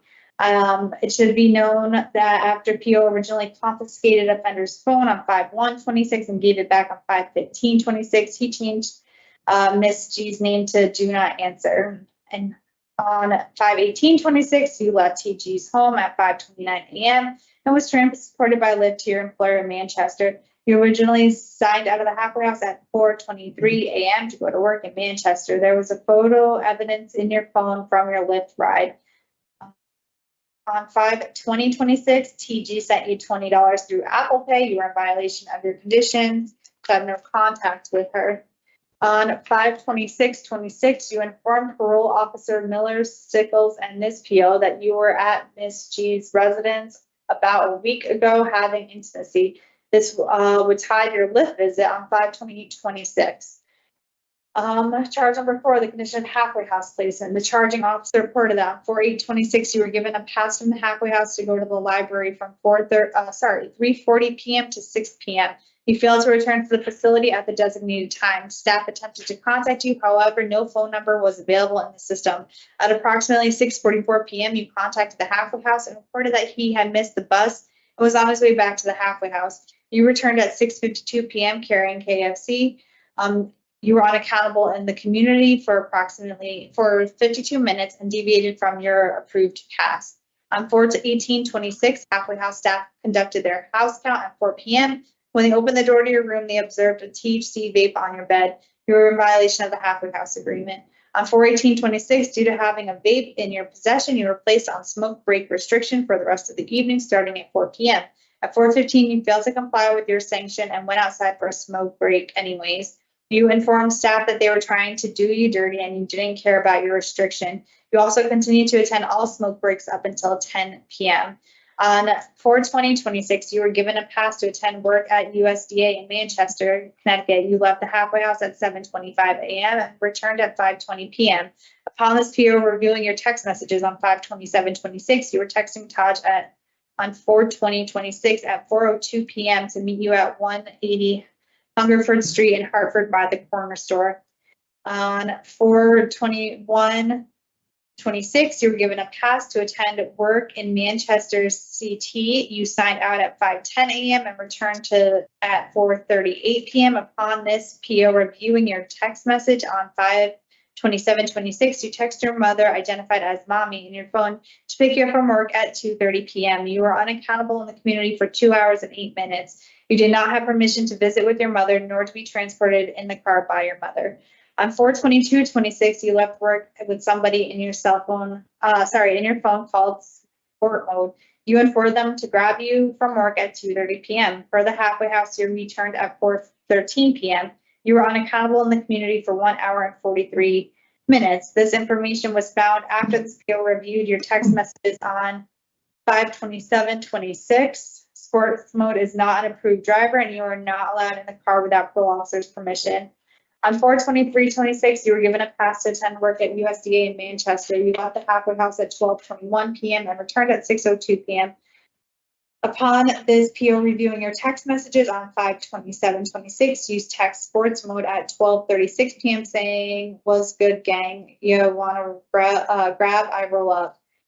Sports mode informed you that he was on the way to pick you up. On 5/1/26, you were given a pass to attend work at USDA in Manchester, Connecticut. You left the halfway house at 5:14 a.m. and returned at 5:36 p.m. Upon this PO reviewing your messages on 5/27/26, you text Jackie to meet up with you for her birthday. You informed her get off work at 4 p.m. For your text message, you clocked out at 4:43 p.m.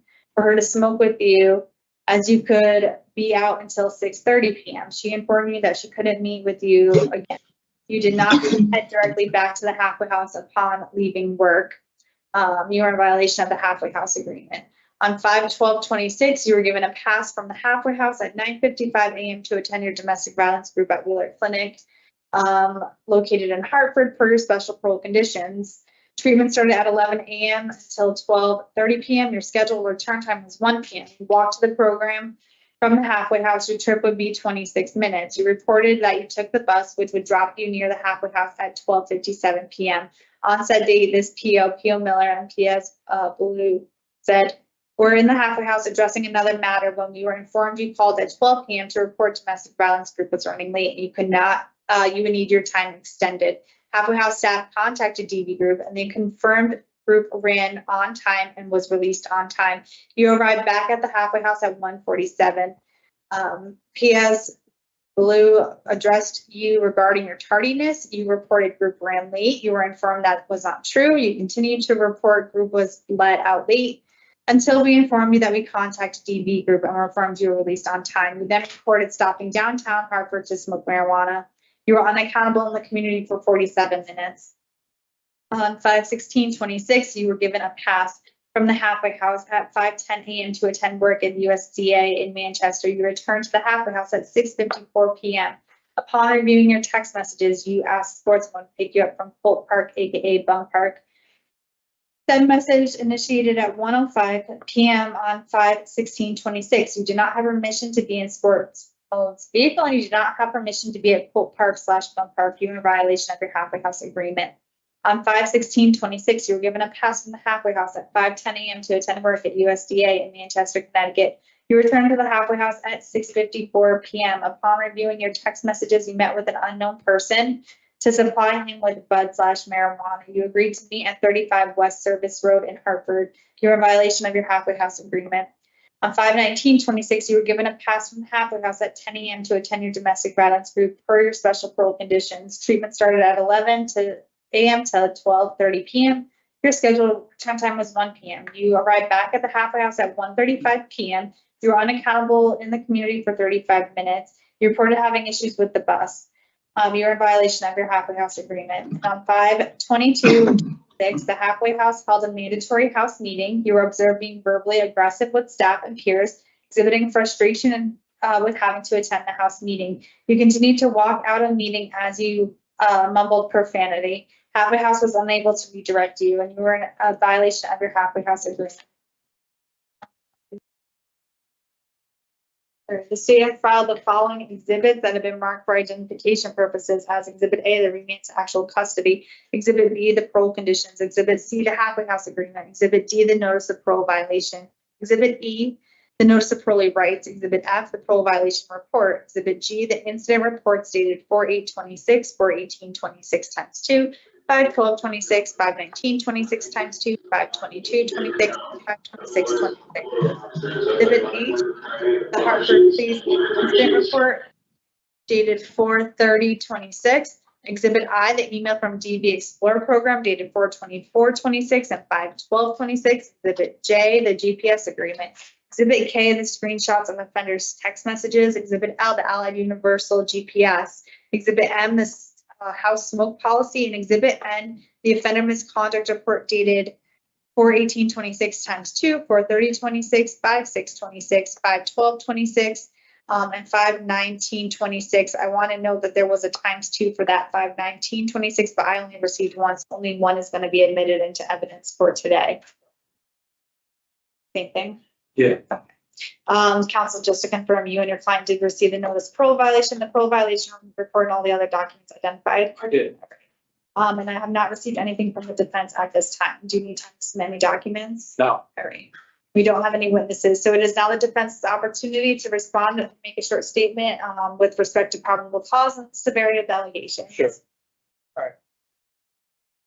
On charge number 1, Brian, the GPS shutdowns, it looks like it's from May 19th, May 22nd, May 23rd, 24th, and May 25th. I believe the May 25th one is about a 3-minute shutdown.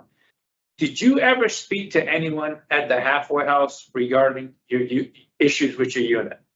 Yes, sir. So initially upon when I received the GPS monitoring, so that day initially I charged it for 2 hours, like what I was told to do. And then after I unplugged the charger and like maybe within like 45 minutes to an hour, the GPS was like, it was vibrating and like it was showing me that I was like dying. So I reported to the halfway house because my PO, I never had his number. He never gave me a contact information for him. Like when I asked him, can I have his number so I could contact him for any like issues? He told me to just talk to the halfway house or call the parole main office and leave a message. So I relayed the information to the staff at the halfway house and let them know that I was having trouble with my unit, and they said they would let Pearson know what's going on. You know, I go to work every day, so I'm just trying to charge the unit for 2 hours, and it kept giving me problems. And I told them I think I need a new GPS monitoring bracelet, and they said they're gonna let Pearson know, and I never heard anything else about it. All right, so you were charging the unit for 2 hours a day as instructed. Yes. You were clearly having issues with it, and you brought your issues to the Yes. attention of the halfway house. I told the higher ups at the halfway house. I let the director know. I let some of the staff know, and they said they will let Pearson know, my PO know what was going on. Okay. All right. Under charge number 2 on the behavioral management program, Brian, 4/21/26, it says you failed to attend your first session in domestic violence group at Willard Clinic. You informed your PO you began employment and went to work. Then it says 4/28/26, failed to attend your second session domestic violence group at Willard Clinic. You informed your PO that you began employment and went to work. It's good. You had a job, correct?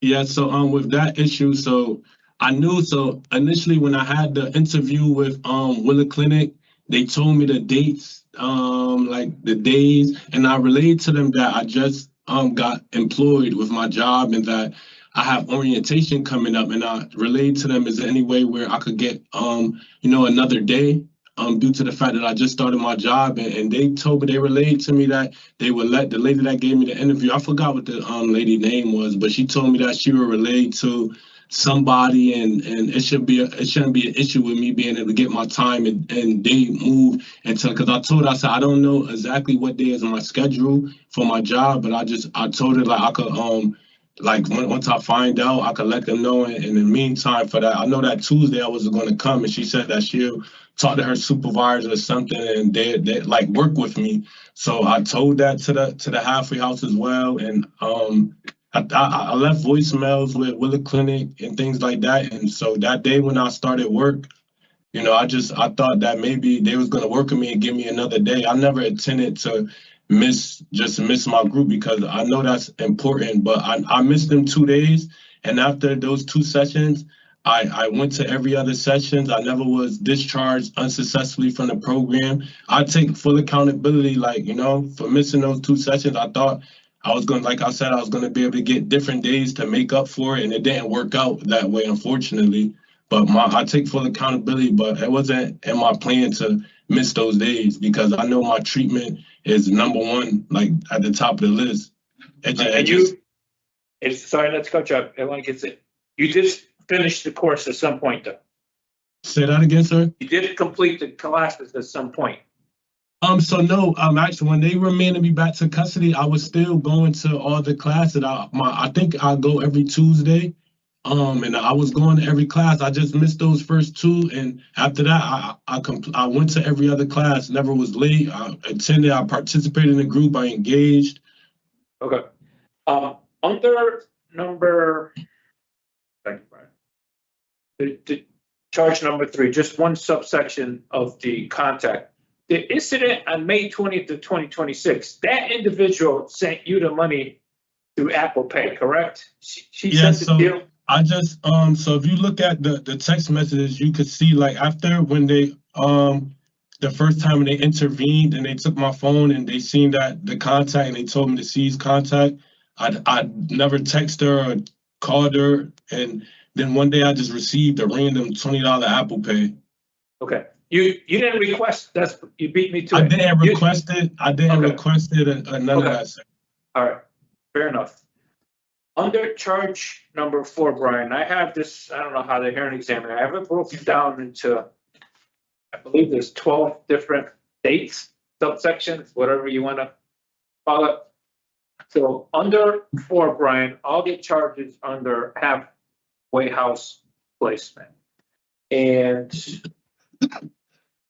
excuse me. Excuse me. On 4/18/26, regarding the pass to go to the library from 3:40 to 6 p.m. says you failed to return to the designated facility. At the time, they attempted to contact you. There's no phone number available. At 6:44, you contacted a halfway house and reported that you had missed the bus. Is that? Yeah, so Hold on. Let me follow up on the question. They indicated you were late, and then you got written up for you came back to the house with food in hand where they thought you stopped to pick up food, correct? yes, sir. Okay, what actually occurred? So initially what happened, I took the bus to the library downtown. I stayed there. I was on the computer. I was trying to, just fill out some job applications. I DoorDash some kid, they have DoorDash, they have Grubhub. I DoorDash food. I was there because my pass was about 3 hours. So I got food there. Then I called them because, like I said, I missed the bus. I came back a little late. I called the halfway house and I informed them that I was running a little bit late. And they said, okay, it's fine. When are you coming? I said, I'm getting on the bus now. And then when I came back on the bus, which I still have my food in hand, but I haven't eaten it all. So when I went inside the halfway, I guess they didn't even say anything about me having food initially at the halfway. They didn't ask me anything about it or anything like that. I'm just finding out now that they saying I deviated now that I'm here at this point. Okay. For number 2, also under the halfway house placement from 4/18 it goes to, could you let the hearing examiner know regarding the vape pen, what you wanted her to know? So yeah, the vape pen, I'm not even going to make an excuse for that. I'm not going to say and make an excuse. The vape pen I take accountability for that. I'm not going to sit here. All right, and I appreciate you putting that on the record because, things you did wrong, you did take accountability. Is that a fair statement? I'm not going to, yes, I'm not going to make an excuse. I had a vape pen. I wasn't, trying to disrespect the halfway house. I never brung any marijuana or anything like that. The vape pen, I take accountability for that, man. Okay. And jumping on to the next same date, 4/18, regarding, they placed you on a restriction, on the smoke restriction because of the vape pen, correct? Yes. So once I didn't know I was on a restriction until I actually went outside and I tried to get a cigarette from somebody and they told me that I'm on cigarette restriction. So I just stayed outside. At first I already had the cigarettes. I already took a few pulls of the cigarette, but I gave it back to the person. And I just stayed outside for the fresh air. And I did say, they trying to do me dirty here. I said, it's like they're just trying to find any little thing. I did say that, but I didn't smoke. They said that I could be outside. And after that, I never smoked another cigarette. All right. So your restriction was, in your mind, was. They told me I couldn't smoke. They just said I couldn't, and I wasn't aware of that at first. But when she told me that I can't smoke, I didn't. She said I could. They said I could stay out there for fresh air. I just couldn't smoke. All right. So you knew you did go outside, but then you knew you couldn't smoke. Yes. After yes, and after that, I didn't smoke anymore. I followed the rules, the restriction. All right. Let me jump on to the number 4, I guess. On April 20th of 2026, you got a pass to go to work, 7:25 and return at 5:20. And all these text messages that they went through your phone was for May 27th. Regarding the text to Taj at 4:20 at 4:02 p.m. to meet you at 180 Hungerford Street, could you let the hearing examiner know what occurred? And I also want her to know who lives at that address. I don't want to put that on file. Okay. I don't want to put that. But so what happened was I was at work. Taj is my female's cousin. She had some money for me. I have a family member that lives over in that area, and I said meet me there, but it was just an exchange. They was giving $100 to my family for me for being fresh, like coming home so I could get some clothes. I just said just meet me there because my family member and that person, they don't really get along. So I just made it seem like it was me. But once they got there and my family member got there, they just got the money exchange. And that was that. It was just $100 for me to go towards me getting a sweatsuit for me coming home. I was at work the whole time. Okay. Next day, looks like April 21st of 2026. They were given a pass to work. You signed out at 5:10 a.m. and returned at 4:38. Could you let the hearing examiner know, once again, they reviewed your text messages on May 27th, the text regarding your mother. Could you let her know what occurred that day? Well, the day when I was at work, when I asked to get picked up at 2:30? Correct.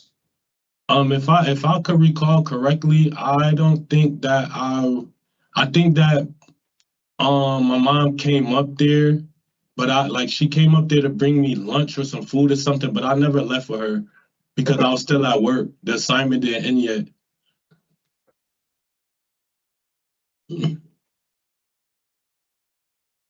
Jumping the next April 22nd, Brian, the issue with this person in your phone allegedly, in quotes, sports mode,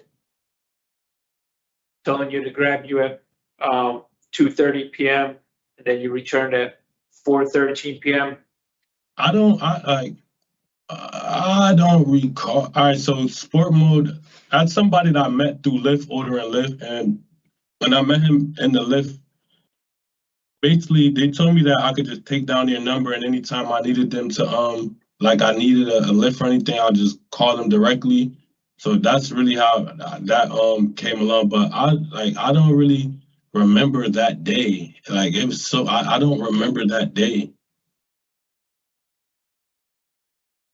That actual instance, I really don't remember. No, that's fine. And that's I want you to put on the record regarding that. All right, I want to jump to May 1st, Brian, where it says given a pass to attend work at 5:14 a.m. and return at 5:36 p.m. Once again, they reviewed the text messages on 5:27 and indicates you texted Jackie for her to meet up with you. Did you go somewhere or did she come to you? Could you let the hearing examiner know what occurred on that day? Oh, yes. So that day, I did meet up with her. So I got out of work. I took the bus downtown, and we were texting, and they met me downtown. And on my way waiting for the bus to go back, I smoked with them.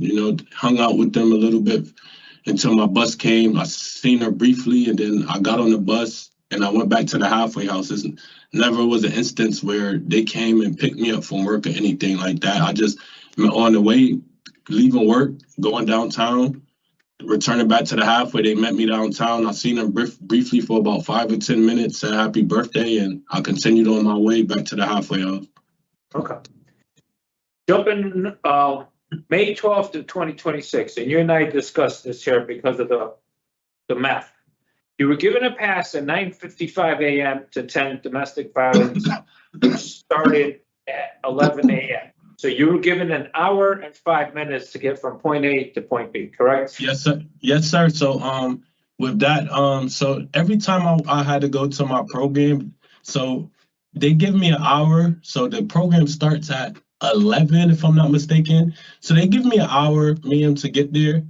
And then, so when I got to the program, I'm in the class, I thought I got out at 12 for some reason.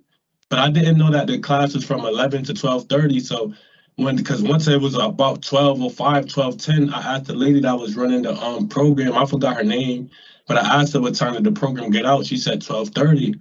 So I know that they only gave me till 1 to get back to the halfway house. So I asked her, I didn't know the halfway house number because I think they had my phone. They took my phone because I don't know if I had my phone. Oh, I think they took my phone. Maybe I was on restriction. I think that's maybe around the time they had my phone. So I asked the lady that was running the program if she could look up the halfway house number, which she did. I called them and I let them know. I never told them that the group is running late. I told them that I get out at 12:30 and that I'm taking the bus on Farmington Avenue because I told them I don't feel comfortable, walking, on the north end. I told them I feel more comfortable taking the bus on Farmington Avenue to downtown and then get on the Albany Avenue bus and taking that bus to the street, to the halfway house and just walking straight down the street instead of just walking through the north end where it's a lot of stuff going on and I'm trying to stay out of trouble. I don't want to, it's a lot of stuff going on over there. So I was just trying to call them and let them know that I needed a little bit more time because I didn't want to get written up or be late. And I didn't understand it because they gave me an hour to get there and then only 30 minutes to get back. And then when I'm getting back late, they're writing me up. But at the same token, there's other people that's in the halfway house that go to the same program and they get an hour to get back. So it just, I didn't understand it. I wasn't trying to beat the system or anything. I just wanted an equal opportunity to be able to get back to the halfway house without getting written up. All right, fair enough. All right, a couple more, Brian. There's a lot of subsections here.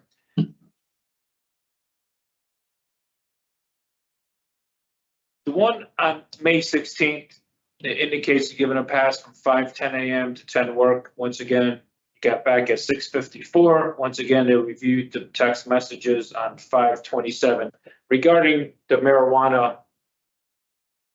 If you go through my phone, if you go through my phone, those were screenshots. If you have my PO is here right now and you had the phone, you would see that I reached out to a friend, a female friend that I used to hang out with and smoke weed with before I did my time. And I reached out to them because I had a new number, but they still had the same number. So they kind of was like foggy. They wanted me. So I just sent them, I screenshot it because I still have our old text messages because, iPhone, it saves all your messages. If they have the same number, all your messages are still in your phone. So I sent them a screenshot from old messages with me talking and just to show her who I was. And I sent a screenshot of the messages. Those weren't text messages. If you go through the phone, you can see that was a screenshot that me took of old messages and I sent to her phone. The last one, Brian, regarding the meeting that was held. Couple questions I have for you. On May 22nd. You good? Yes, right? I'm fine. Okay. I'm fine, thank you. On May 22nd, 2026, do you recall if you worked on that date, the same day as that house meeting? Oh, okay. So as far as the house meeting that day, I remember. So I did. I worked that morning. Every morning I get up at 4 o'clock. All right, hold on. Let me just break it down. You recall working that day, correct? Yes, sir. What time do you wake up in the morning?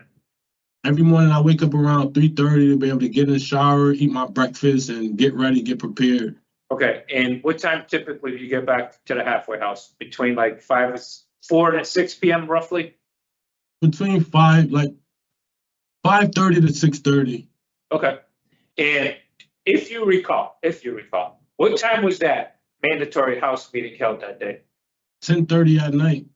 Okay, it's your testimony that they called a mandatory house meeting at 10:30 p.m., correct?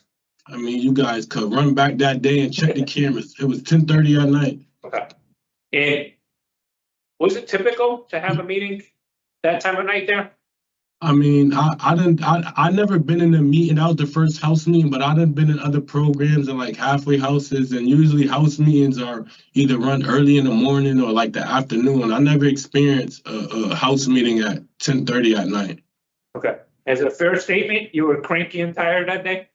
That's so because I had just fell asleep. I just got back to the house. I took my shower at 8 and I fell asleep around 9 o'clock. So when they woke me up for the house meeting, I was grumpy. I'll take accountability. I was grumpy. I did mumble a few things, but it's just because I was tired. And then when he tried to kick me out the meeting and say, just leave, I said, I apologize. I explained to him that I just woke up and I told him I'm going to sit in on the meeting and I won't say nothing. I'll listen.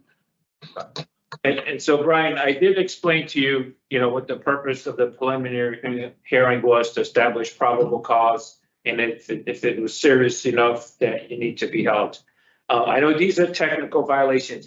Along this time frame, you had no police contact. Is that a fair statement? You weren't charged with any obedience to the law charge?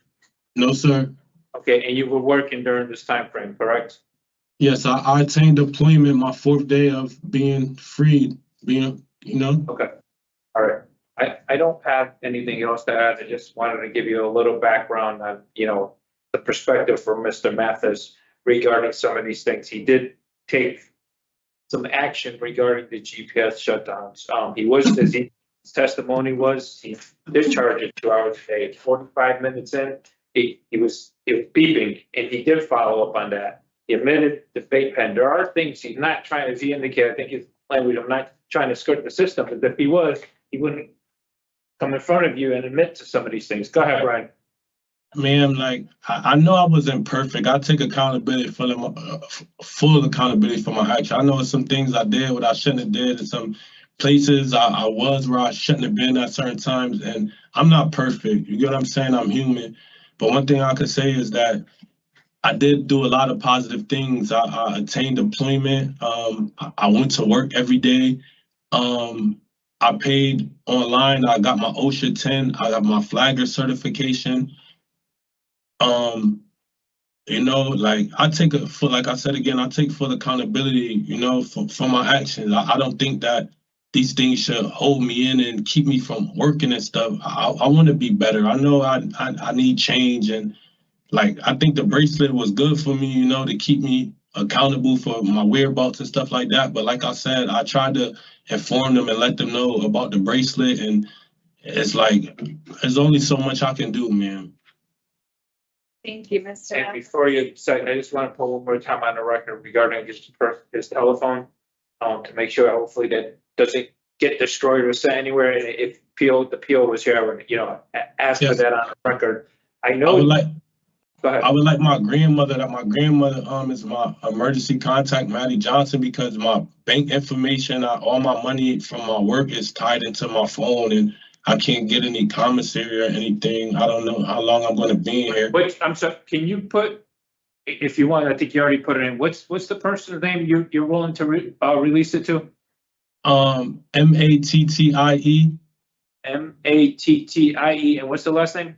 Johnson, Johnson. Can I do a legal call with you so I can give you her address? Yeah, why don't you do that? Or if you give me a phone number, I can have my investigator reach out.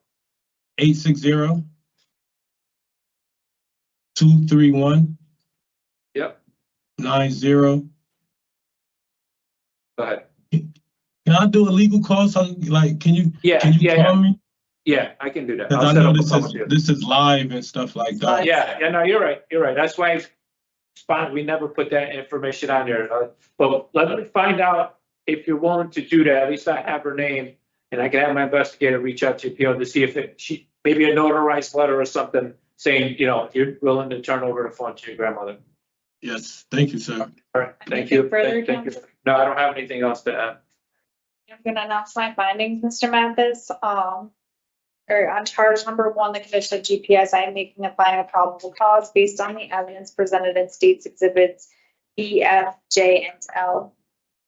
I'm making a finding of probable cause for charge number 2, behavioral management program, based on the admission here and the hearing today, as well as the evidence presented in State's Exhibits B, F, and I.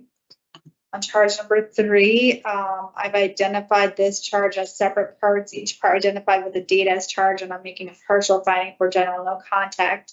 So I'm making a finding of probable cause for the dates of 4/24, 4/27, 4/28, 4/29, 4/30, and 5/20, based on the evidence presented in State's Exhibits B, F, G, and K.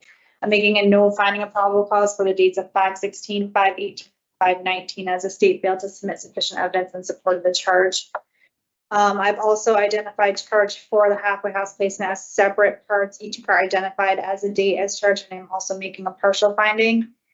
So I'm making a no finding of probable cause for the date of 5/16/26, as the state failed to submit sufficient evidence in support of the charge. I'm making a finding on all the remaining dates based on the omission here during the hearing, as well as the evidence presented in states exhibits B, C, F, G, K, and N.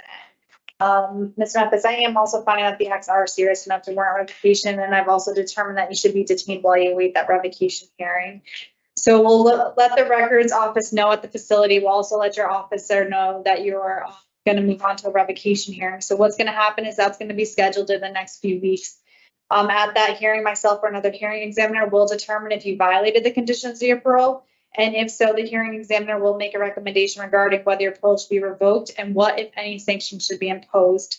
So it does conclude today's hearing. Like I said, we'll try to get you back here in the next few weeks. You have a question? No, I don't have to. So Brian, I'll set up a legal call with you. I'll explain the next process to you. The dates and things where there's partial no findings, those won't be used against you again at the next hearing, okay? I'll set up a call with you, go everything with you, and I'll get that information for your grandmother to try to work on the phone, okay? All right, thank you so much. All right, for the same thing. This concludes the preliminary hearing for Brian Mathis in number 372016. All right, we'll see you in a few weeks, okay, Mr. Mathis? All right, thank you guys. Have a wonderful Thank day. you, counsel.